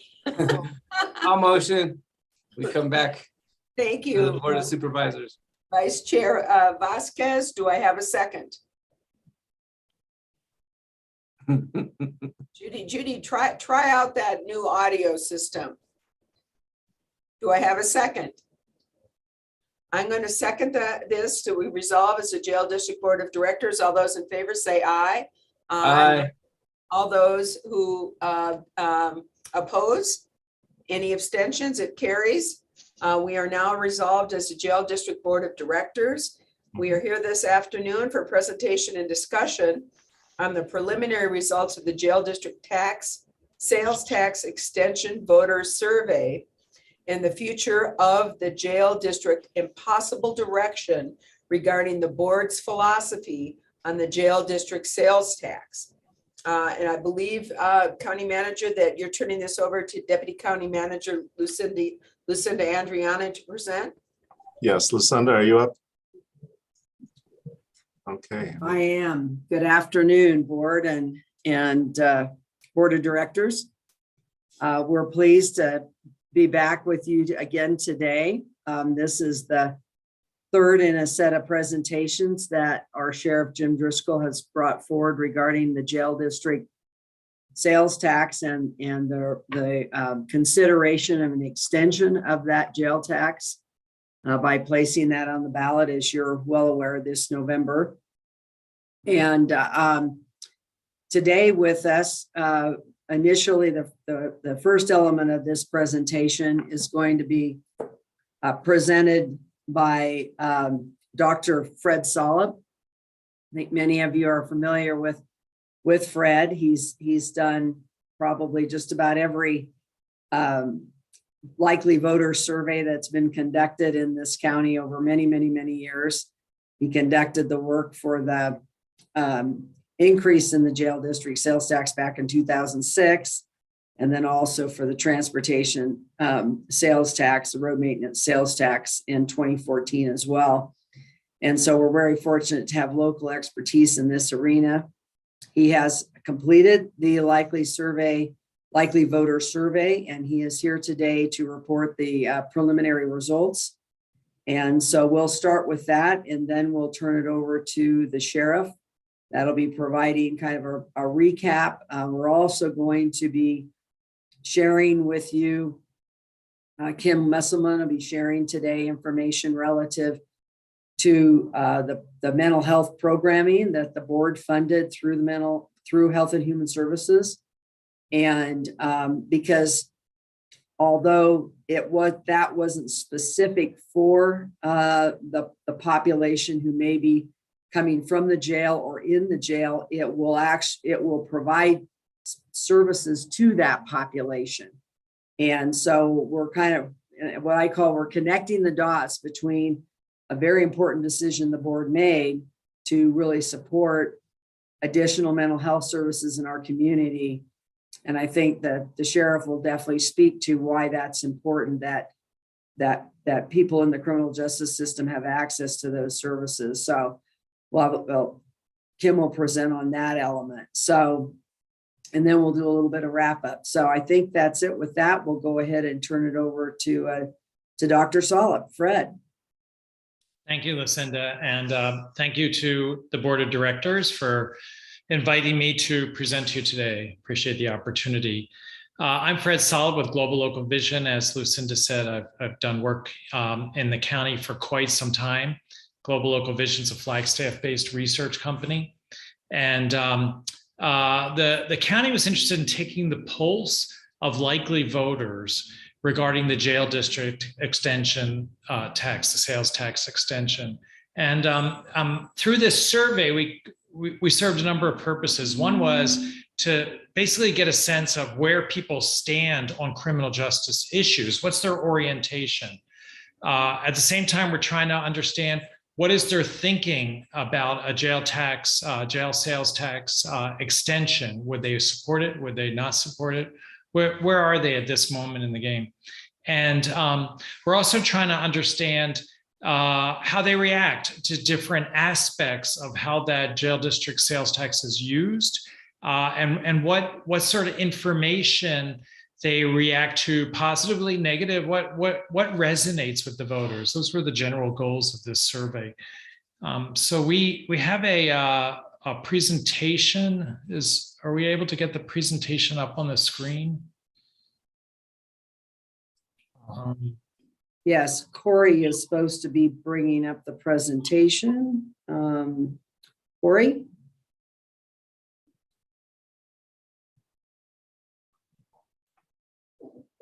Let me run down to his office. Hang on. Thank you. There must be some kind of technical issue because he had it up earlier and I just came back from his office right before we got on. So hold on. Lindsay, is there any issue with Corey's connection that you can see?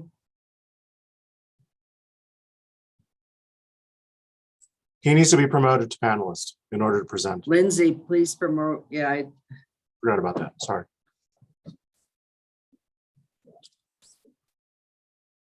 Lindsay or Nico, could you please promote Corey? she's using Nico's PC, so she may not be able to respond. Yeah, he's here. He's here. He just got transported in, like Star Trek. There we go. All right, sorry for the delay. That's quite all right. So if we could move to the next screen, there we go. So this is a presentation about preliminary results from a countywide survey that was conducted with likely voters, Coconino County. So if we could go to the next screen, please. And the next screen. This is information about the methodology. We conducted a telephone survey for the Coconino County likely voters between March 15th and April 7th, 2022. So we finished this month. These are likely voters who are selected randomly from the county voter registration list.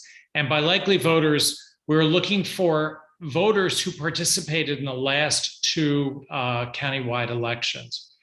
And we completed 800 surveys in the county. When I looked at this, we actually divided up. 400 were completed in the city of Flagstaff. 400 were completed in areas outside of Flagstaff, but still in Coconino County. So 800 total surveys, 400 Flagstaff, 400 other county. And when the information is put together, and we present information for the entire county, when it's entire county results, that information is accurate at a margin of error of plus or minus 3.5%. That's 800 surveys. When I present information about Flagstaff or elsewhere in the county, that information is accurate at a margin of error of plus or minus 5%. And all these are at a 95% confidence level. The average completion time of the survey was just under 11 minutes. And it was a 35% response rate, which I have to tell you, as someone who does telephone surveys all the time, that's a really good response rate. And what that means is that our likely voters were interested in talking about this topic. They were interested in providing feedback on this topic and participating in the survey. So I took that response rate as a very positive development. If we could go on to the next slide, thank you. And actually, we'll just move into the next one, which is the analysis. So I'm presenting information in the order that it was presented in the survey itself. So this is the order that the respondents received the information. Right at the top of the survey, we asked people, we developed wording that maybe the wording, something similar to this would appear on the ballot if this moves forward. Shall the jail district sales tax of 1/2 cent on purchases in the county be extended for the purpose of maintaining and operating the county jail and jail programs? This was right at the beginning of the survey before any other information is provided. It gives us a read on where the public's at. It just helps us to locate the public at this moment in time. And interestingly, 2/3 of the public said they would support this extension of the sales tax. That's 67%. And when I break it out to firm support, people who say they absolutely would support it, and people who say they would lean, they lean towards supporting it. Together, 67%. To be the most conservative here, I'm interested in the firm support. 63% of likely voters are saying they're firmly committed to supporting this. That's very positive at this moment in time. That's a very high support level. So there's a lot to work with at this moment. 18% say they oppose extending the tax. That's 16% firmly opposing it and 2% leaning toward opposing it. And 15% don't know where they stand on this topic. So they would like to learn more. In Coconino County, we have a public that wants to be informed, wants information, and 15% here are saying they need to get more information before making a decision. We can go to the next slide. Thank you. So here I break out this is total county. This is the plus or minus 3.5%, 800 surveys. I break it out by different demographic groups. And the total column is 63% firmly supporting the tax, tax extension. The next two subgroups, I divide the public by age, and then I divide the public by race, ethnicity. And these are in red because these are significant. The differences between people who are older than 55, people who are younger than 55, 71% of older voters are saying they firmly support the extending the tax. 59% of younger voters. This is significant. This means something, and it's an important aspect of the data. Also, the next subgroup is race, ethnicity, white voters. 69% of white voters and 52% voters of color are saying they would support it. This difference between white voters and voters of color is a significant difference. Moving to the right, I break the data out by gender, by income, and time living in Coconino County, whether you've lived in Coconino County less than fewer than 11 years or 11 or more years. And there are slight differences here between these groups. The differences are not significant. So at this point, age and race ethnicity are significant in differences in the data. If we can go to the next slide, please. Great, thank you. In this slide, I'm sorry. I think we actually skipped a slide. If you don't mind going back to one more, go back. Oh, okay. Maybe it's not there. I'm sorry. We'll go forward. Sorry. One more. Here we have, we ask voters, knowing that a portion of the revenues coming from this tax go to support mental health and other services, does knowing that make you more likely to support or less likely to support the tax?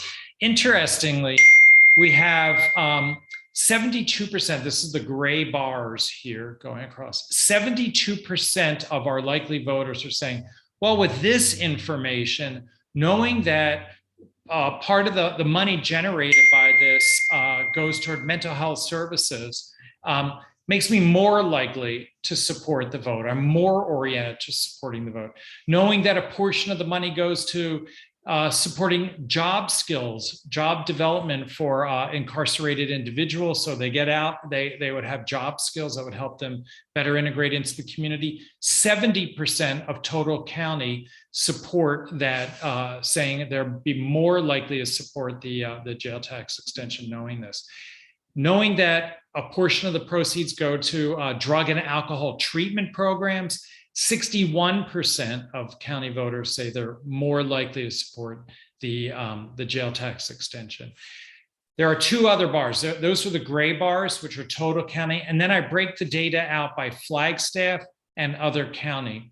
The orange bar here is Flagstaff. And you can see that for Flagstaff voters, they are higher than average, higher than the likely voters throughout the county. 78% of Flagstaff voters are more oriented towards supporting the jail tax extension, knowing that money goes to support mental health, other services.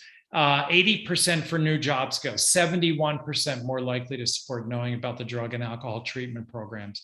Support also from other parts of the county, less enthusiastic, but still knowing that these programs are either currently being funded or they would be funded with a new jail tax extension, makes people more likely to support voting for the jail tax extension. We can go to the next slide, please. Great. In the next slide, put forward different time frames. So knowing that the jail tax, we're testing different timeframes here. Going to the ballot, asking for the jail tax extension to be put in place for another 20 years versus another 25 years. What it looks like on the surface that there's a little more support for 25 years, but really this is kind of a wash here. That for knowing that it's going to be on the ballot 20 years, county voters, 13% are saying they're more likely to support it. But actually, what I don't show here is more likely to not support it.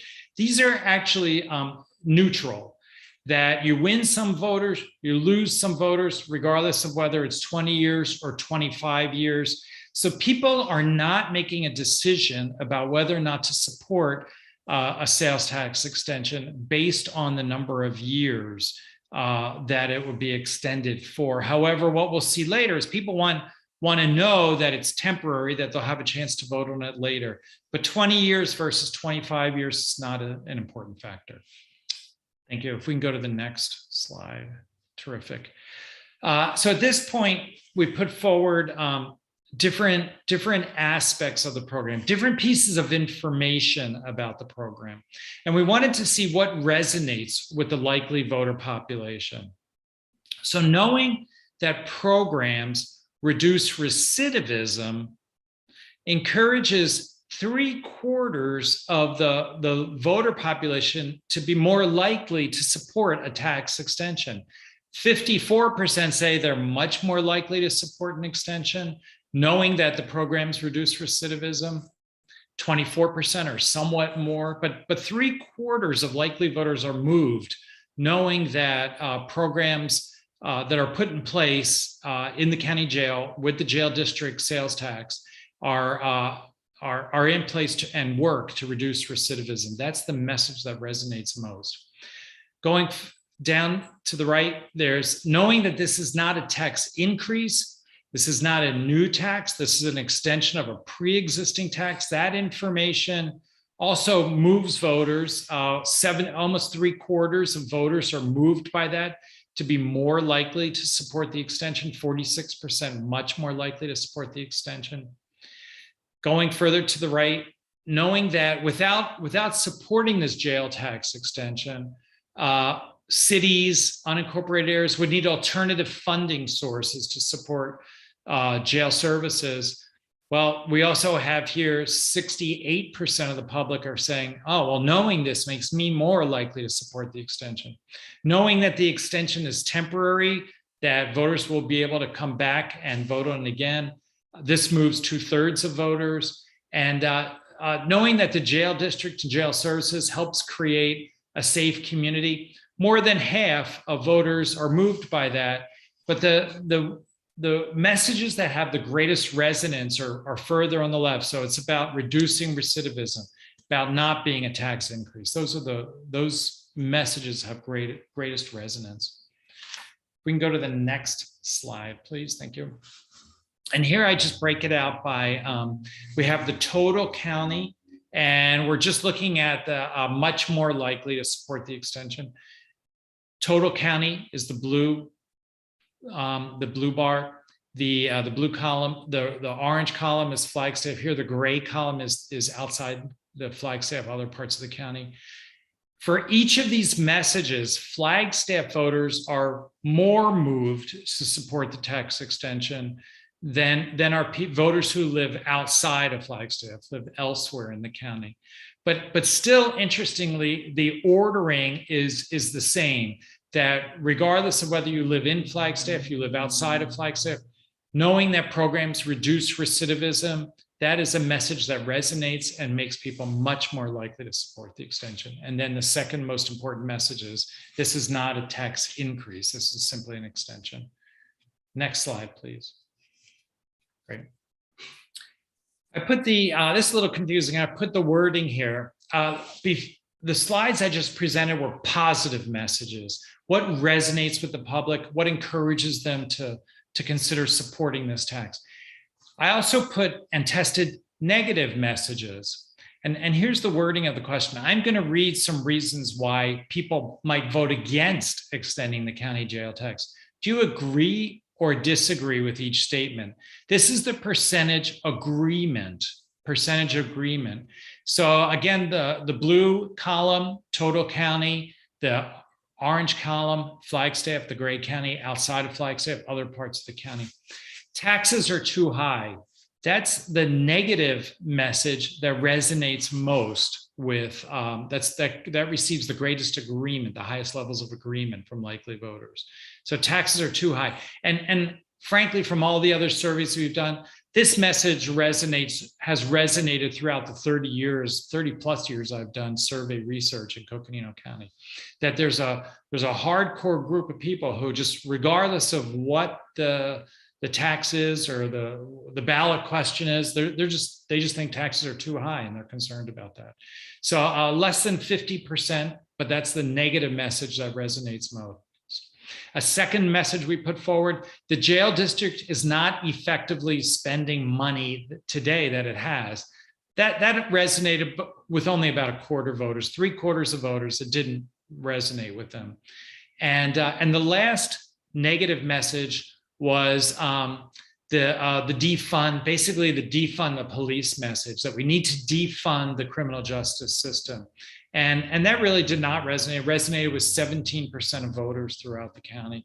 It's not a message that that voters are acting on, that they're subscribing to, that will influence how they look at this jail tax extension. We can go to the next slide, please. Thank you. This is now taking a step back from the jail tax extension and putting forth a dichotomy of perspectives and asking people to choose either statement A or statement B. Statement A: money should be directed toward mental health, drug treatment programs, rather than putting people in jail. Or statement B: crime is a serious problem and we need to get the criminals off the street. These are two extreme positions. They're put forward in contrast to one another, just to get a sense of where the public falls in their orientation to the jail district, more broadly to the criminal justice system. Well, if we look at the circle on the left, A is the blue pie, the blue slice of pie. 61% of people chose A. 61% of our likely voters said money needs to be put toward mental health and drug treatment programs, that it's about programming. And about a quarter of the public said we need to get the criminals off the street because crime's a serious problem. So there's two and a half times more support for programming rather than putting people behind bars. 11% said both, both statements, they didn't want to be forced into a position. 4% said either they don't know, not sure, they refuse to participate. We can see for Flagstaff, the second pie here, that statement A resonated more strongly with the voters, that there is greater orientation toward supporting mental health drug treatment programming rather than getting criminals off the street. And in the other parts of the county, there's still leaning towards statement A, but a greater balance between the two positions. Really just gives us a perspective, an orientation on where the voters fall. But what we're seeing, if we just put the pieces together, is that programming, whether it's programming in this question, programming in the previous question about programming reduces recidivism, or the different types of programs, we see that the voting public really wants programming. They support programming, knowing that the revenues generated from the jail district sales tax are going toward programming, creates positive feelings and creates a sense that people will vote for this extension. If we can go to the last slide, great, or almost last slide. So we presented the ballot question at the top of the survey, and then we presented the ballot question at the bottom of the survey. Redundant, yeah, but the first time we offer this, it gives us a sense of where does the public fall? What's their initial orientation? Now we've presented positive messages, we've presented negative messages, we've discussed different aspects of the criminal justice system. Now, where do people fall with more information? Essentially, this simulates a campaign. This simulates discussion, conversation, more information. And now when we ask the ballot question a second time, we see that support has gone up significantly. At this point, 79% of likely voters throughout the county are saying they firmly support the jail tax extension. And 2% are saying they lean in that direction. 12% opposed, 6% don't know. If we can go to the next slide. I broke this out by Flagstaff versus other parts of the county, and support is higher in Flagstaff, 82% firm support versus 77% firm support in other parts of the county. But we see that regardless of whether it's Flagstaff or it's elsewhere in the county, support after a campaign, after information, support for extending the jail tax is very high. And if we can go to the next slide. And here we basically, I just put forward the results from the first ballot question, results from the second ballot question, and the third column there is the difference, or really the fourth column in the table is the difference, that with the campaign, by the end of the survey, which in itself is a tool that educates the public, that support rises 16% throughout the county. It rises 19% in Flagstaff, rises 13% in other parts of the county. So this is very positive. This is very strong support. And in fact, of the surveys I've done for the county and the city and elsewhere, going into an election, if this goes on the ballot at this point in time, how far the distance we are from the election, this is in a very strong position to pass with voter support. So with that, we just go to concluding points, the next slide. The ballot question begins with strong support throughout the county. Using tax money for programming resonates with the voting public.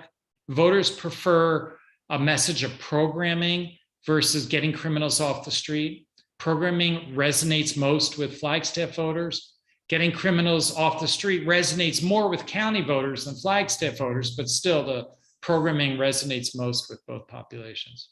The most persuasive messaging involves reducing recidivism and this not being a tax increase.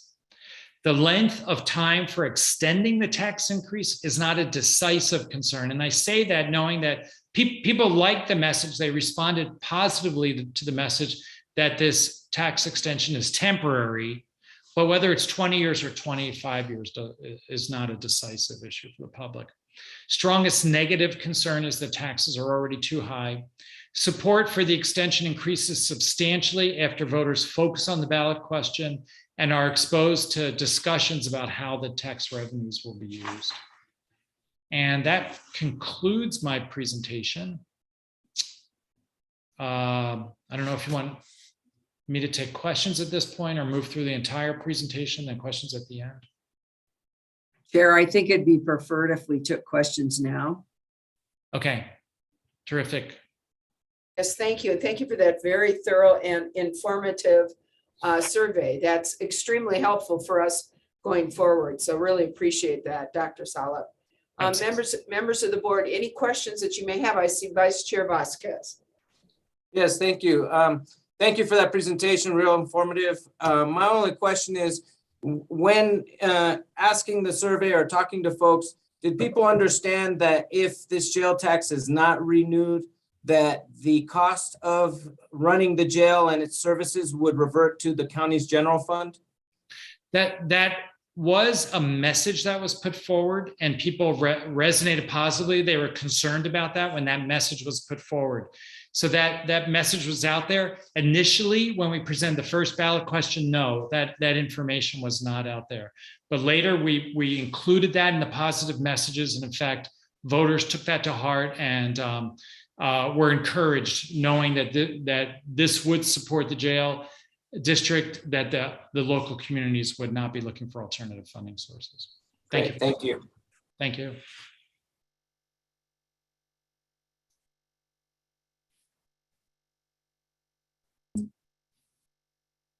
Any other questions? Madam Chair, Yes. I have a question real quick. Fred, can you remind me again the percent of respondents that were in city limits and balance of county? So we divided the population up. It was 400 within the city, 400 outside the city.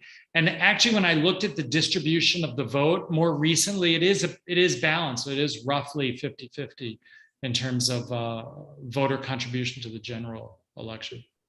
Thank you. Madam Chair, I believe Supervisor Ryan has his. Supervisor Ryan, sorry, didn't see you. I showed up. Hey, Fred, how you doing? Good Hi, to see you. Supervisor Ryan. Good to see you. Hey, could you go into just a little bit more about how how you dispersed it around the other areas in the county? Yeah, so I received the county voter registration list, and the first thing I do is when I get that list is I go through it and divide that list by likely voters. So I'm really interested in the likely voter population, and then I'm able to understand where people live. There are voting precincts that are specifically associated with Flagstaff. I separate those out from the rest of the county. So the rest of the county participates. Names and contact information are randomly chosen from that voter registration list. And so therefore those outside of Flagstaff are distributed throughout the county. It's representative of the county as a whole.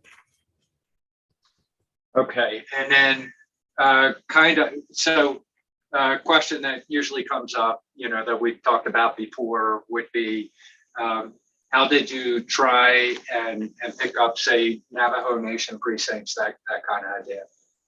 Yeah, that's a great question. So Navajo is in there. They are part of the population, and we used available contact information to receive them. We did not do anything supplemental. We did not do focus groups at this point. We did not do stakeholder meetings. Perhaps that'll be a later phase of reaching out to the community. At this point, it was just a telephone survey. And we did include landlines as well as cell phones in that sample. And do you feel you had reasonable response, comparatively speaking? Yes. Yeah. Well, the response rate was quite high. And I actually, in the report, I break out the demographics of the population, and I can tell you, just looking at the demographics, that for outside of Flagstaff, other parts of the county, 24% of that population were indigenous, were defined, self-defined as Native Americans. Okay, fantastic. All right, well, thank you. And yeah, really appreciate, as always, your process in helping us get to the answers to these questions. Thank you. Thank you, Supervisor Ryan. Other questions from members of the board? Well, thank you, Dr. Solip, and I think please continue. Okay, will do. And I'll stay in this meeting in case other questions come up. Thank you. Thank you. Great, thank you very much. Fred, really appreciate your support with these types of efforts, the way that you manage this in such a professional manner, and it provides such important information to us to understand how likely voters are thinking. So with that, we're going to turn it over to Kim Musselman, that's going to discuss the ARPA investments in mental health and the criminal justice system. Thank you, Lucinda. Thank you, Chair Horstman and supervisors. Appreciate the opportunity to kind of jump in the middle of this and talk a little bit about, as Lucinda mentioned, those connecting the dots. And I think this is really important. As you all know, and with the county making some significant investments with ARPA money, if we can go to the next slide, please. The county specifically set aside over $5.6 million to address the criminal justice system backlog, with another $1 million allocated truly for that mental and behavioral health nexus within the criminal justice system, which has many things that are being implemented that I can just give a very high level overview in just a minute. And then of course, specific to Health and Human Services, $6.4 million to address many things, including obviously things directly related to the COVID and COVID response, but then also allowing for some additional capacity, $2 million being designated specifically to put into the mental and behavioral health nexus. Next slide, please. So just for the purposes of kind of explaining this connection, if you look at this graphic here on the slide, you will see that the mental, behavioral health and well-being of individuals, and that really this is the framework for how we as a county and our community partners and providers are able to support individuals and our community well-being. This is the way in which the county is able to invest and also our partners in addressing those mental and behavioral health issues. And you see that's everything from health and human services, clinical services, and across what are also oftentimes considered our social determinants of health. Currently, next slide, please. The county has existing mental and behavioral health interventions across multiple departments. And just quickly as an overview, you see many of the criminal justice divisions within the county, juvenile probation, having some programs with Halo detention, other programs that they do for parents, the transition school, of course, the jail, which is the topic of conversation today, and all of the amazing programming that they have been able to implement thus far.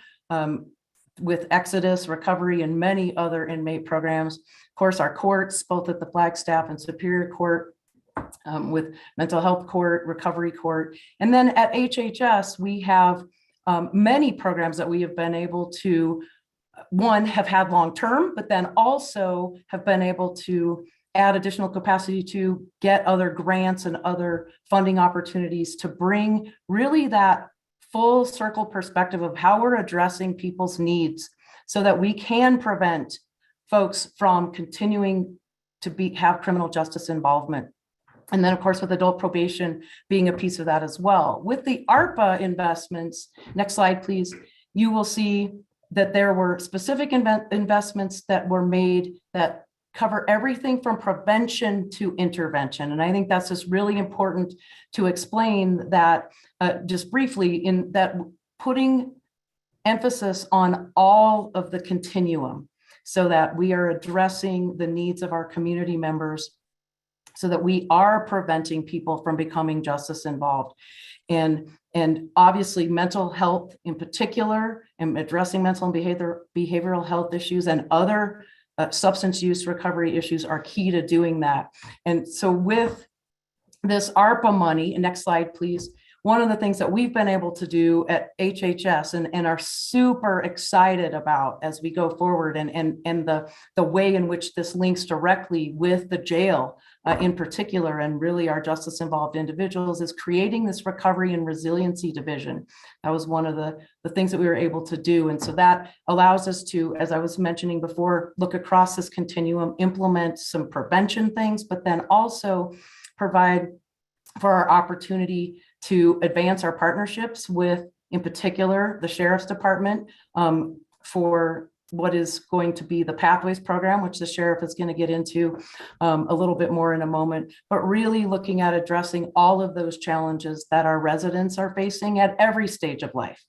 Again, as I said, from early prevention all the way to successful interventions. And ultimately, what we absolutely are striving for is that reduction in recidivism, so that we are not having people go to jail whose primary issues are related to mental and behavioral health conditions. Next slide, please. So really, what is the future direction? It is, again, as I was mentioning, leveraging existing programs that we have, that other departments have, and then expanding that service delivery into the future. That includes looking for how we're sustaining the funding. You all know ARPA is limited, time limited. We're putting efforts and energy into being able to sustain that, and really looking at addressing those unique needs of the individuals that are engaged in the criminal justice system. And ultimately, as I stated, really providing those services to more folks in need.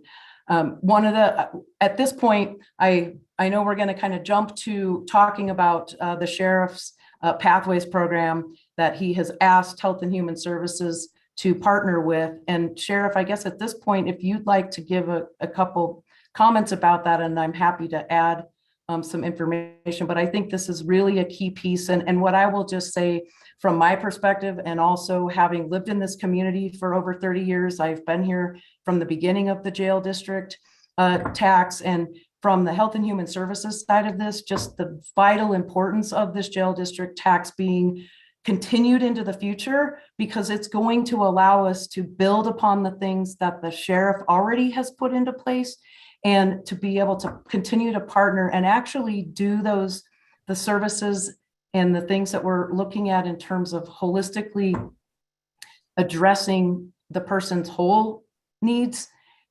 The jail district sales tax allows for that capacity to be able to continue, and whether it's from, creating a intake unit that has space where we can come in our partnership with intake workers and others and actually engage in a much better environment to get people on board to want to come see us and see what services we're able to engage them with. So with that, Sheriff, I think I'll let you maybe introduce the pathways piece, and I stand ready to add anything else. Well, thanks, Kim, and Madam Chair, members of the board. I need to tell you also, the opportunity to partner with health has been, I think, beneficial to both of our departments. There's so many connections and so many things that are going on that criminal justice and mental health connection. I think we're going to see that all over the country as well. And I think that the partnership that we have will only grow at this point. So Kim, thanks to you and your folks. The Pathways program is somewhat like our Exodus program. This is one of our new flagship programs. I'll talk more about Exodus in a minute, but it's a new, we think, innovative program that is all focused on reducing recidivism for inmates in the jail. What the essence of the program is when a person's brought to jail, an assessment's done to see which services they may be able to avail themselves when they get out. And once they are released from jail, they are immediately escorted right into the Pathways facility on campus here at Sawmill, and handed off in what we call that warm handoff directly to those service providers. And those may be mental health, they may be veterans, they may be attorneys for deferred prosecution, it may be defense attorneys, but we've pre-identified some of the services that they may be able to take advantage of. Housing as well, because housing is so critical that I think we all realize that. So being able to have that immediate access to those services is really fulfilling that critical function, so that we don't just hand them a business card with a phone number or a website and tell them to contact this person sometime in the next few days. It's immediate. And the other programs that we've seen around the country do this same thing. There's an immediate handoff to these services to allow that person to sit down with providers, determine what more of their needs are, and start doing it immediately. So we're really excited about this program. I wish I could tell you today that we've been approved for the grant, but we're still waiting. And it's, I think, overdue as far as finding that information out. But we are excited and hope to get that program up and running, I would think, in the early summer, and actually be productive and getting people lined out with those services. So next slide, please. And there we go. Talk about our commitment to our community. I was here back in 2006 when we went for the additional 0.2% on the jail tax, and And at that point, we made a commitment to the community, and Lucinda was very involved and was the architect of that jail district campaign as well. Very successful. And we made the commitment to establish the in-custody drug and alcohol treatment program called Exodus. We have fulfilled that commitment. We delivered what we would said, and that's this promises made, promises kept. And I think we're in that same situation right now. We have successful programs, a variety of programs. We serve a lot of members of our community who become incarcerated at some point, sometimes underserved populations within the jail, but we take great effort to provide whatever services conducive to those groups or underserved populations. So we try to be as I think, again, committed, maybe for lack of a better word, to helping those people get on their feet when they get out of jail, and providing services, giving them some life skills that will help them become better and give them a better shot at being successful when they do get out of jail. Next slide, please. Talking about the impacts and again, our commitment. How do we reduce recidivism? And how do we continue providing innovative and important programs? We're always looking at what we can do to provide that leg up for individuals in our facility.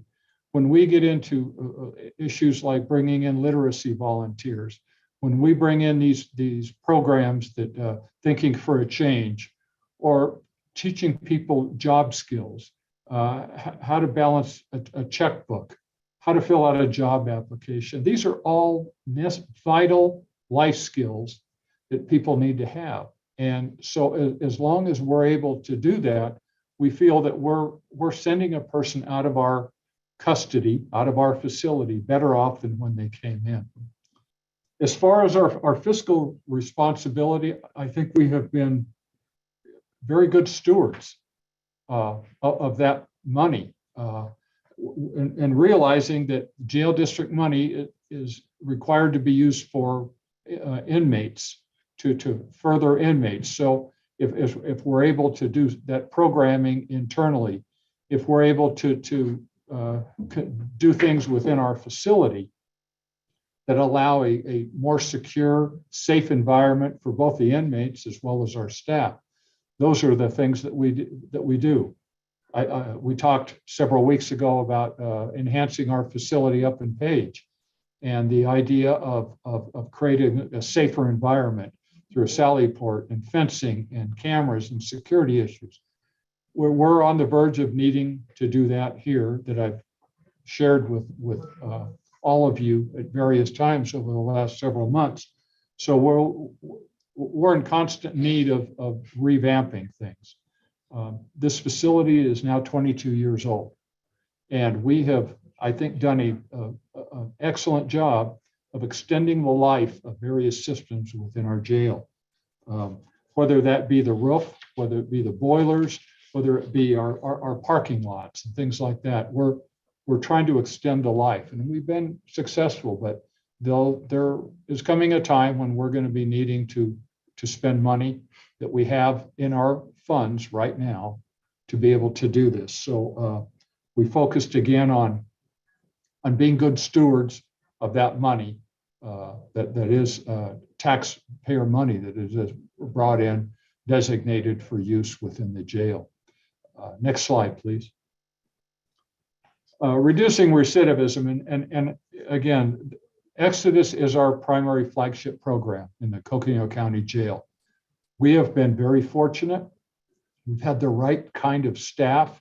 We've had what I've called the dream team. When it came to our Exodus staff, we had people that dealt with different types of substance abuse, a variety of types of inmates, both male and female programs. And we're fortunate. Our success rate overall with that has been 72%, which is pretty much unheard of if you look at recidivism programs around the country. Ours has been good, and I think it's a credit to the staff that we have and the commitment that these people have made to try to reduce that recidivism rate within inmates coming into our facility. Next slide, please. This is a funding recap of how the sales tax offsets the costs. Again, being an excise tax, this is paid by everyone, and so much of that is paid by non-residents or tourists, recreationalists traveling through our county. And this is the benefit of this kind of a tax, is that everyone ends up paying for it. And you can see the different, with the pie chart there, you can see the different sources of the funding and where it comes from. But again, retail at 42%, and then transient lodging as well. So our visitors end up paying a large amount of that jail tax. Next slide, please. Percentage of bookings by agencies. This is one of a thing that Supervisor Vasquez mentioned as well. Supervisor Vasquez mentioned where if the jail tax does not pass, where's the funding going to come from? And certainly the general fund would be impacted, but so would the taxes and the funding necessary from the cities that contribute the inmates to the Coconino County Jail. Sorry about that. I needed a little bit more water. So you can see there with the Sheriff's Department and our bookings over the last 3 years, along with FPD, Flagstaff Police, and the next one is Page, the amount of their bookings that they contribute to the population within the jail. And I would imagine you'll probably have questions about that in a minute. Next slide, please. Is just the recap.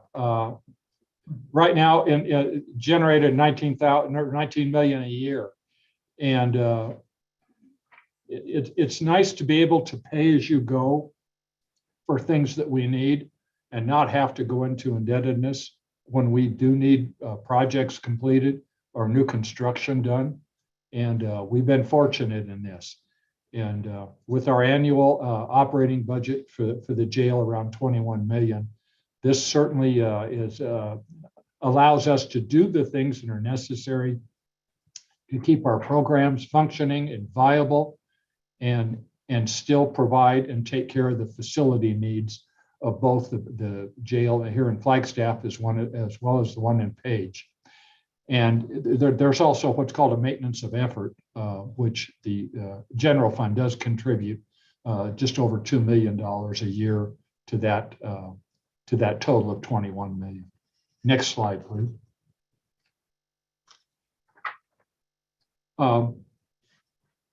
The motto of our department has been service to community for the past 15 years. And that's what we believe. I think we all saw that here over the past week as well. But the department is much bigger than just what we do in the community. We also have a responsibility to serve people who end up incarcerated in our jail, but providing services to those vulnerable populations as well. They're still citizens. The vast majority of them are still coming back into our community. And if we can give them that opportunity to better their lives, we feel that's an appropriate use of jail district funds. Next slide, please. So I guess without going too much farther in, May 10th, we know, is the date for a decision, and whether to forward this and request that the board place this on the ballot for November. And I think we've made I believe what is a good viable case for supporting this, and appreciate all the attention and effort that you have put into this. We know it takes a lot of time and it can be confusing, but we appreciate all the questions you've had. We appreciate the opportunities to meet over different kinds of issues relating to the jail. And the idea extending the jail tax, we feel is a very good thing to do, necessary for our community, and just a benefit to all those individuals who come through our facility. About 10,000 of them a year are booked into our facility, with the hopes that so many of them will come out of the jail with a greater opportunity to be successful in life. So with that, I just want to thank some folks, certainly Dr. Salop, Lucinda, who's been really the architect of this as well. And I can't tell you how much I appreciate that. And if there's any additional questions or suggestions, whatever, we would certainly like to hear that, and we'll do whatever we can to get them answered. Thank you.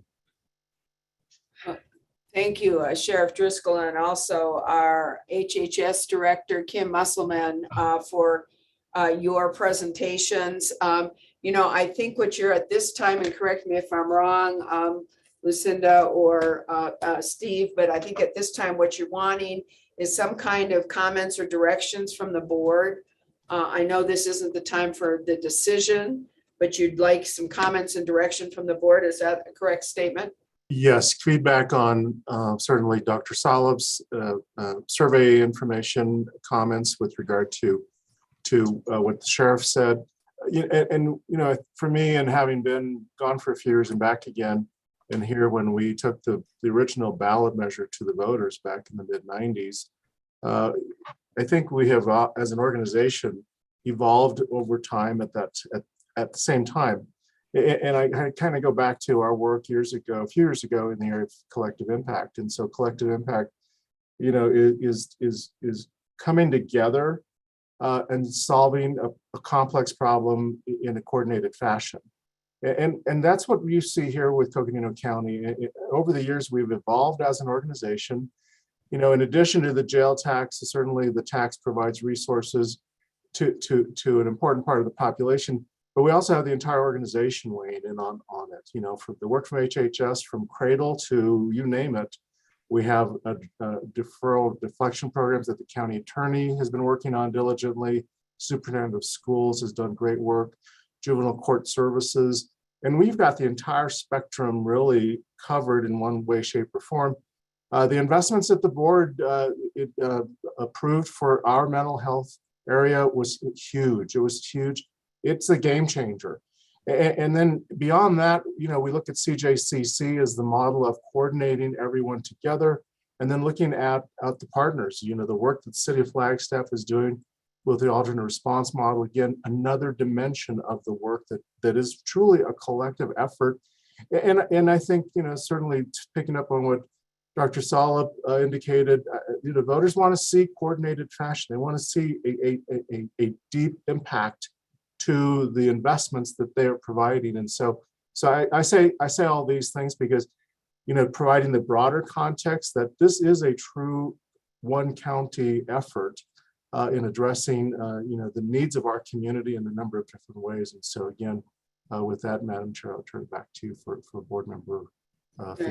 Yeah, and thanks, Steve, for your comments on that as well. And couple of things that I'd like to state, and then I want to hopefully take this around to all of our board members. I think that the community has seen that the Board of Supervisors certainly made a substantial commitment in our ARPA funds for both mental and behavioral health.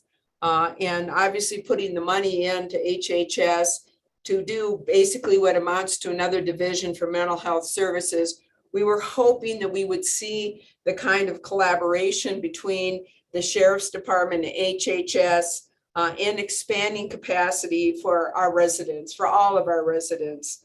Reducing recidivism needs to be our #1 goal in the criminal justice system. We've heard the county attorney state it. We've heard the sheriff state that. I think that is recognized just across the board. And certainly doing that makes sense both from a societal perspective, certainly makes sense from a financial perspective. So the jail tax, and as Supervisor Vasquez has stated and others have stated, it really does make sense because of the cost to the county and the city, which would come out of the general fund if in fact we did not extend the jail tax. It provides us the offset for a very, very expensive service that is done here in our community. But I think, Sheriff, you make a really good point, and that is that we also owe services to all members in Coconino County, including those that are incarcerated. And we have a responsibility to them, like we do all of our residents, both provide for them and to provide for their needs, especially, as you say, the vulnerable population. And I think that the jail tax provides us that continued marriage, if you will, that we have started using our ARPA funds for behavioral and mental health and extending that to our jail population, both there, in jail, but certainly then when they leave, and providing greater opportunities here within our community. So, in terms of where I stand on this is, I think that we need to put this jail tax forward for the voters. I think the voters understand the needs in the community. I think that they understand the needs for us to continue not only the Exodus program, but certainly this Pathways program. And I hope we hear from them soon, because it certainly is an important opportunity for our community. So that would be my input on this moving forward. And I see Supervisor Ryan is bubbled up. So I'd like to hear from him. And then it looks like Vice Chair Vasquez. Thank you, Madam Chair, and Sheriff, and Lucinda, and Fred, and everybody behind the scenes that have been working on this. It's really important. I too was here. That was my first election, and I supported the creation of the jail district back in the elections of '96, which was implemented in '97. I think you were capturing it well, Steve. We're evolving as we get better and better of taking a look at how things are done. How to there's a reason for a jail, and yet by the same token, we're dealing with human beings and implications associated with it. How do we return people to society so that we don't have additional offenses? But not only that, but they have the capability of functioning within the community, and the whole idea of that we are doing what we said. We make commitments, and we're doing what we said we would do. The Exodus program was introduced in the last jail tax. It's showing success associated with it. We have validation of some of the implications associated with it with the survey. So it's important that we incrementally take a look at this so that we present it to the community, what their options are, why we would recommend these, should that be our decision in decision point. The other implication is, fiscally, we can talk about what we've done fiscally, whether within the jail district or beyond the jail district, on how conservative we've been. But when we implement that, again, we are listening to people and trying to do what people are asking us, but also looking at our statutory obligations, what we need to do. I think the surveys help give us direction in terms of developing the questions to put before the board, and what we would need to put before the community. that if we decide to move in that direction. Obviously, I understand what we've done over the years. I do support our efforts that we've done. I understand that we really need to move in this direction. From a financial perspective, the implications would be a very negative impact, not only to the county for everything that we do, but also for our municipalities. And yet, by the same token, if you take a look at consideration of our community members and what we're trying to do and how we're trying to logically and sensitively approach these programs, I think we're moving in the right direction. I like the idea of 2 questions, to be honest with you. We'll see what you move forward. I know there's a variation in numbers a little bit, but part of the question when we first posed the jail district was, okay, we're proposing it, but it's up to the community to decide. And so by bringing questions back out, we're providing, we have that opportunity to provide for our community members. I think between now and when it's presented to the board, there's an opportunity to refine the desired education components that would be needed should we decide that we move in this direction. So similar to what you already stated, Madam Chair, Sheriff, we certainly know there's a need for this out in the community. And thank you for this presentation. Thank you, Supervisor Ryan. Vice Chair Vasquez. Yes, I'd also like to thank you for this presentation, and I really appreciated how the conversation tied into the mental health services that we're looking to provide through ARPA and making it a holistic approach to dealing with some of the issues in our community. I think in the past, it's been mentioned that at times up to 40% of the population in the jails has mental health issues that are not addressed. And so by addressing it through the ARPA funding, that's really encouraging. This jail tax, it's not a new tax, it's just an extension of a tax that's already there. And we don't want the county to have to pay for it through the general fund and the municipalities to have to pay for the services in a different way. And so this jail tax is truly important. The numbers show it. We do want to have that focus on programs that reduce recidivism. We do want to make sure that we're using the funds the way we say we do. And from everything that I've seen and everything that I've heard, I see that happening, and I appreciate that we're having this conversation now and not waiting till the last minute where it's a crisis if we don't get this tax renewed. So I'm in support of putting this on the ballot for this November, and I think it's something that we need to do in order to ensure the fact that we have the proper funding for these programs for our community to help, as part of a bigger picture of the mental health issues that we're trying to address in Coconino County. Thank you. Thanks, Vice Chair. And Supervisor Begay. Yes, thank you, Madam Chair.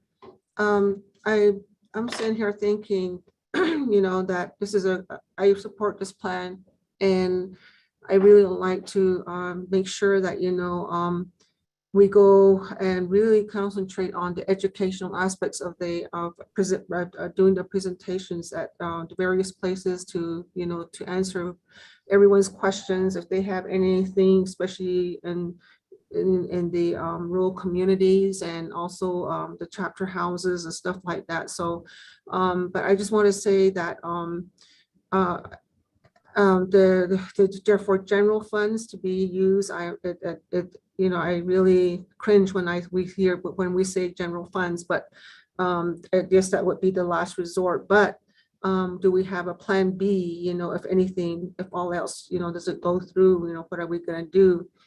Then also maybe there are some grant opportunities, to ensure that, we do have some funds, even just to do the mental health portion of it, or, maybe the whole plan. So I really, really would like to see if that can be looked into, to see if that could happen. but there's going to be a lot of collaboration, communication, and, education in this whole process. And just want to say that, I do support it, and I'm thankful to everyone that has put it together. And moving forward, it's going to take all of us to tackle this project and then move it forward. So thank you so much. Thank you, Supervisor Begay. Any other comments from the staff or the board members? And Lucinda, did we give you the direction you were looking for and the input you needed from the board? Yes, Madam Chair, and just to, just as a reminder, we will be back on May 10th and with a specific resolution relative to for your consideration to place the initiative on the November ballot. And again, we will, continue to, answer any specific questions that you have. If you have questions that were not addressed today that you would like us to meet with you individually regarding any questions, I'm sure the sheriff be happy to meet and others to support answering any questions that you may have. So, but with that, we'll plan to be back on May 10th. Thank you. Thank you. And thank you, Sheriff and Dr. Solip, for all of your work. And Kim Musselman, as always, just appreciate all of the information presented. So, and we'll look forward to you coming back. Thanks for your time. Thank you. So members of the board, at this time, we need to resolve back as the Board of Supervisors. Do I have a motion to resolve back as the Board of Supervisors? A motion that we resolve back. All right, Vice Chair Vasquez and a second by Supervisor Ryan. All those in favor say aye. Aye. Aye. It was unanimous. We are now the Board of Supervisors. So we have next on our agenda is a presentation and discussion regarding a compensation and budget for fiscal year 2023. And I'm going to turn this over to the county manager to introduce the staff that will present on this. I'm sorry. Supervisor Ryan has comment. Madam Chair, can we take a 5-minute bio break? Yes, I'm sorry.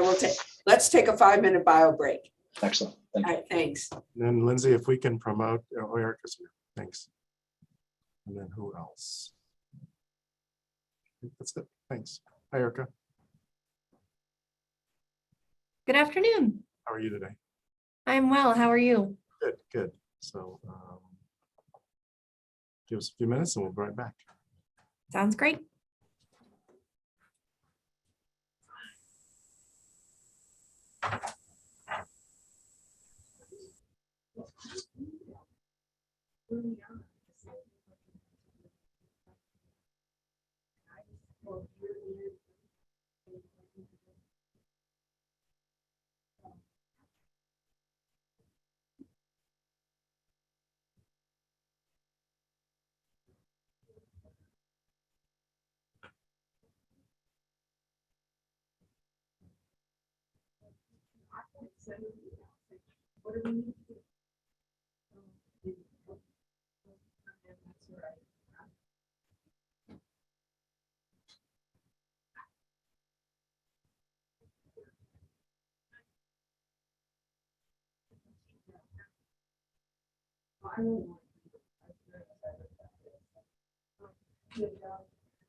You like this energy?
Erica?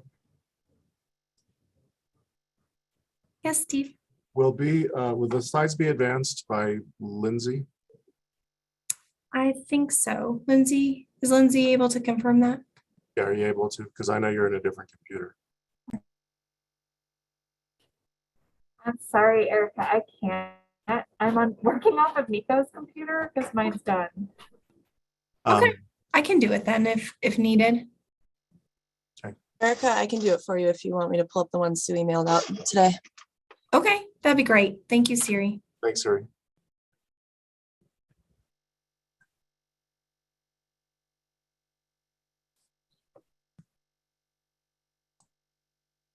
Hi, Siri. Hello. All right, I'm going to bring it up so you can let me know if it's on the wrong screen. I know that problem.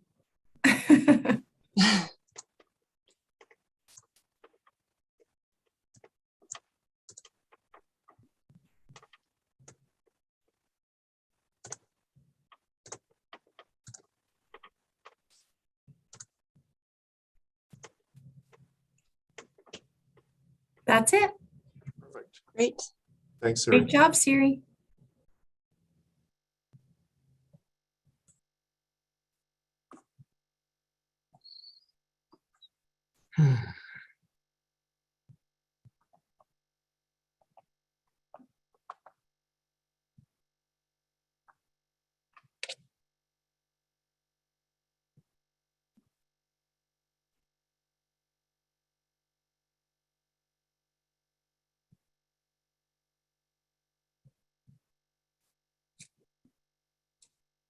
Let me know when we have everybody back and everybody ready to present. We're almost back on track here.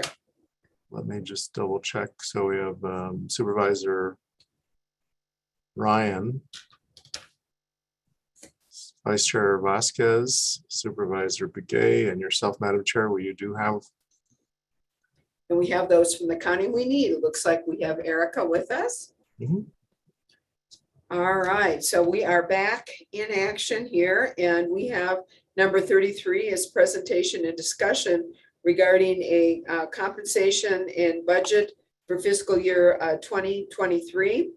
And I see we have Erica Philpott with us. So County Manager, would you like to turn it over to Erica? I'm going to provide a few comments first and then turn it over to Erica. But I also want to acknowledge we have many members of the county team on it and as attendees today.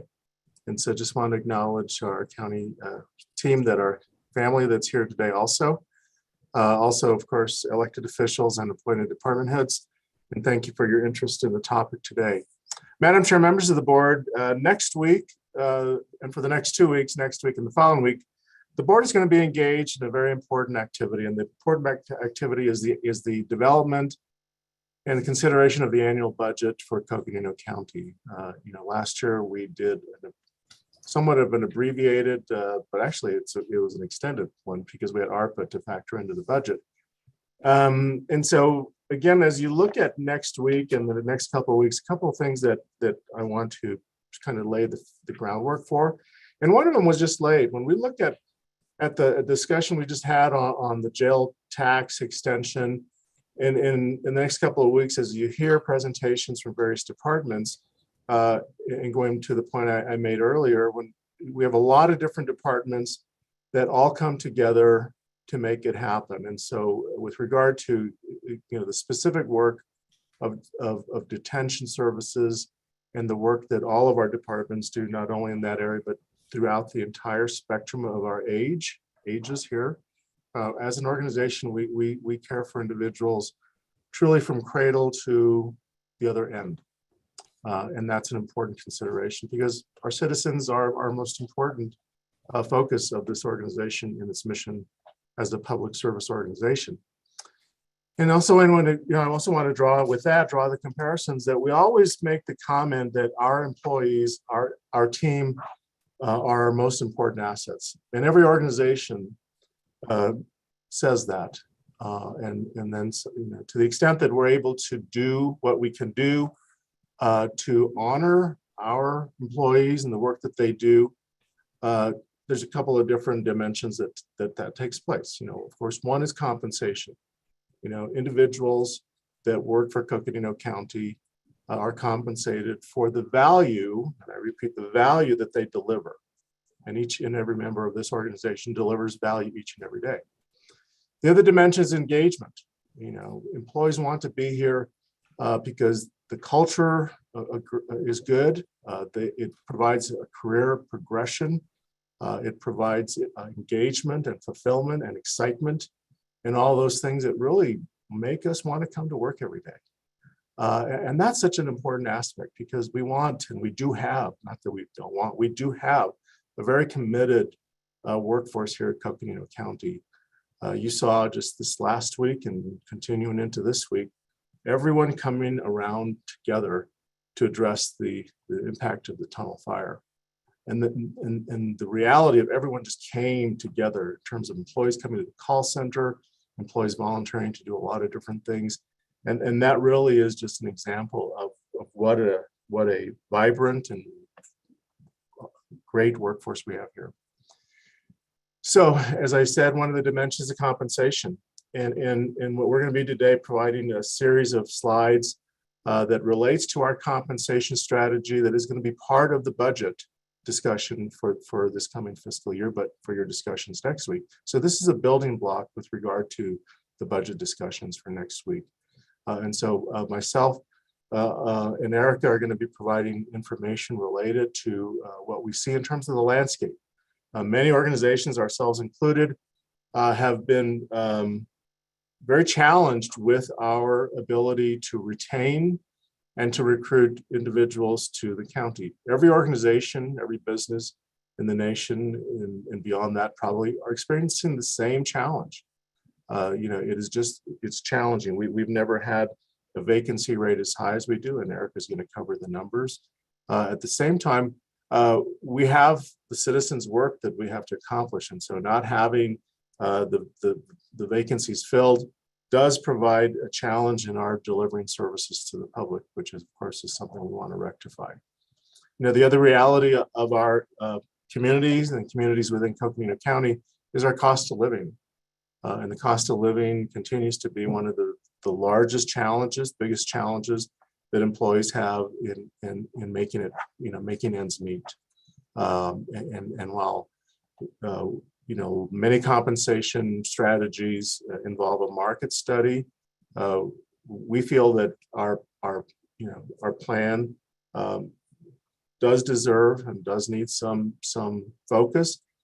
But the bigger question is, how do we navigate the cost of living that is exceedingly high and that our employees each and every day have to navigate and make ends meet? And so if anything, today's conversation, while it's on compensation, is also very related to the cost of living that we are trying to assist our employees in navigating each and every day. So with that, I'm going to turn it over to Erica. But again, a building block, a big building block in terms of every year we talk about our employees are our biggest asset. And today we're going to provide information that provides a specific direction with an investment in that direction so that we can keep the good people we do have and attract the talent that we need for this organization. So Erica, I'm going to turn it over to you.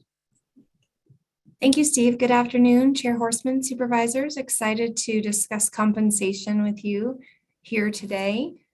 So on the next slide, we have a slide that all of you saw last October. Last time we had an in-depth discussion on compensation. And so these are some of our compensation goals. But to these pressures, these external pressures, like Steve mentioned, we can add cost of living and also inflation. So we're going to go through some of these things today. On the next slide, we show that vacancy rate over the last several years, and you can see that it's been steadily climbing to that current rate of 13.26%. Some of the vacancies that I had pulled on the 15th of this month, the sheriff's office had about 88 vacancies. Certainly that number ebbs and flows, but when I looked at it on that date, HHS had 62.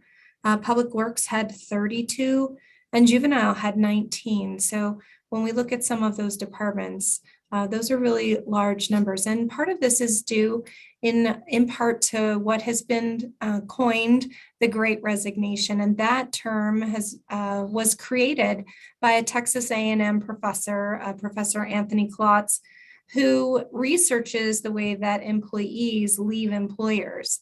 And so from an HR standpoint, super interesting studies that he does, but he saw 4 reasons why the Great Resignation was coming.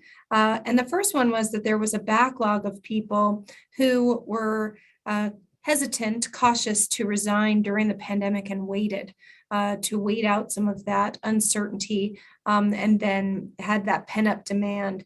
But also there was burnout over the recession, over the pandemic. And then there was a reevaluation of priorities and values and a reluctance of some employers not to shift to remote work. And based on those 4 factors, really saw that Great Resignation. Professor Klotz says that the main takeaway is that organizations must invest more in their employees if they want to stay competitive. And he actually does expect the vacancy rates or the rates of people resigning in his study to remain high for the next 2 to 3 years. So that's interesting data as well. So we'll see if that holds true. On the next slide, we look at internal promotion rates. So our internal promotion rate really averages over these years, starting back in FY17, to be just about 35% or so as our average. But you can see right now that we're above 60%. We're at 63% for our internal promotion rate. So on one hand, that's fantastic because it means that as we have opportunities for advancement, we are filling a lot of them with internal promotions and really helping grow and promote our people. But if we think back to the last slide, it really also shows that we're not making much of an impact on reducing that vacancy rate because the employees that we have are getting those internal promotions and leaving additional vacancies behind. So it's interesting to see this chart go so high. On the next slide, we have our employee years of service.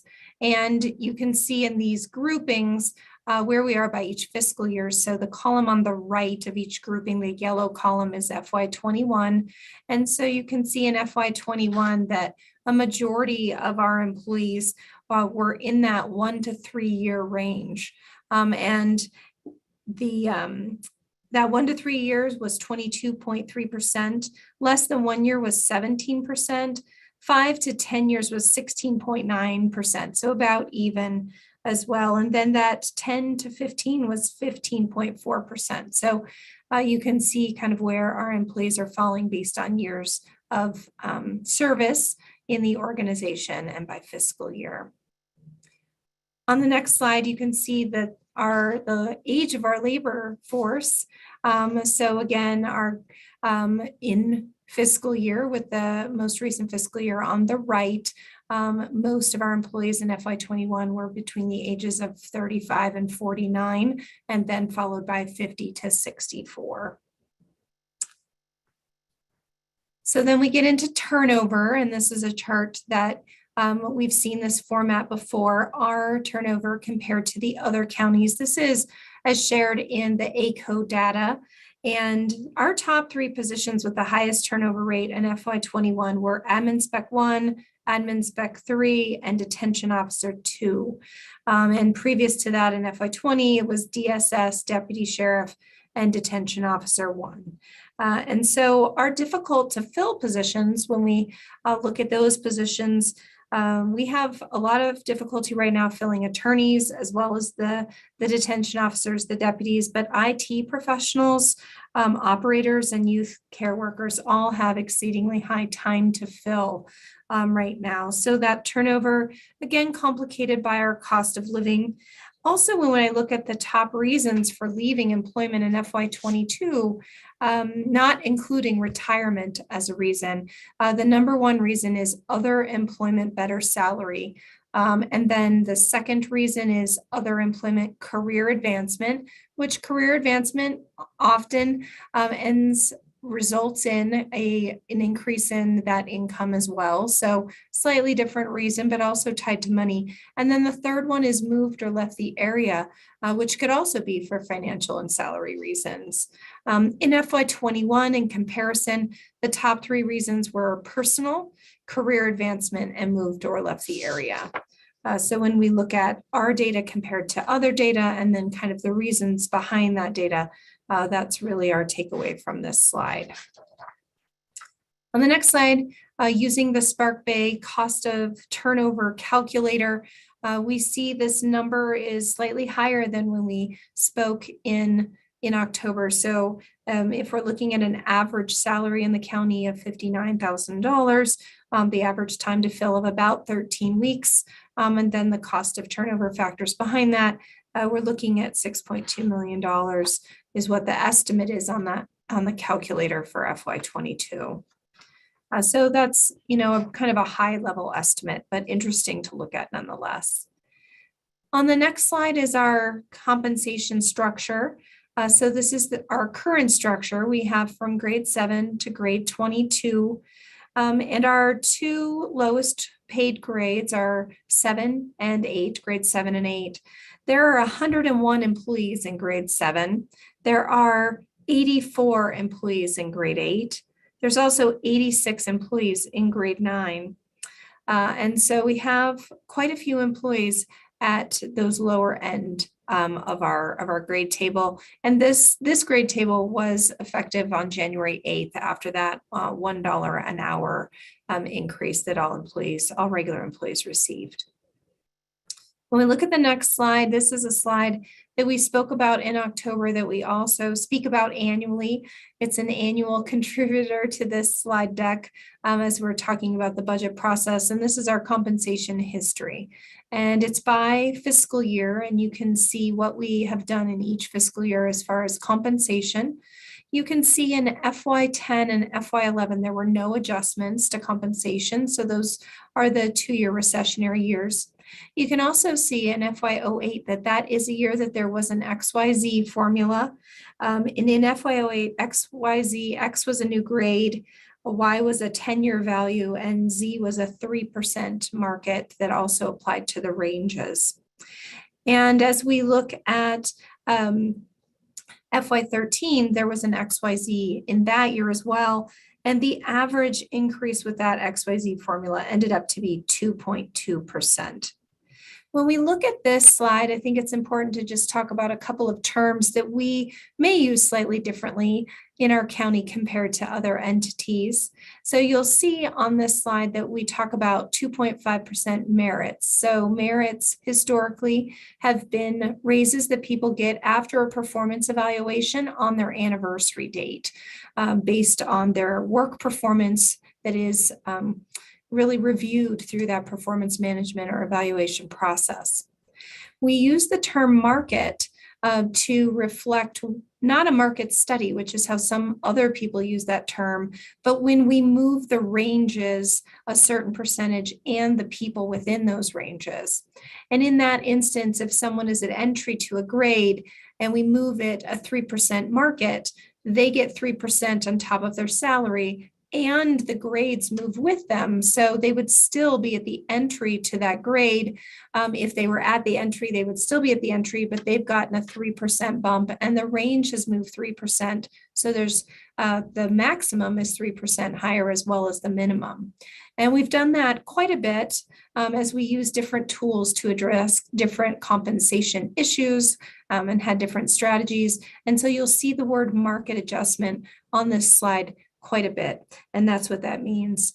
Sometimes when we do markets, we get what we call compression, which is if someone was hired at the entry to the range in FY09, for example, and then there were no raises for 2 years, no compensation adjustments at all, then someone who was hired at the end of FY11 was going to be making the same as if they are brought in at the entry, for example, they would be making the same amount as the person brought in at the entry at the end of FY09, because that person hasn't moved because there were no adjustments to compensation. And so what we've done is compressed people at the entry to the ranges so that people who are brand new might be making the same amount as people who have 2 years of experience.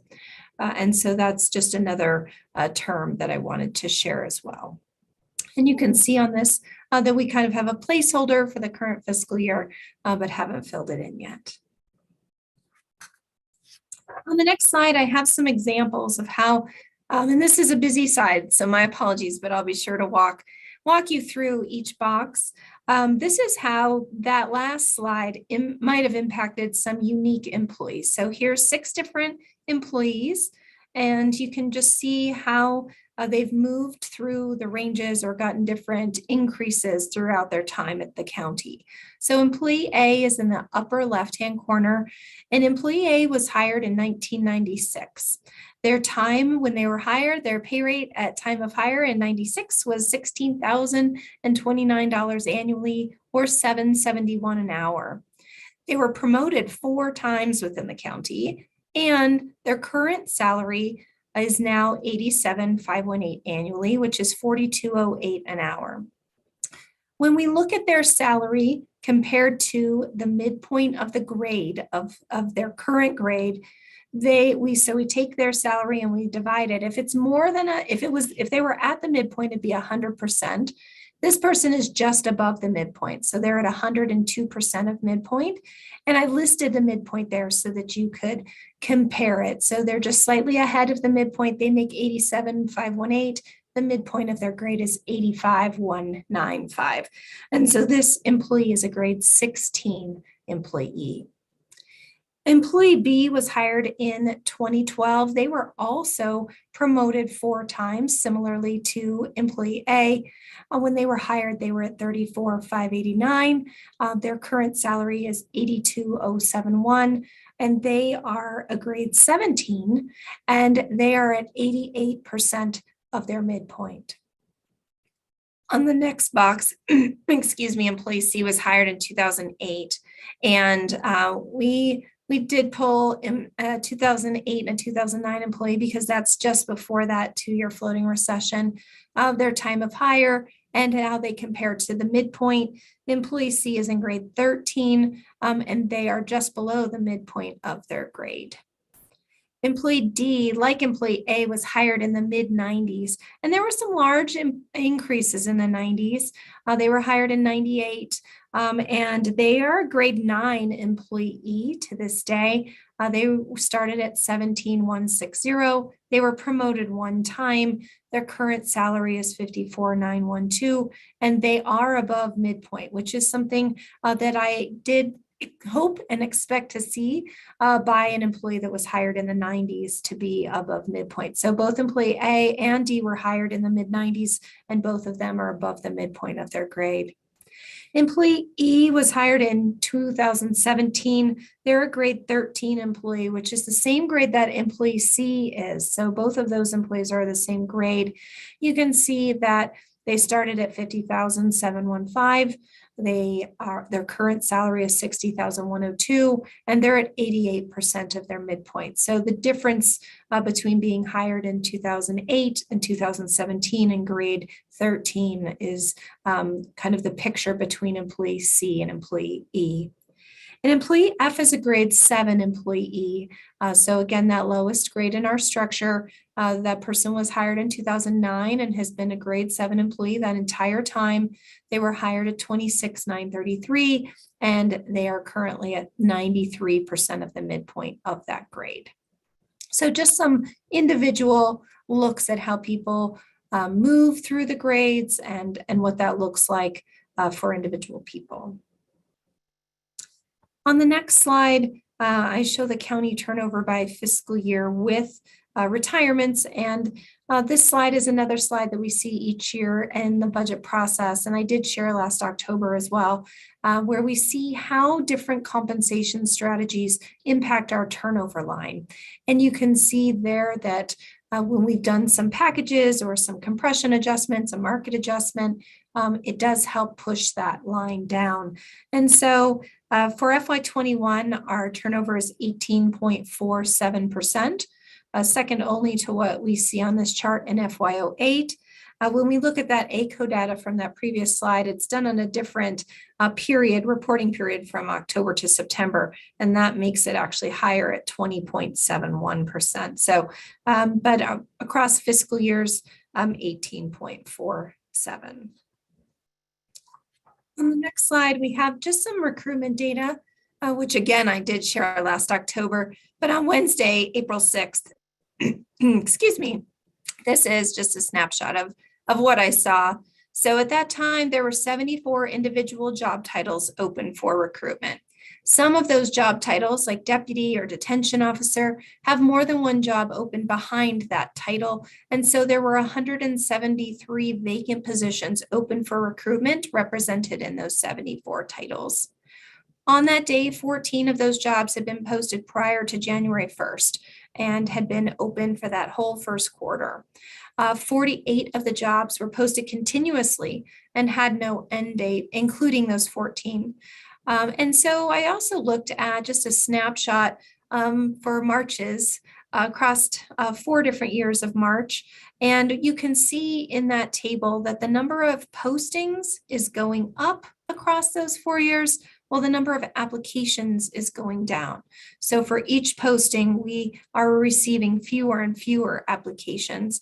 And that just shows that tightening of the job market. On the next slide, I show a cost of living comparison that we looked at previously as well. And this is according to bestplaces.net. What's interesting about that is you can see that Flagstaff is certainly higher than Phoenix. But according to the Flagstaff Business News, the average price of a single family home increased 44% over the last 2 years from 2019 to 2021. So I looked at the last full year. And condos and townhomes also increased 35% over the last 2 years. Zillow lists the average home value in Flagstaff as $628, but Rocket Homes lists the average price in March of 2022 at $770,000, where this best price is listed there at $499. So what's interesting is if you look at the best places number of $499,000, $499,000, or $500,000. Depending on other expenses, your credit, your down payment, your other debt, there's a calculator that shows how much you would need to earn in order to afford a $500,000 house. By yourself, if you live by yourself, or with other family members that contribute to that mortgage, and that amount is $74,607. So when we look at that $74,000, it's higher than our average pay rate of $59,000 for employees across the county. So I had looked back at a 2017 ACONA study, and what was interesting in preparation for today, and what was interesting about that study is so many of the things in that 2017 study really rang true today. That survey showed concern about home ownership opportunities, with 82% of respondents rating home ownership as very important, and 86% of respondents citing the price of housing as the biggest obstacle to home ownership. At that time in 2017, 54% of respondents were considering leaving Flagstaff because of housing costs, and 43% planned to leave in the next few years. 70% were contemplating leaving in the next 3 years and had a time frame. 43% of households at that time in Flagstaff were cost burdened, and the housing attainability for the Flagstaff work, they were paying more than 30% of their income for housing, with 22% of the population in Flagstaff considered extremely low income. And at that time, they were looking at a 2016 median price for a home of $350,000. So it's really gone up since then, and yet some of those concerns are concerns we would expect to hear today. So just wanted to share that as well. The other thing that I wanted to share on this slide is that we have a conflict of interest form that employees fill out, and particularly new hires, but once a year, everyone fills it out. And since June of 2021, 13% of our employees who are regular employees say they have a second job. 13% of our employees have a second job. So something I really wanted to talk about on this slide. On the next slide, we're talking about the current minimum wage. So the current minimum wage is $15.50 an hour. It is going up in January with the Consumer Price Index. That'll be the first time that the Flagstaff minimum wage has gone up, connected to the CPI. And Flagstaff is estimating that that will be $16.16 an hour. So we're looking at a minimum wage going up over $1 beginning in January. So on the next slide, we have our minimum wage history, which is a chart that shows how the minimum wage, how we have been in comparison to the minimum wage since FY07. So it shows what our lowest grade number or letter was at that time, what the entry to that or minimum of that grade was at that time, and how it compares to the Arizona minimum wage, the Flagstaff minimum wage, and then the difference between our lowest grade and the higher of those two numbers. In FY23, you'll see an asterisk because on this slide, I just left an assumption of no change to our grade 7 entry and the new Flagstaff minimum wage of $16.60 an hour. So you can see that if we don't change the entry to grade 7, that we will only lead the minimum wage by 97 cents. This is a really important slide because these are career employees, regular status employees. These are not temps or paid interns, but these are employees who are in a career with Coconino County, and they contribute to ASRS. So they contribute 11.94% of their earnings to ASRS. And so if they're only leading the minimum wage by 97 cents, that's difficult for them. On the next slide, we have a retirement history, the history of retirement separations going back to FY09. And on the slide, you can see the tall bar is the number of retirement separations. So in FY21, there were 37 retirees that retired that year. And then the smaller number at the bottom, just to kind of break it up and use a different type of chart for some visual interest, is what the percentage of that is, what the percentage of that number is. So it's just showing those two different numbers. And you can see there were a lot of retirements in FY21. You can also see that we had a lot of retirements in FY11. And that FY15 and 17 were kind of, we had some up and down years there as well. You can also kind of see that great resignation and reflected there in FY20, where some people maybe waited to see what was going to happen with the uncertainty and then retired in FY21. On the next slide, we have our medical insurance cost table that was just mailed out to all of our employees. And this is our FY23 table. It's certainly part of the overall cost or total compensation, cost of our benefits. And part of the reason I wanted to show this was because in a future slide, on the next slide, I'm going to actually show you a sample of take-home pay, but I used Buy Up Family. And Buy Up Family is the most expensive plan that we have. And certainly not a majority of employees are on that plan. But on the next slide, I just wanted to show you what the most deductions could look like. And so here we see that. And so this compares in FY19, this illustrative employee, not a real employee, made $54,000 as their gross. You can see what their net was after all of these deductions if they have Buy Up Family health insurance, which is the most expensive. Buy Up on medical, Buy Up on dental, Buy Up on vision. You can see all of those costs there. Also what their Medicare and Social Security, their ASRS cost, and what their net was. On the next column, you see FY20. You can see that that employee got a 2.5% merit in that year. It raised their salary from $54,000 to $55,350.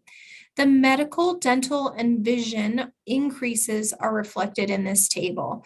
What's interesting is dental actually did go down that year, and you can see that reflected here. The medical went up slightly, and the vision stayed the same. You see those other changes, and you can see their difference in net take-home pay was different by about $820 annually. So their medical went up, their dental went down. They got a 2.5% merit on their salary. In FY21, there were no merits. And so this person's salary stayed the same, but the medical did go up. The dental stayed the same, the vision stayed the same. You can see the ASRS long-term disability went up.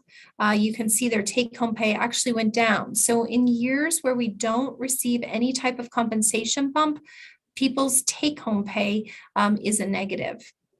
In FY22, we did a 3% and $1 an hour. So we saw both of those in FY22. You can see that the person's salary went up from $55,350 to $59,091. You can also see that the medical went up for family buy-up. It went up a decent amount. The dental stayed the same. The vision stayed the same. The ASRS, the long-term disability, went up. You can see that the Medicare, Social Security went up, and the net difference in pay. So that net difference in pay is quite driven by the dollar an hour, because $1 an hour is $2,080 annually. And so you can see that reflected here. And also then I have on the gray column on the far right, if we just do a 2.5% merit in FY23, what that will look like based on the family buy-up, family dental, family vision, what that would look like. And it would create a difference in net pay of $620 a year. So if an employee is not on family buy-up, but they're on employee base, for example, employee base with wellness is free to our employees. Single dental base is free to an employee who's not covering their family, and single vision base is also free. So it saves an employee $9,861 a month to not be on family buy-up. And so that's a huge, huge difference. And so we want to, not a month, a year, I'm sorry, it saves them $9,861. And so we want to really show that, because it's We're showing the most expensive deductions, but not everyone is on that. On the next slide, we want to talk about the compensation recommendation. So we've been talking about XYZ formula. County Manager Prue has mentioned it several times. And this year, what we're recommending is actually 4 components, not just 3, a WXYZ recommendation, where we have these 4 different factors to move compensation forward in the next fiscal year, where W is an adjustment to the ranges and employees of $2,000 to annual salary. So the annual salary will move $2,000 and the ranges will move with it. So that's one of the ways that we're going to help that grade 7 be further away from minimum wage. In the area of X, we have adjustments to move employees deeper into the ranges. So we move them with the ranges and then keep moving them a little bit deeper, another $1,750 annually, moving without the ranges. In component Y, there's a longevity adjustment based on the chart on this graph where employees get a percentage or part of a percentage for their years of service, regular service with the county, not in their job, not in their department, but their total years of regular service. If they have 10 or more years of service, they get 1%. If they have between 6 and 10, they get 0.75%. 3 to 6 gets 0.5%. 1 to 3 gets 0.25%. And people with less than a year of service would not get a longevity adjustment. Letter Z is a merit adjustment on the anniversary date following a performance evaluation of 2%. So we want to get back to having performance evaluations and then giving, if people are eligible based on their performance, giving 2% there. If this recommendation was to move forward, W, X, and Y would all be on July 1, where Z would be on their anniversary date.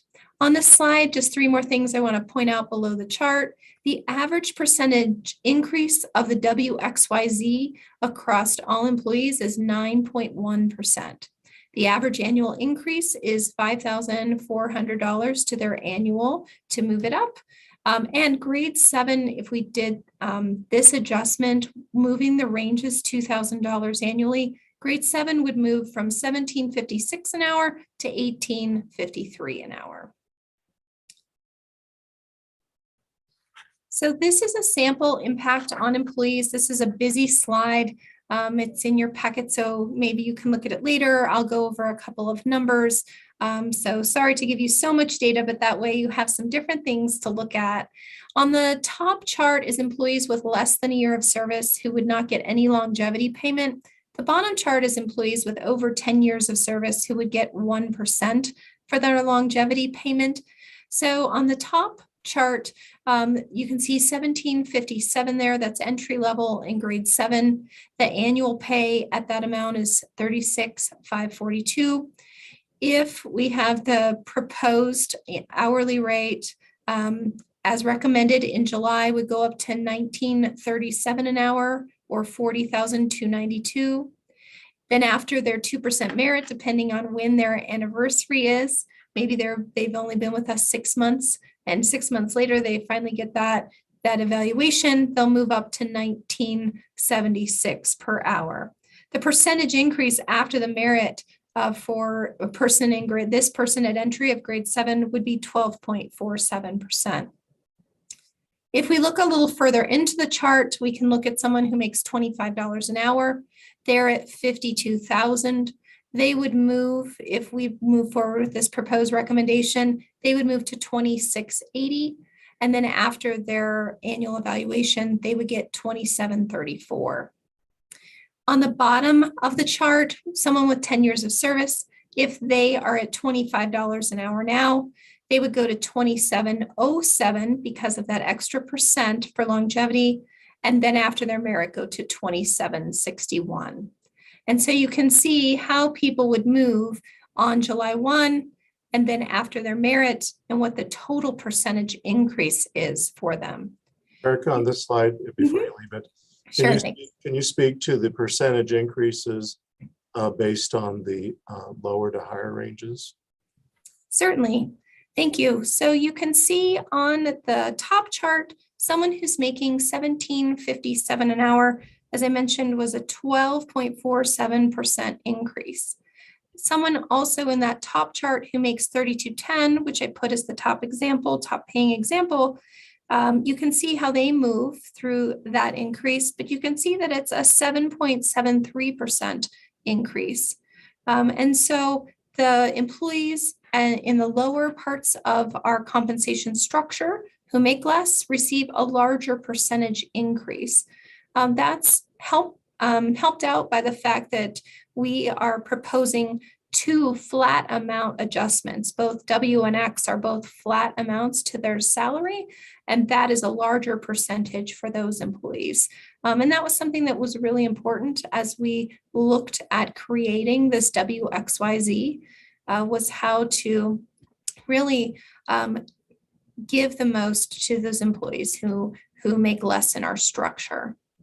And so that's why those percentages are in the far right-hand column. And you can see that they range from over 13% to down to 7.76%. And that, I think, also helps explain how on the previous slide, we talked about that the average increase is 9.1. So not everyone is receiving the same percentage increase because of the flat amount and also because of the longevity amount that is fluctuated based on years of service. Did I answer that question, Steve? Did you have anything else you wanted to add? No, that was good. Thank you. Okay, thank you. So on the next slide, this is that same take-home pay table, but with our recommendation on the far right now that we've shared that with you. So you can see that with the WXYZ formula, how much the difference in net pay goes up from what it would be if it was a 2.5% merit in that first FY23 gray column to what it would be as the FY23 recommendation, where that change in net pay goes up to $2,958. So a big change in net pay. And so that's really, again, still with the family buy-up on the slide, but a big impact to the employees' take-home pay. On the next slide, we have what the financial impact of this recommendation is. So the total annual cost across all funds is just over $5 million. The general fund impact is $3.8 million. And this is made possible by the compensation fund that County Manager Peru has been discussing, that we would like to put money aside into a compensation fund and compensation investment fund. And so that's why that third bullet is there as well. And certainly Siri is with us. If there are additional questions, my thanks to Siri for running all of these numbers and all of these scenarios. It certainly was a partnership. Thank you. Erica, I think that's the last slide, right? That's correct. Okay, we can unshare. And Madam Chair, some comments, of course. This is going to be fully discussed next week when we get into budget. It provides background information, provides context with regard to the reasons why we are proposing the compensation fund to address, of course, our retention issue, our recruitment issue, looking at our minimum wage being increased, looking at the lower ranges of the pay structure in such a way that with the compensation strategy, the lower ranges would be receiving a larger percent of the increase.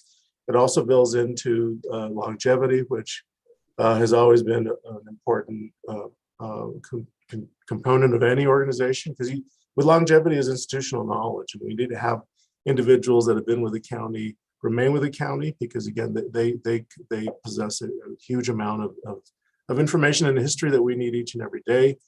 We also look at our inflation and cost of living, of course, continue to complicate everyone's lives. And then, of course, also building into this year, performance evaluations, which have been set aside for a couple of years. And so we will be introducing performance evaluations and appraisals, and that a portion of compensation will be tied to that as well. So again, a lot of information. The 10-year plan that we'll go over next week will show how that factors into the 10-year plan. And then, of course, also the proposal to create a compensation fund here at Coconino County, similar to what we do with capital and R&R, repair and replacement. We should have a compensation fund that does not create a situation where we are looking at compensation and also the operational expenses of the organization that are not compensation related.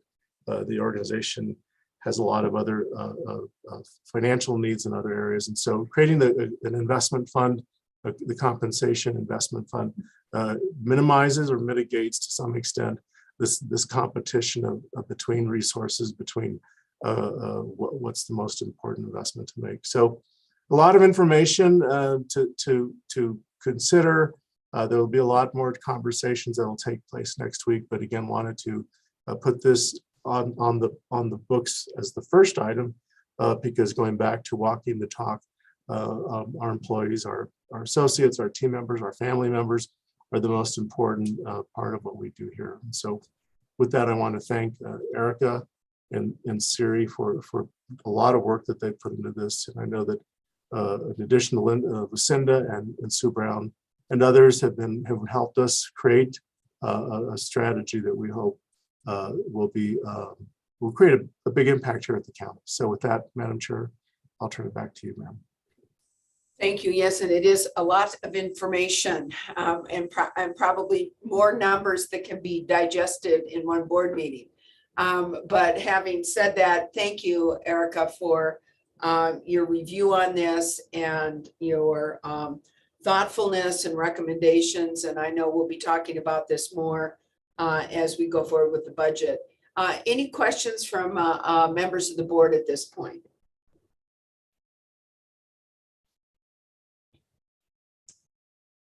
Supervisor Ryan.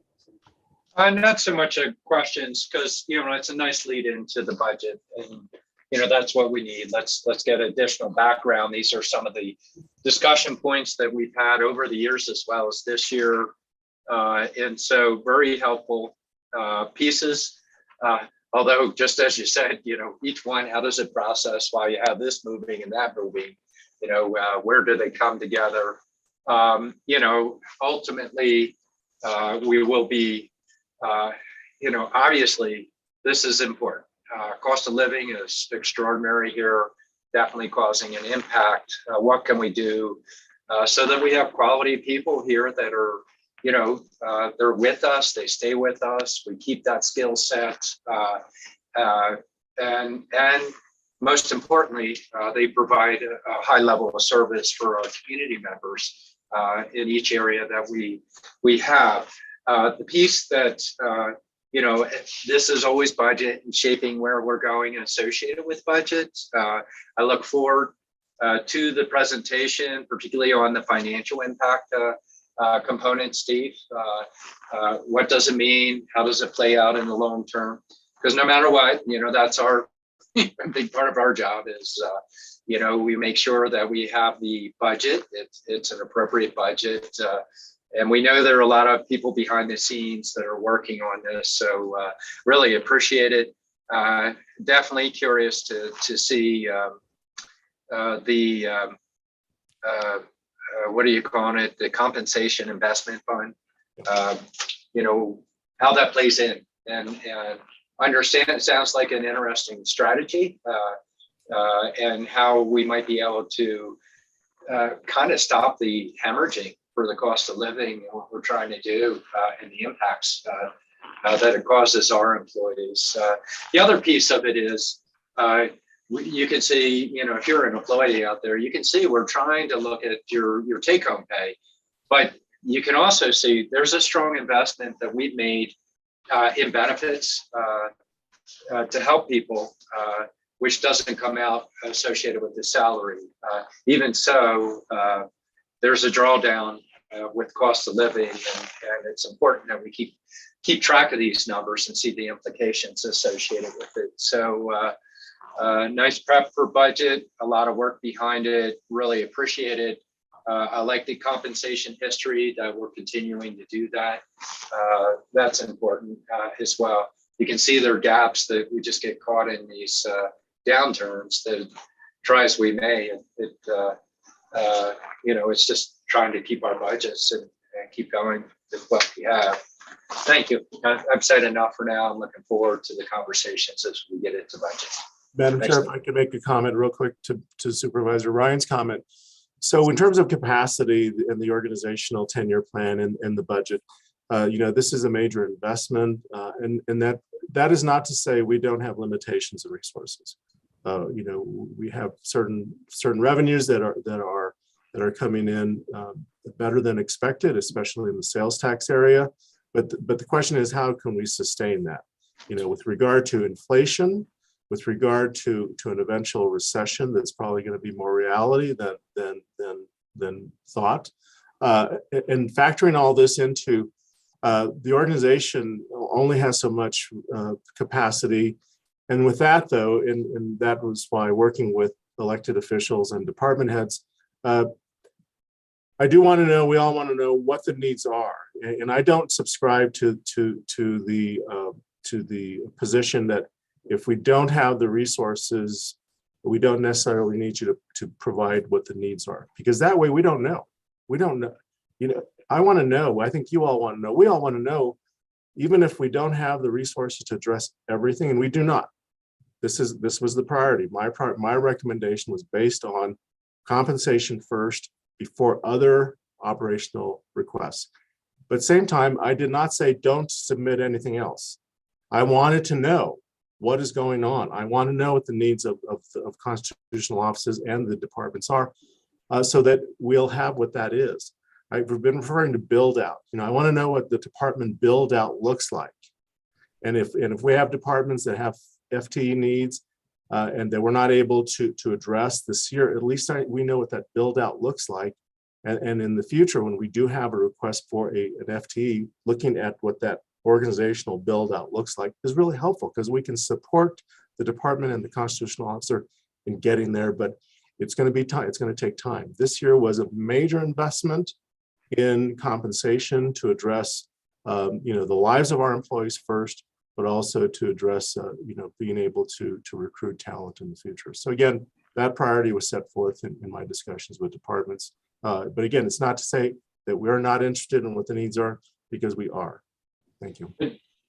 Madam Chair, and yeah, really appreciate that, Steve, because it helps us all. How do we see? We know there are needs out there. There are creative ideas. We can't do all things, but if we're trying to enhance what we're doing, or we find that we're running up against capacity, it also helps us to look to the future on what our future strategies are, so that we can figure out how to do that. So important piece of that. And had we not received ARPA funding, we would not be having this conversation today. It would be very different conversations. So back to you, Madam Chair. And of course, that's also a concern that we, the board, need to look at, is that we aren't going to receive ARPA funding every year. And we were able to use this one time, once in a lifetime, many people have said, funding to really kind of plug the holes, quite frankly, in the budget, and to provide some needs that we would not have been able to do. And so, as we move forward, and I think there's probably not a person out there that doesn't think that, maybe there are, I guess I shouldn't say that. I think certainly, our employees are our number one asset and continue to be as we move forward.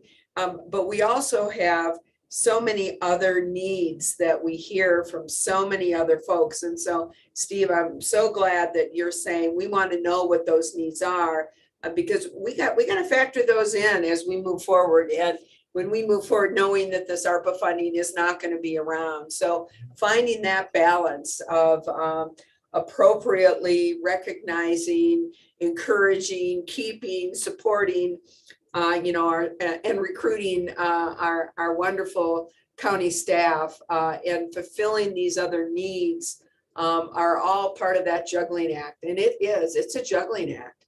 It's probably the hardest decision we make as supervisors. So, Madam Chair, back on the revenue side, each year it becomes more and more evident that counties need to have the authority to be the stewards of our future. And legislatively, we do not currently have that. And so certainly the board's efforts, along with other counties in Arizona through CSA, in lobbying for that authority to make good decisions. And I think that's where it is that counties make good decisions, and certainly legislatively, we want to send that message is that allow counties to make good decisions at the local level. So thank you. Absolutely. I mean, we just increased the budget increase for Title 36 mental health services earlier at this board meeting today. That's $500,000 we hadn't budgeted for.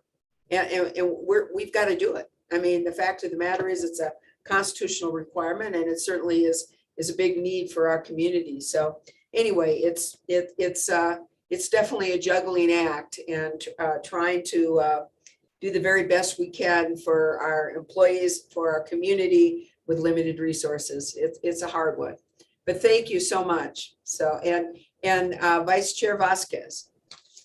Yeah, thank you for the presentation. It's a lot of information. I feel like I just drank from a fire hose, and it's going to take a little bit to process. And I look forward to being able to see some of the details and during budget hearings the next 2 weeks. But I appreciate the preview, and the piece that kept sticking out with me is, how do we sustain this? We want to provide our staff with the proper compensation for their work. We want to be able to provide them with a living wage, so that way the cost of living doesn't force them out of Flagstaff or force them out of the county. But how do we do that and make it sustainable? And so I think in these next 2 weeks, we're going to have those difficult conversations, and we're not going to be able to provide everything that everybody asks for and everybody wants. But as Chair Horstman was saying, it's finding that balance and trying to find that sweet spot where we take care of our staff, but we don't break the bank in doing so. So again, thank you for the presentation. I look forward to 2 weeks of some hard conversations. Thank you. Very good. Any other comments? Supervisor Begay? Yeah, I'm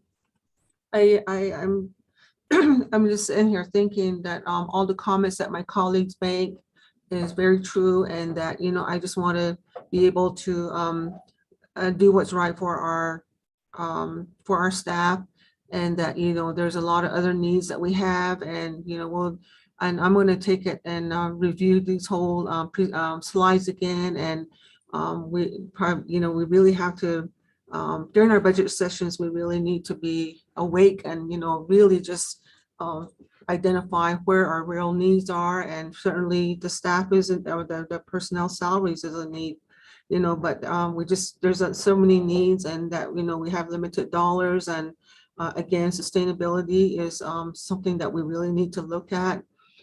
So I agree with wholeheartedly with the comments that were made by my colleagues. So, and Steve, thank you for your staff and doing the presentation. Appreciate that very much, and that we'll do what we can as a board. Thank you. Thank you, Supervisor Begay. Any other closing remarks, or from the staff or from the board? And if not, Erica, thank you. There is obviously a lot of work that went into this, and we really appreciate your thoroughness, as do, I'm sure, every member of the Coconino County staff. So thank you very much for this input. Thank you. All right, so we are moving along here, and I think at this point I got a text that we would like to talk about the tunnel fire proclamation. Is that correct, County Manager? That is correct. Lucinda, I'm going to pull you up, and I think Jay's going to help, or you're going to do it solo. Yes, let's make sure Jay is on, and if he isn't, maybe we could take a short break and then come back, because we have a presentation after this as well. Let me just text Jay. There you are. There he is. Yeah. There he is. All right, so I'll open this up and then I'll turn it over to Jay. But a bit of history after the tinder fire that impacted the Blue Ridge area. We met with the board in similar type fashion as we're doing today to get the board's input and nod to move ahead with waiving the building inspection and permitting fees through community development for those that have lost their homes and want to rebuild. And then second, it also provides for the ability for those individuals to live on their property in an RV. They have to have utility services.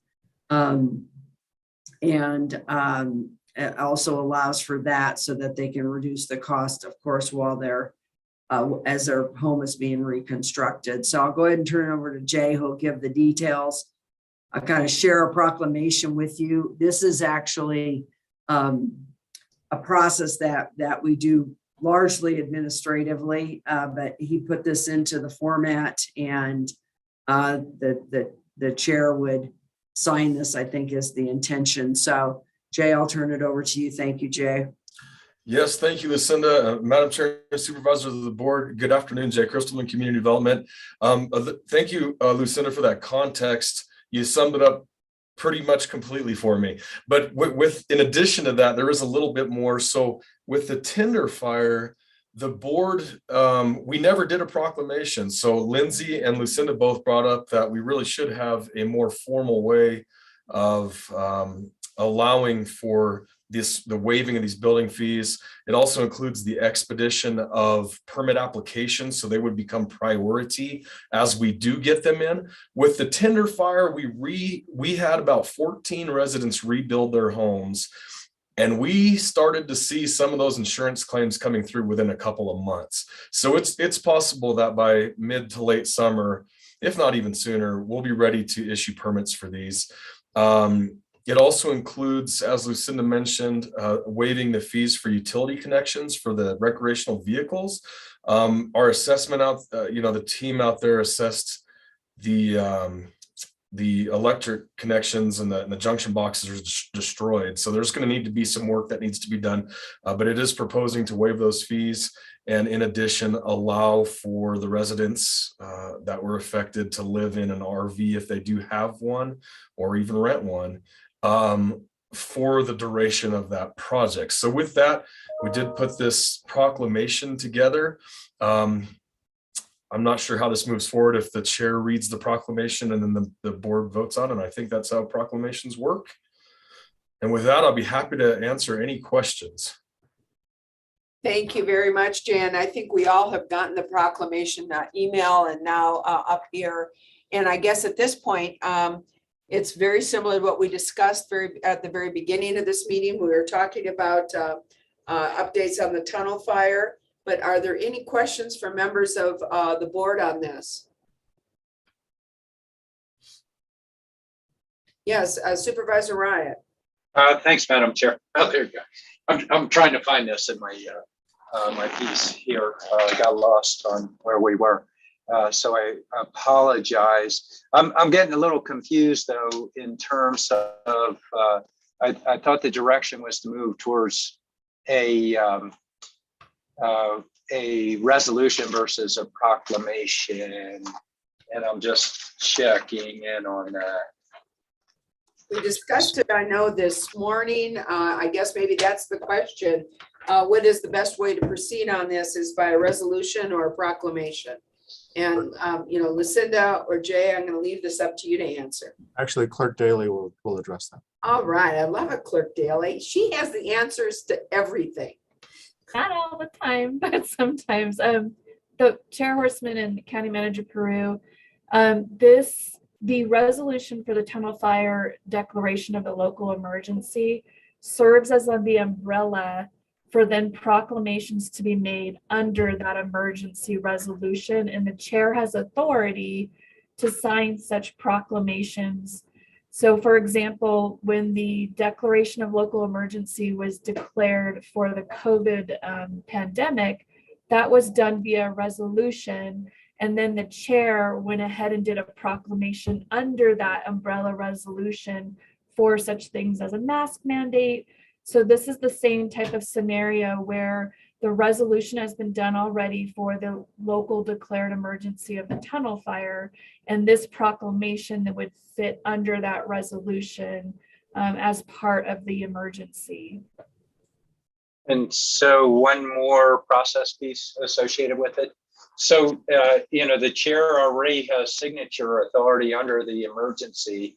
That is correct. So she would be able to sign the proclamation. Do we need an action associated with it then? You do not, but Okay. Jay's making all of you aware. Okay, this is bringing it to the board, so we're updated, so we see what's excellent. Okay, and just one follow-up, Madam Chair, on that is absolutely. We did a similar thing under the tornadoes when Belmont came in.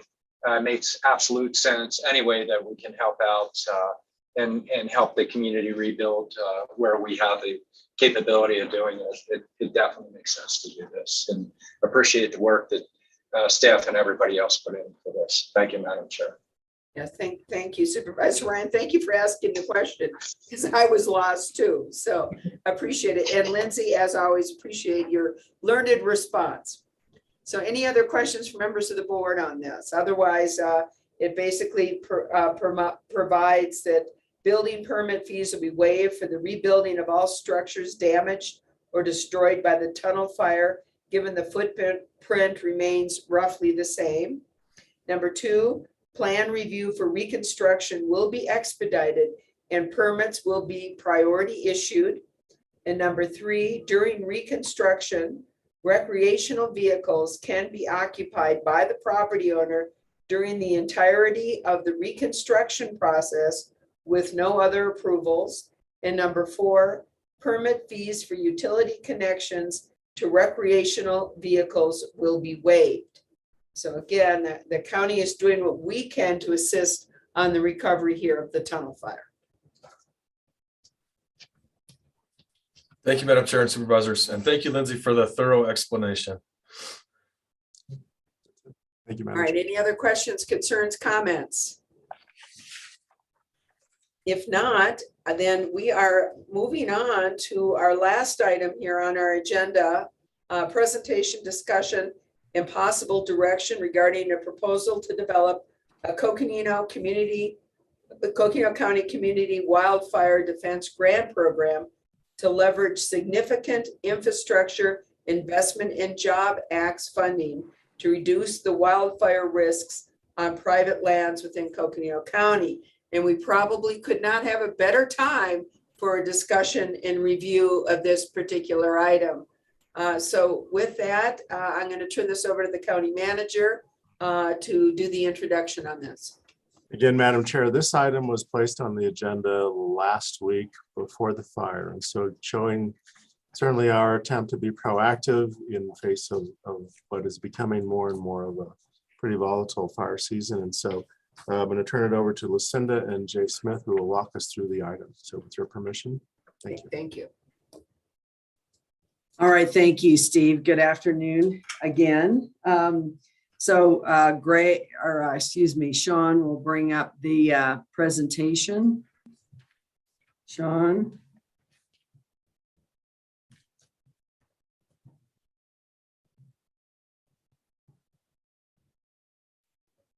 Sorry, Lucinda, that's me. I'm pulling him over.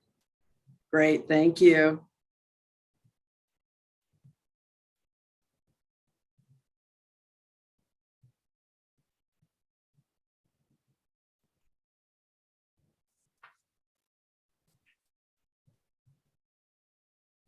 All right, great. Thank you, Sean. So I'm going to cover the first few slides here and then turn it over to Jay Smith, our Forest Restoration Director, and then a little bit later to Gregory Nelson, who's our Program Manager at Public Works, and has been Jay and Greg and I have been working to develop this, I'll say, proposal to the board in terms of addressing the serious issue that we have with wildfire risk. We're certainly many of us aware of the risk within our national forests, and Jay has been very focused on that, of course, over the last several years as our forest restoration director. But I think people are also very aware that within the communities themselves, there is a very serious risk for wildfire. And although this recent fire began within the national forest, it certainly very quickly moved into the private property area within the timberline community and had a devastating impact with 30 homes lost. So there's an opportunity for us. Greg will speak more to this, but there is a federal law that was passed, an act, and that has created funding that can be provided to local communities, competitive process. And we want to propose to the board putting together a program to secure that funding, secure a contractor to support implementing that program, and to move forward working hand in hand with our fire districts and communities on reducing the risk throughout our county. So with that, Sean, would you please turn to the next page here? These are just kind of the highlights. You certainly heard much of this morning in terms of the tunnel fire that took place 14 miles north of Flagstaff. And here are some of the key facts. Of course, the most devastating fact here is 30 homes lost. And so there are 30 families that lost their home, and that's just obviously devastating. I want to highlight this quote from the sheriff. He continued to reiterate even this morning in the update to the board on the fire that this fire, to some extent, certainly not every property, but was a real testament to the effectiveness and importance of defensible space. And we see that repetitively in communities across the Western United States. So, creating defensible spaces would be a key element, of course, of this program proposal. Next slide, please. So this gives you an example. My memory is this is from the Tinder fire, I believe, and that shows. I took these Friday out on the tunnel fire. These are out on the fire. Okay, thank you, Jay. You can see, what the impacts are here. One home that had a defensible space, you can see how the fire burned very close to the home, but did not impact the home. And in the other case, unfortunately, it did. Next slide. And fire-wise and ember awareness is critical. And there's a great deal of information, and we'll be getting out this information broadly now. In fact, I just been communicating with Trey, our public affairs director, about beginning to really do a campaign on this whole initiative and having the resources available that people can seek to learn about being fire-wise. Ember awareness. We know that in this case, I was told by the Forest Service, the embers did travel up to 1 mile to 2 miles from the burn area. And of course, with that 50 to 60 mile an hour winds, that was taking place. But it will really help you look at your home and evaluate what are the risks and how can you mitigate those risks. So, and as we were saying, fire season has started. And so please get out there and rake up leaves and needles, trim your branches, remove trees that are too close to your home, that type of thing. Note that at the we have a green waste site. It's the Willard Springs Green Waste Site, which is located off of Highway 17 south of Flagstaff at the Willard Springs exit. It's to the west side of the freeway. We receive green waste there on Fridays and Saturdays at no cost. The Cinder Lake landfill will also take green waste, but they do have important limitations. They do not take leaves. They do not take needles, pine needles, and they do not take kind of other types of material like tumbleweeds, things like that. They take primarily, I'll say, tree debris like branches, stumps, things like that. Tree parts is the material that they'll take. So, but we really, really strongly encourage people to get out and clean up their properties now. Please do not wait. Please clean up your properties as soon as possible. With that, I'm going to turn it over to Jay, and he's going to take it from here. Thank you very much. Thank you, Lucinda, Chair Horstman, members of the board. So let's start back and let's answer the question of why do we want this program? Why are we presenting this program to you? You know, the landscape, Sean, you can go ahead and go to the next slide, please. We all know the landscape has changed dramatically over the last 150 years. This picture here shows what it used to look like in 1875 to what that same landscape looks like in 2004. You know, the tree densities have just gone crazy here due to the reducing and the putting out of the forest fires.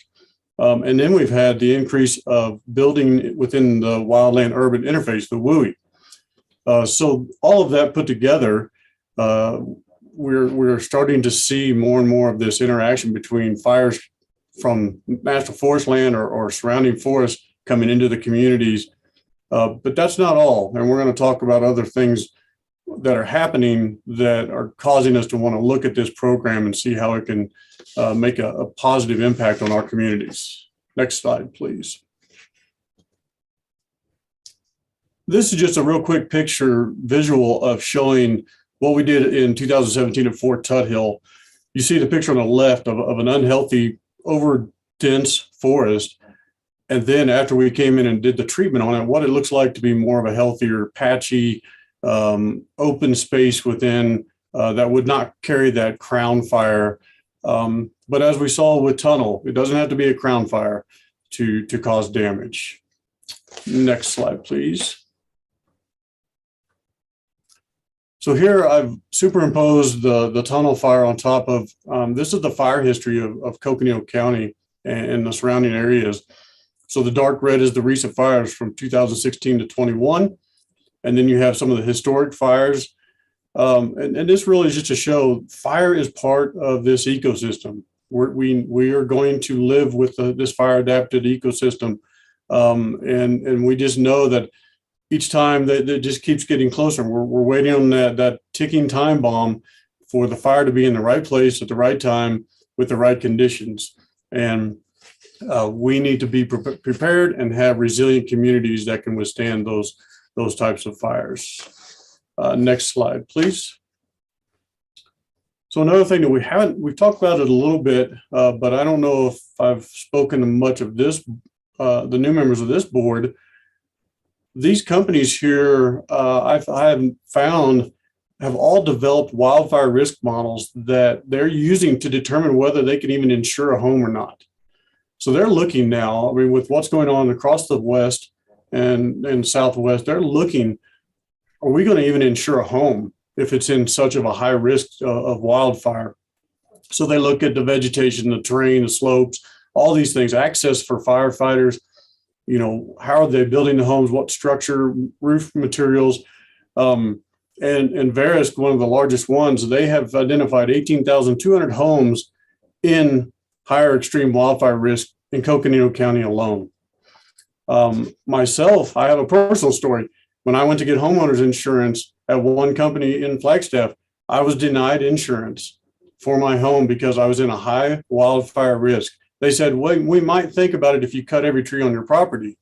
And then with the company I did go with, I just got a letter this year saying, you have to sign this form saying we can come in and cut every tree and every bush off your property if your house is being threatened by a wildfire, and we can spray foam all over which, I mean, those are good things to help protect my home. I spoke to a landowner on Friday when I was out taking those pictures.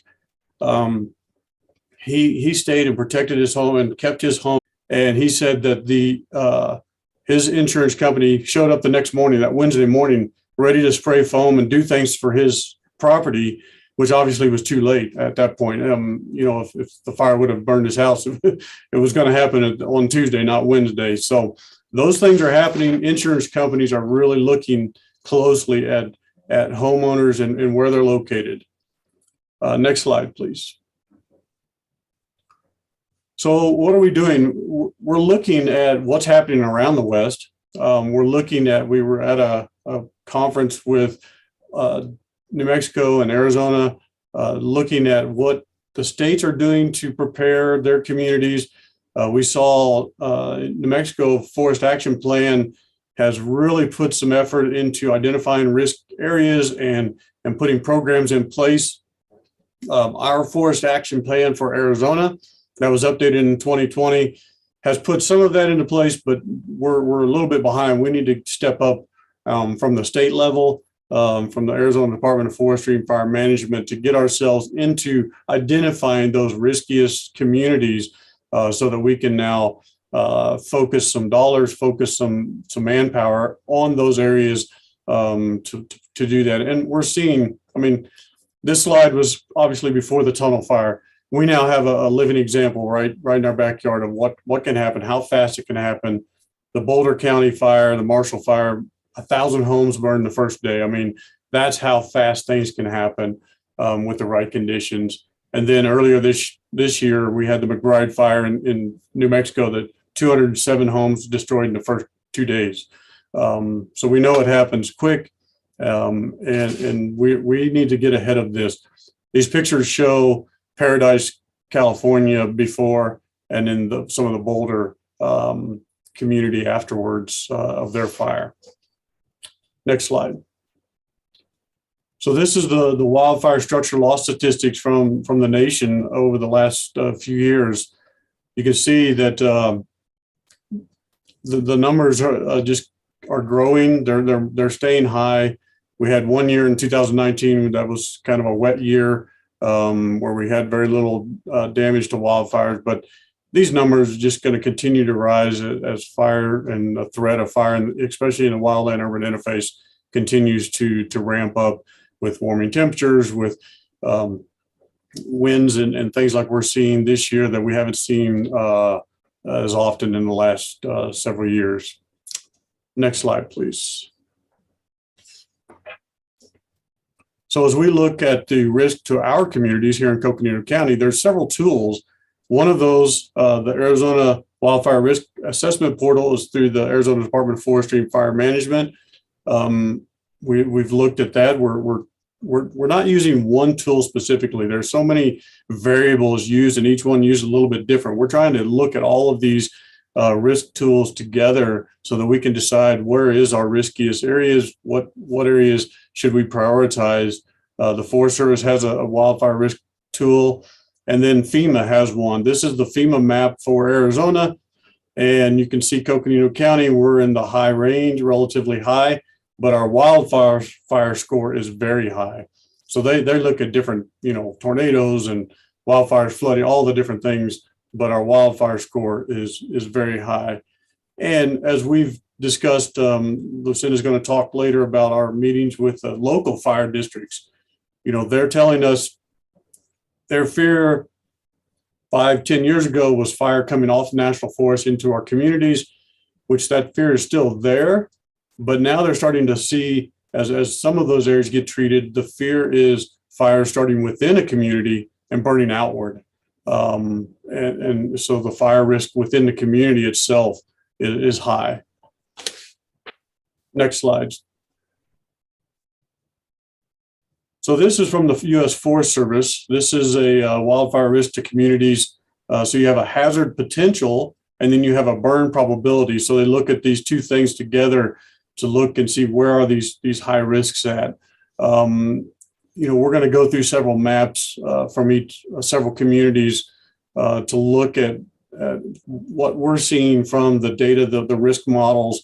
And again, this is looking at all the different factors of disturbances of what things are making a risk, what is bringing that risk to a community, whether it be dense forest, whether it be slope, and the burn probability. So how probable is that area to burn in the first place? Next slide, please.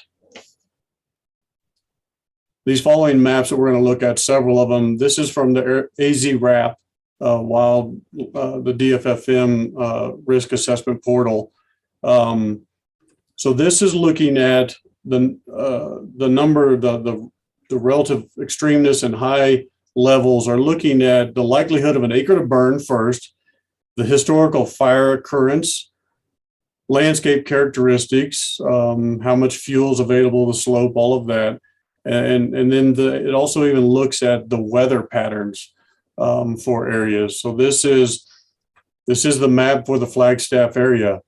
Now, what they're looking at is the reason white is in the Flagstaff area is once you get into those, they don't see the fuels amount because there's more pavement. But we've seen through Paradise that doesn't really relate one-to-one there. So, you know, they're still building this model out to where there's things are changing. So this is the Belmont, Fort Valley, Donny Park area. Next slide, please. So here you see Forest Highlands, Kachina, Mountain Air, and the risk associated with that. Obviously, you see along roads, main roads, the 700 road going out of Mountain Air and I-17, that there's a risk there because there's people flicking cigarette butts out the window or chains dragging or things happening that cause a little bit more probability of a fire starting. That's why you'll see those linear darker corridors. Next slide, please. Sedona, Oak Creek, Munns Park area is showing the risk related there. You'll see a big green area around north and west of Oak Creek Canyon. That's where the slide fire was. So they look at that and say, well, the burn probability at this time for another fire in the slide fire is low. So that's why you'll see a lot of green in that area. And obviously you see in those deep canyons and in those areas where there's a concentration of homes, you start to see that risk go up. Next slide. This is the risk map for the Blue Ridge area. Next slide. And Forest Lakes. So you see some areas, and to say that moderate, well, that, you know, we look at the dark red and go, oh, that's bad. But, you know, a moderate fire, I would say that most people would have rated the tunnel fire, that area, as very low to low. And we saw what happened there. So, you know, there's a risk involved, even in the green areas, that the right conditions, the right day, they can turn into a bad fire. Next slide, please. And obviously, Williams and Bill Williams Mountain has the highest risk in that area to have a burn start and a catastrophic fire. And last of these maps. I'm sorry, we got two more. This is the Grand Canyon Village in Tucson fire risk map. And then we're going to end with the Fredonia Jacob Lake area, just showing that, you know, this risk is throughout our county. It's not just focused in the Flagstaff area. It's scattered throughout the entire county. But as we look at this is what's going to help guide us. This is what's going to be one of the tools that we use, because we also then have to look at where can we get the engagement from the communities and the fire departments, the fire districts. But none of this program would be hard to get off the ground if we didn't have what's happening through government funding that's coming up. And that's what I'm going to turn this over to Greg. He's really been looking into this and dialing into the law to let us know how we can utilize and leverage these dollars from the federal government. Thank you, Jay. Next slide, please, Sean.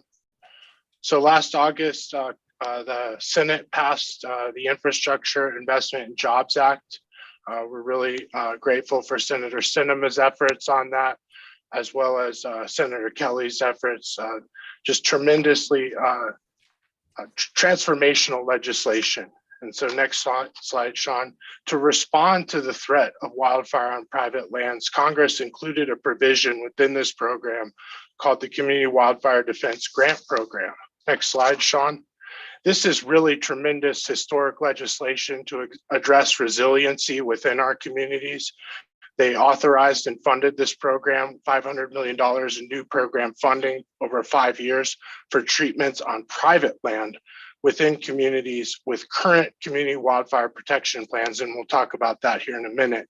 Those plans under the law have to be no older than 10 years old. And with communities with plans that are current, you can implement or apply for funding up to $10 million to carry out projects that are identified within those community wildfire protection plans. And that will require 25% match. For those communities that do not have a current community wildfire protection plan, there's $250,000 available with a 10% match to update that. And so the legislation directs the agency, USDA in this case, who would be administrating the program, to give priority to at-risk communities with high or very high wildfire hazard potential. And we just saw in the maps that Jay shared that were put together by Erica Byerly. I want to thank Erica for her work. She served as a GIS intern in Public Works. That we are at very high wildfire hazard potential. Next slide, please, Sean. So just want to go briefly over the current status of our community wildfire protection plans. I did reach out to our fire districts. We have two areas in our community, the Greater Flagstaff area, which has a current plan, which was last updated in 2018.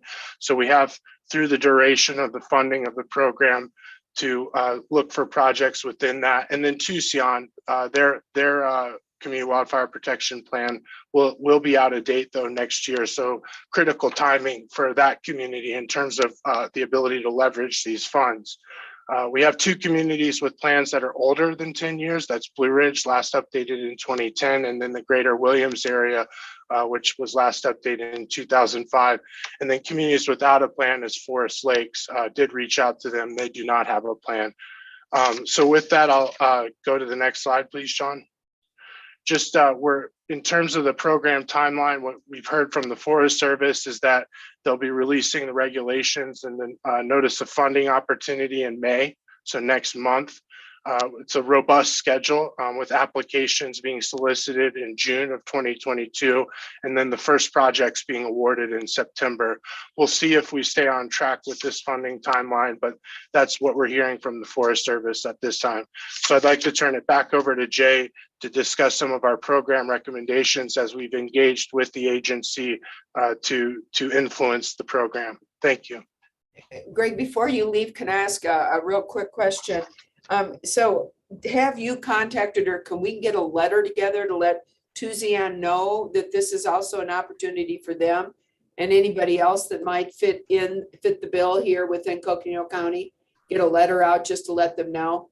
So what we're talking about and we're proposing is a coordinated effort. I did hold a meeting with the fire districts, and as you know, there is a fire district in the Tucson area, as you're aware of, and they were invited, and I believe they did participate in the meeting, and there was a pretty strong consensus among the fire chiefs that participated that day, which was most of them. I think we had two that were missing, that they were very interested in a collaborative and a coordinated effort. So certainly as we move forward based on direction from the board, there will be a lot more communication. I think that's great, but also just, a letter going out to, for example, the mayor there in Tucson. Absolutely. Yeah, we will include the communities. If there are incorporated areas, we'll include them in the communication as well, of course. Right. Thank you. And I also want to add that there are some areas that I don't believe that were necessarily noted there that are unincorporated areas that do not fall within a fire district. And so I believe like Jacobs Lake in that area is one of those, as I understand it. So part of it will be identifying then, who is appropriate parties to work with that own private property in those areas. So thank you. Go ahead, Jay. All right, next slide, Sean. So as we look at this Community Wildfire Defense Program. We started off as we heard about this through Senator Kelly and Sinema's offices, that this was going to be part and this funding would be available. The first thing we did was Lucinda had this meeting with the districts to look at what kind of recommendations they had and what kind of interest. Then we developed recommendations that we passed on. They were asking for them. We met with the Forest Service and we made a set of recommendations that we sent to different agencies that we're going to talk about here in a minute. And what we tried to do was set recommendations, because as they're building this program, they can really make the recommendations too stringent to where we cannot utilize them. So we were asking, that they put this at this higher level so that there's a lot of flexibility, and that we asked for, giving those priorities to the communities that were impacted by disasters. We looked at ways that we could try to best use a program and how we could best utilize the dollars here in Coconino County as we wrote those recommendations. We also, I spoke with folks at NAU's Ecological Restoration Institute about their ideas and thoughts, and with groups like Greater Flagstaff Forest Partnership, of which they also turned in recommendations themselves. Next slide, please. So as we moved into this advocacy for this type of work and this grant program, Chair Horstman, you sent out the letter to Chief Moore on those same recommendations that we gave. I sent them to the policy director for the Association of State Foresters, which was the group that was kind of compiling all of these recommendations. And then we tried several times to meet with Director Tenney of Arizona Department of Forestry Fire Management. Those kept getting pushed back and moved around. So I just decided to send it to them, the paper copies, the same recommendations, so that they would have them in hand as they work building these recommendations. And then as we were kicking that off, we actually had a Zoom meeting. I think Chair Horstman was there, and Lucinda and myself, with Region 3 leadership to discuss this grant. And they were the ones that asked us to work with DFFM on these regulations. So all of those recommendations have been supplied.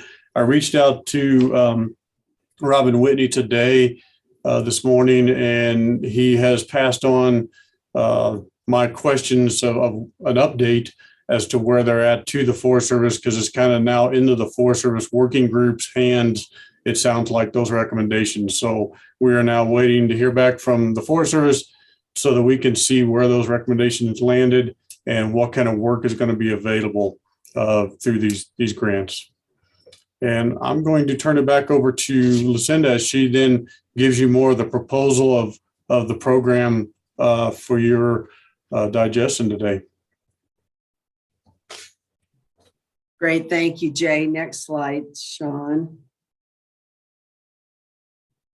And so I think with the evidence we that Jay presented, as well as the direct experience this week, and I think we've all known for some time that we've had a crisis. And first, I really want to thank Senator Kelly's office, in particular, Nick Matea, who works with Senator Kelly's office and frankly went through the Schultz fire and subsequent funding as a staff person with at that time Senator McCain.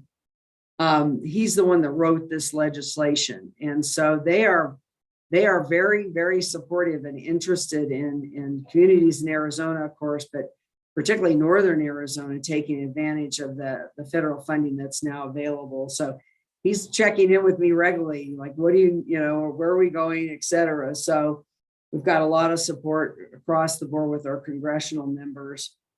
So I want to present this proposal today. Know that you will hear more about this during the budget process, but I wanted you to have, I'll say, a preview before we go into the budget sessions next week. Next slide, please, Sean. So the proposal, as you will recall, under the American Recovery Act funding, the ARPA funding, there was a second element of funding, profit funding, that we still have not received. It's commonly referred to as the Wyden Amendment. And that funding was to be specifically provided to rural counties. Well, actually, rural counties with a large percentage of public land within the county.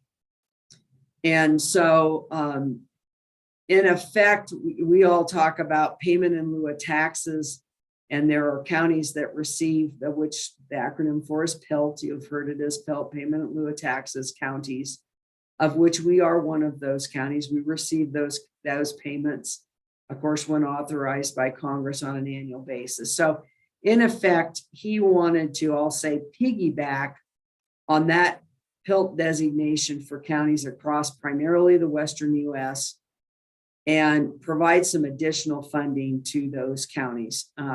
Because, for example, here in Coconino County, we only have 13% private land. And so he saw that need. Obviously, across Congress, there was support for that, and that passed as a component of the IIJA that Greg just referred to. So we're anticipating through that mechanism, through that funding mechanism. This is separate from the community wildfire funding that he just spoke to. This was another component of the IIJA legislation. This is a separate component from the community wildfire funding that Greg just spoke to. We anticipate that our allocation under this other component, the ARPA component, will be about $5.2 million. And our recommendation, staff's recommendation, is that we, out of that $5 million, we take $3 million, that should be an M there, sorry, and dedicate that to this community wildfire defense grant program. Because as you heard from Greg, there is a 25% match. So the entity needs to come up with 75% of the funding, and the federal will match 75 to 25 local funding. So in effect, that $3 million would serve as, I'll say, seed funding, not only to match grants, but also to identify, I'll say, for lack of a better term, a consultant contractor that can help us manage this program and implement this program, secure the grants, and then implement the programs. So we'd have funding, available both for the match and for support for implementing the program. So, and the way that another element that we're looking at here relative to the community wildfire defense program is that we want there to be a strong alignment with the Forest Restoration Initiative. As you know, under our Forest Restoration Initiative, we are targeting locations that are at high risk for post-wildfire flooding. And that program is being funded through the Flood Control District. Obviously, Jay manages that. Well, there are areas throughout our county. Let's take Williams. You're already well aware of that, Williams. And the efforts that we've undertaken there, the Flood Control District has undertaken there to reduce that threat from Bill Williams, because if it burns, then there will be catastrophic flooding in Williams. Well, likewise, if we lose the west side of the peaks to wildfire, we're going to have catastrophic flooding through Flagstaff, through the Rio de Flag. Well, there are communities in that area that if we are able to go in and thin and create defensible space, much less likely to be a starting point for a fire than then would run up into those forested areas, onto national forest lands, and once again create catastrophic post-wildfire flooding.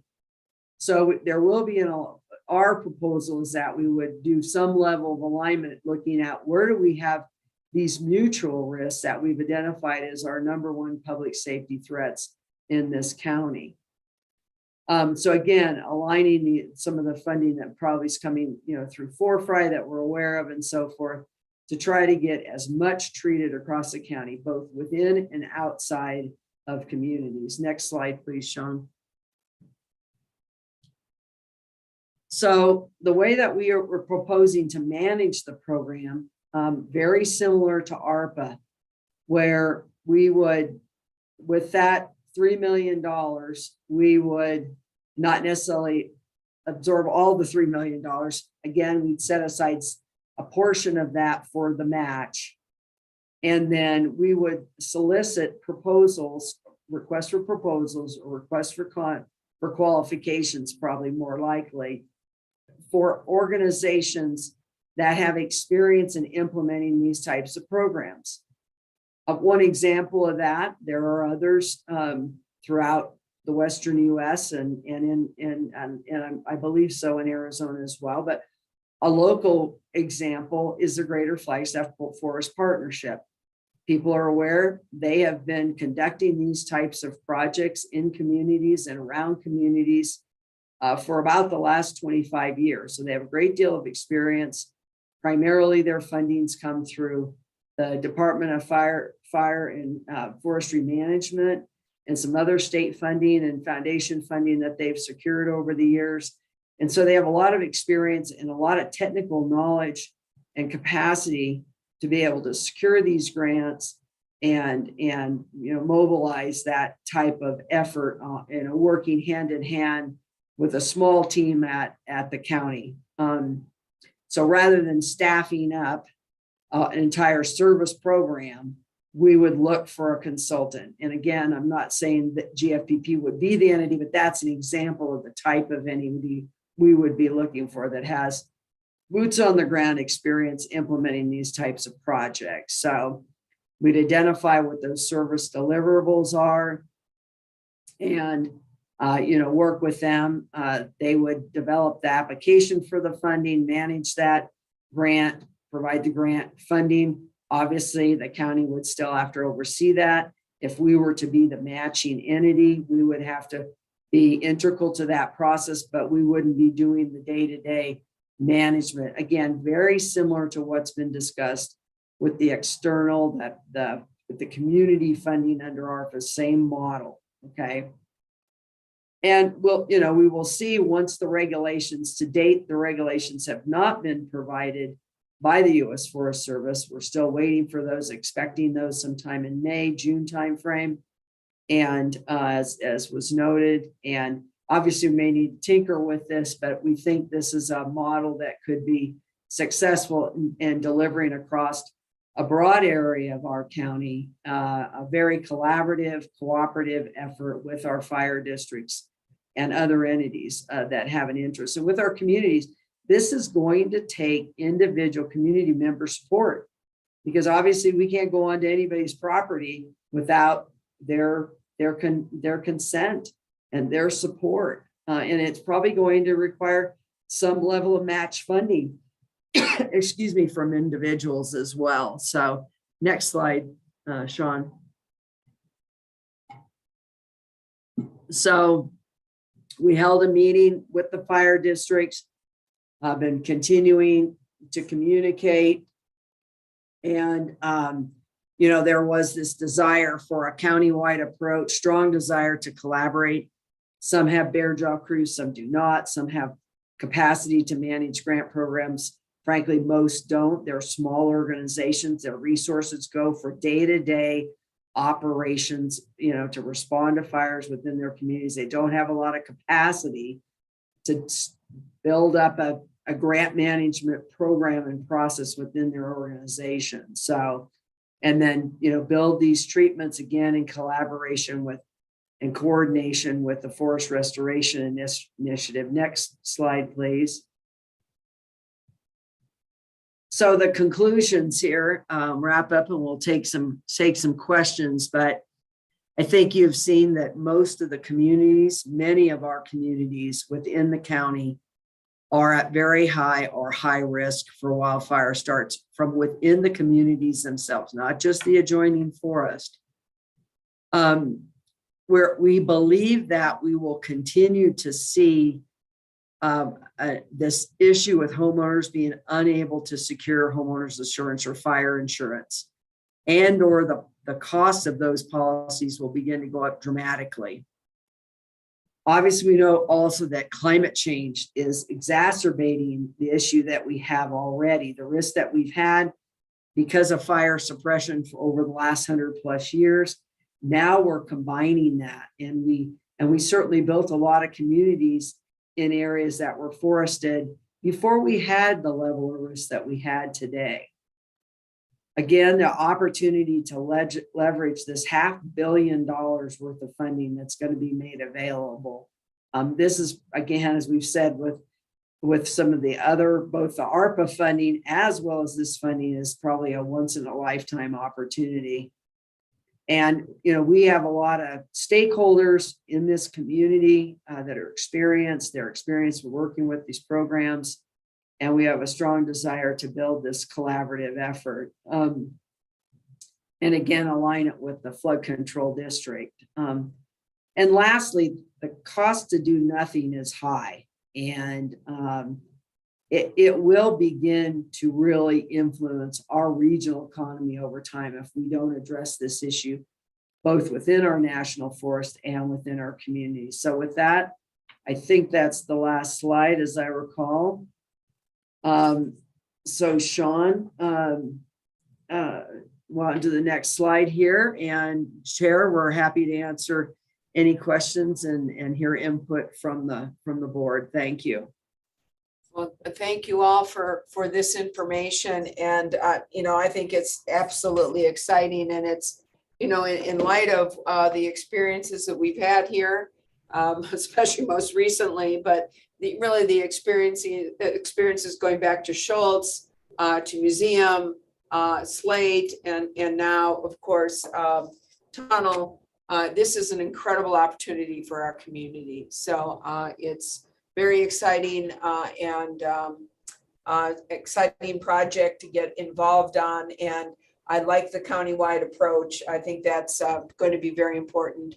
And I think the members in our community probably will be very receptive to something like this and coming onto their property. So other members of the board, comments? Yes, Supervisor Ryan. Absolutely. Actually, I'm pretty excited about this because we've tried over the years, but we've had limited capacity or different focus. And so timing's right, money's here, but not just that. We've dodged these wildfires and have been fortunate that we haven't had, and we still haven't had California, Colorado level, which we have that potential for, but we just found it last week that it certainly is, it's devastating to lose portions of a community and the impact that it has. And we saw it with the Tinder fire as well. So we definitely need to do it. In terms of Forest Lakes, they do have a community wildfire protection plan. It was a multi-county plan. I put in about $5,000 or $10,000 of community initiative. We actually had signatures, and I think I may have been chair at the time between all the counties, but it dates back beyond. So it fits further into the recommendations for the communities that are dated to update them. And because it was a multi-county thing, it might make more sense to draw it into the county for that local element associated with that. I was kind of surprised that Munns Park was low, considering all the trees that are in that community. But it does bring into, our challenge has always been, how do you get it into communities and work together with private property owners? And I think drawing all the agencies, particularly fire, together makes absolute sense. So does the countywide approach. And when Lucinda, you were talking about the areas that go beyond fire districts, it also fits into, even with some of these smaller fire districts, even with us building the program, their capacity will be limited. So how the plan is developed, that component needs to be thought out of.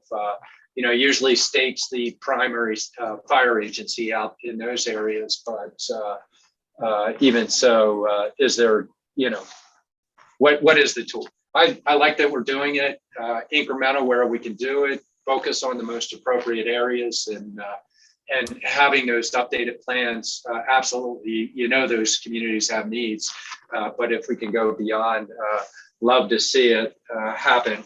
Obviously, this is a future discussion associated with budget as well. But no matter what, we've been trying to work on this stuff for years, and now's the time. I think we have all the collective energy that's really the appropriate amount to launch this to a new level that's dearly needed. And there are my quick comments. I have no questions. I'm like, yeah, let's do it.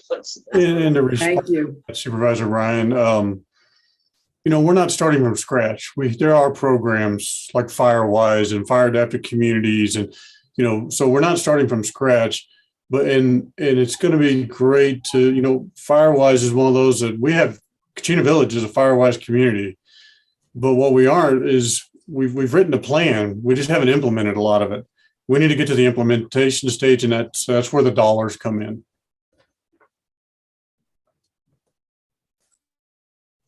Thank you, Jay. And other members of the board, Supervisor Vasquez. Yeah, I just want to state that I appreciate the presentation, and those maps were really impressive. Seeing all those areas that are high burn areas is throughout the county is pretty scary, and really reinforces why we need these programs. And so it's very encouraging that the funding is going to be available to do some of these things and implement some of these plans that have already been in place and we've dreamed about, we've talked about, and hopefully we can finally implement. The events of this last week just highlight how important these plans are and how important it is to be able to do this work to prepare for future fires as these fire seasons continue to get more intense and longer and start happening sooner and earlier than they have in the past. And so, I really am encouraged that this is a great opportunity for us. And I hope that we're able to maximize the opportunity and help keep our county safe. Thank you. Thank you very much, Vice Chair. And Supervisor Begay. Yes, good afternoon.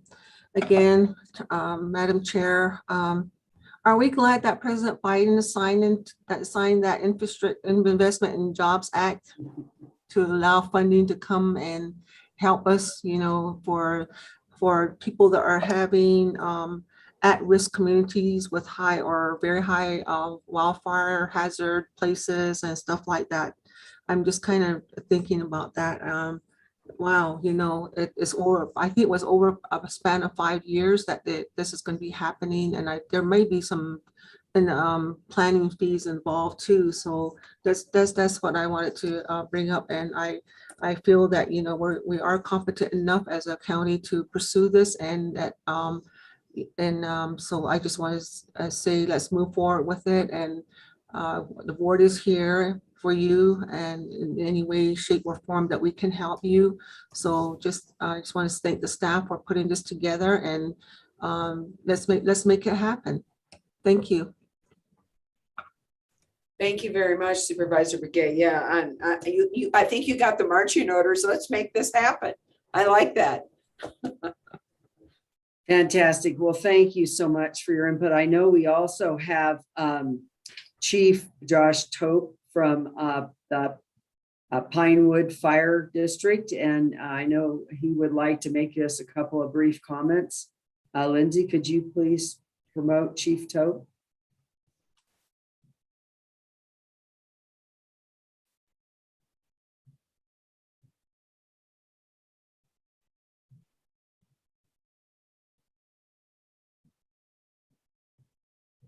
There he is.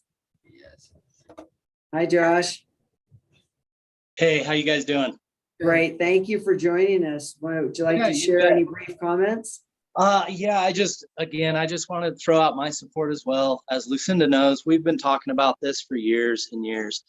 The issue has always been money. And now that these grants are available, I think Supervisor Ryan put it pretty well. I think we have the collective energy to get it done. So I just wanted to voice my support. I appreciate everyone else, the work you've put into it at the county there as well. And I look forward to working with all of you in the future on this. Thank you, Josh. And I do want to note also that the county had applied for a BRIC grant. It's a form of BRIC grant through FEMA. And I don't know that we've ever gotten the final confirmation of approval. We're still waiting to hear that. It's a very long process, but we anticipate getting that funding as well. That program, that single project is to focus on Pinewood if we are approved, as well as a small portion of Kachina Village. And so Pinewood, Munns Park. And so, here again, our ability to leverage these different funding sources, but as we know with BRIC, that could be years out. They have to go through a long, extensive process. So, this other funding may be much more flexible and we can move forward much more quickly, we hope. So thank you, but thanks again, Chief Tote, really appreciate your support. You bet, thank you. Thanks for joining us this afternoon. And any other comments, questions from the board or from our staff? All right. Well, it's a very exciting program, and I appreciate the staff getting right on top of this. I mean, quite frankly, we were first in line when this was a pipe dream. We were already standing in line. So I'm thank you so much for the leadership shown by Jay and Lucinda and others there at the county for getting this done. Really appreciate that. So thank you very much. Yeah, Madam Chair, yeah, same compliments for everybody working together. Really appreciate it. And where did that Greg Nelson come from? Where did he get his training? We had to get him up to speed pretty quick, though. I bet you did. Take care of the liabilities I created there. I like it. I wonder who trained him. I'm gonna invoke the Fifth Amendment here. You did a good job, Greg. Judy, you needed to say retrained him. Oh, okay. I forgot that too. We're very happy, Greg, that you're over there. Thank you. Thank you for the opportunity to be with you today. It's an honor. Thank you. All right. Well, is there any updates that we might have here on the tunnel fire? I know that was an item that we talked about first thing this morning, and the idea was if there were any updates, we would also recall that and discuss that here in our meeting. I'm not sure there really is anything further, but I'm leaving it up there to hear from the county manager and deputy county manager on this. I don't believe so. I have not seen anything come across. Steve, have you seen anything? Just looking on InsaWeb, they're showing 20% containment, 21,215 acres, but that is the situation right now. Again, the winds to tomorrow and Thursday will be will be kind of the items to watch. But again, I think that is all we have from this end. Very good.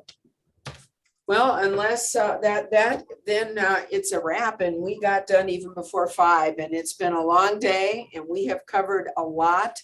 And I so appreciate again just the efforts of our unbelievable county staff and the board, of course, for basically being so engaged and involved in this whole process. So with that, there is nothing else. We Madam have Chair? reached. There's one other item. Kim Musselman is going to do a quick update on the Community Assistance Center. Very quick, 10 seconds. No problem. Thank you.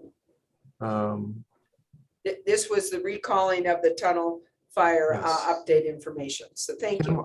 Can we pull Kim over to panelist, please?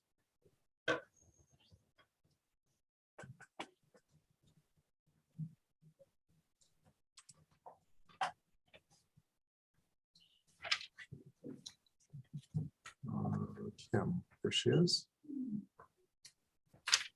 Kim? Thank you, Steve and Chair Horseman and Supervisors. I just wanted to update you all that we will be making changes tomorrow. Tomorrow, the CAC will still be open in person. The hours will end at 5 p.m. We haven't had anyone come in after 4 p.m. any of the days that we've been open. And then effective Thursday, we're going to stand down the in-person operation and just do our online response. So messaging will be going out to the public. I just wanted to give you all a heads up about that. Our partners are back. Many of them have left this center today and are back providing service virtually. So we will continue to absolutely provide the service, but we will be standing down the in-person operation tomorrow at 5. Thank you. That's important. And it's going to be important to get that out on all of our social media channels. So thank you. Yes, thank you. Thanks, Kim. Madam Chair. Staff. One more thing. No, staff is done, I promise. We may have worn out our welcome, so we're done. All right, Supervisor Begay. Did you have one more thing? No, I said that to Steve when he came on again. Is that him again? So anyways. Members of the board, thank you so much. You all have a wonderful evening, and we will be back together, I'm sure, soon. So thank you. Thank you all so much. Good job. Good night. Everybody.